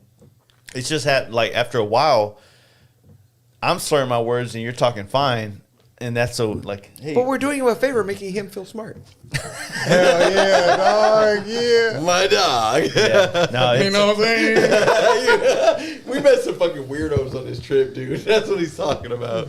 Just weirdos. no, everywhere. that's awesome though, man. Like, no, I'm eventually, I think I'm gonna have to go 100% sober. Yeah. Like 100%. Like not only just for the fact of I just need to know that I have that control. Sure. You know, but not today. Not Well, I not mean, this, like not this year. like Maybe a month. 2030. What the fuck? 10 years. Just try a month, dude. You never know. You might just wake up and say, hey, I'm fucking done for a little And bit. you're like, you know what? Yeah, a month. It just I'm took gonna me a chill. certain fucking life-altering incident to say, dude, enough's enough. Laying in a fucking hospital bed. Yeah. And I didn't even think about the fact of a fucking DUI. I wrecked in front of my wife. Or behind my wife. Yeah. Ripping the fucking back road, curvy fucking road. I hit a pothole. She made the corner. I fucking Yeah. didn't. Yeah. I didn't even consider the fact of the fucking DUI, all the other fucking repercussions, Yeah. legal, Yeah. financial. Fuck, it goes deep. I think the police officer let me fucking loose because he said we're gonna blow into this machine one more time, and My man over here is like, he got away with murder a couple months ago. Yeah. it's just, I don't know, man. Like beer, all this thing. It's like there's a stigma behind it that some of my best memories, like maybe to give FXR Mike, who I guess is too old to stay up this late to watch this podcast. Yes. Right. My best memories of biker shit, even though I've been in the bike culture for almost 15 years when I met him, or 12 years, whatever to be exact. My first giddy up, sitting around a campfire with him and his friends, trying to know these guys and seeing them pass a whiskey bottle around and talk their stories, like that's so fucking dope to me. And I hate the fact that it involves alcohol, and I don't think the fact that like alcohol was what made that what it was, but it was there, and that's my romantic idea of this life. And so I do want to control drinking. I don't necessarily want to cut it out of my life. Does that make sense? Yeah. You know what I mean? I think there are people that are hopefully able to get to that point. Yeah. But I think it's probably just easier once you don't to just not. Yeah. I mean, yeah. Yeah, it's a weird one. Yeah, I mean, we could all be weird like one. Brian, TBJ, and just smoke Yeah. hella weed Right. all the time. Right. Dude, it's so funny. Mike's still there. Oh, Oh, hey, Mike. Hey, Mike. What's up, bud? Where you Yeah. at, dude? we get it. Oh, look at Donnie Hill, no one with a supermoto in their garage. Nerds. I agree with you, dude. So have you met Donnie yet? I don't know. So Donnie Hill he built a twin cam FXR. He brought it to Sturgis this year. Oh, sounds cool. He is a OKCG. OKCG, that's a new Is thing. that Oklahoma City? Oklahoma City G. Like Donnie I'm gonna have to look into it, Donnie. I'm Donnie Hill, he's What's his kind of Instagram? shut the fuck up, Donnie. Oh, I Yeah. think I might already follow that. So dude. Donnie, FXR guy for sure. Donnie's okay. a G, like Okay. solid as fuck, solid as they come. He's not a drinker at all. Like he's one of those guys like you wouldn't like me when I drink beer. You know what I mean? He's like one of those guys that like I catch cases. yeah. He's Right. like I always like every time I meet a guy that's like yo, dude, I had to stop drinking because of this. I'm Yep. like, All dude, right. what does that look like? I want to fucking party with that guy for a minute. You know what I mean? Like just to see what Just it's to like. see You know. what- yeah. But no, Donnie, Oklahoma has like a scene. It's very slim. But it's got a vibe, and Dallas is kind of huge now. Dallas is a big fucking vibe now. Oklahoma City is kind of like what Dallas was like 10 years ago. So there's 6, 8. Hey, if there was 80 you motherfuckers in one town and you ran that town with that style, like That's is that fine, is sure. that not a Yeah, badass right. place to be? Right. You know what I mean?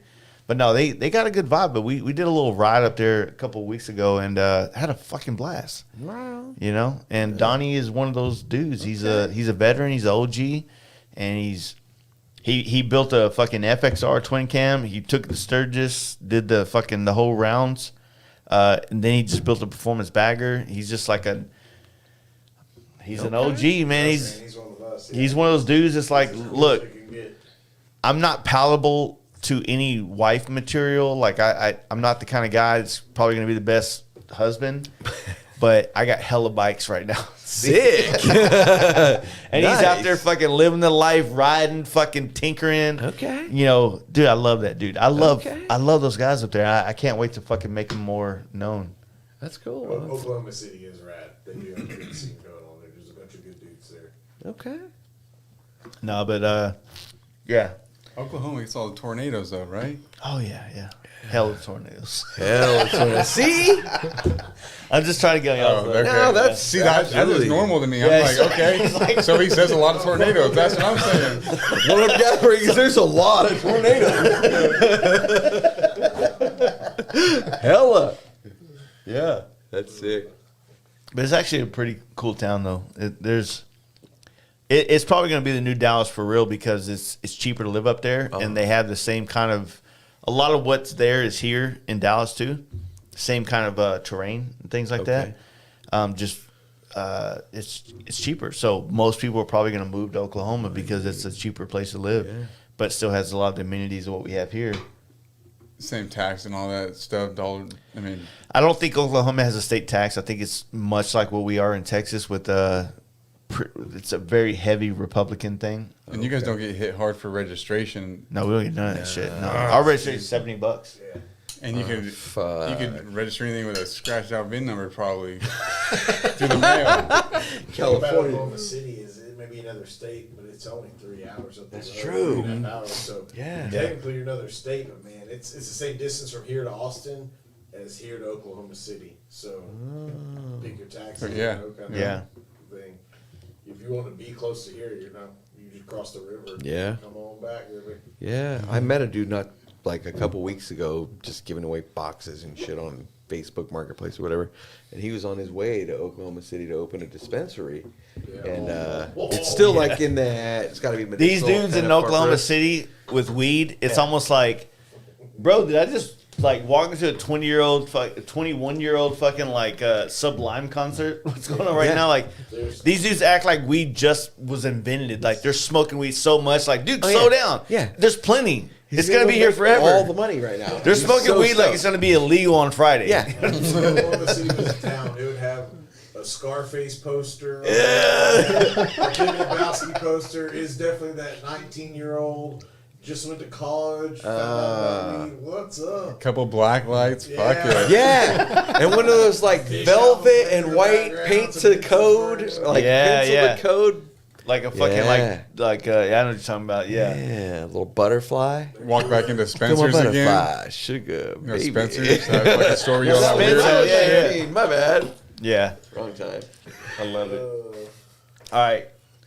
Well, guys, at goddamn 3:53. Yeah.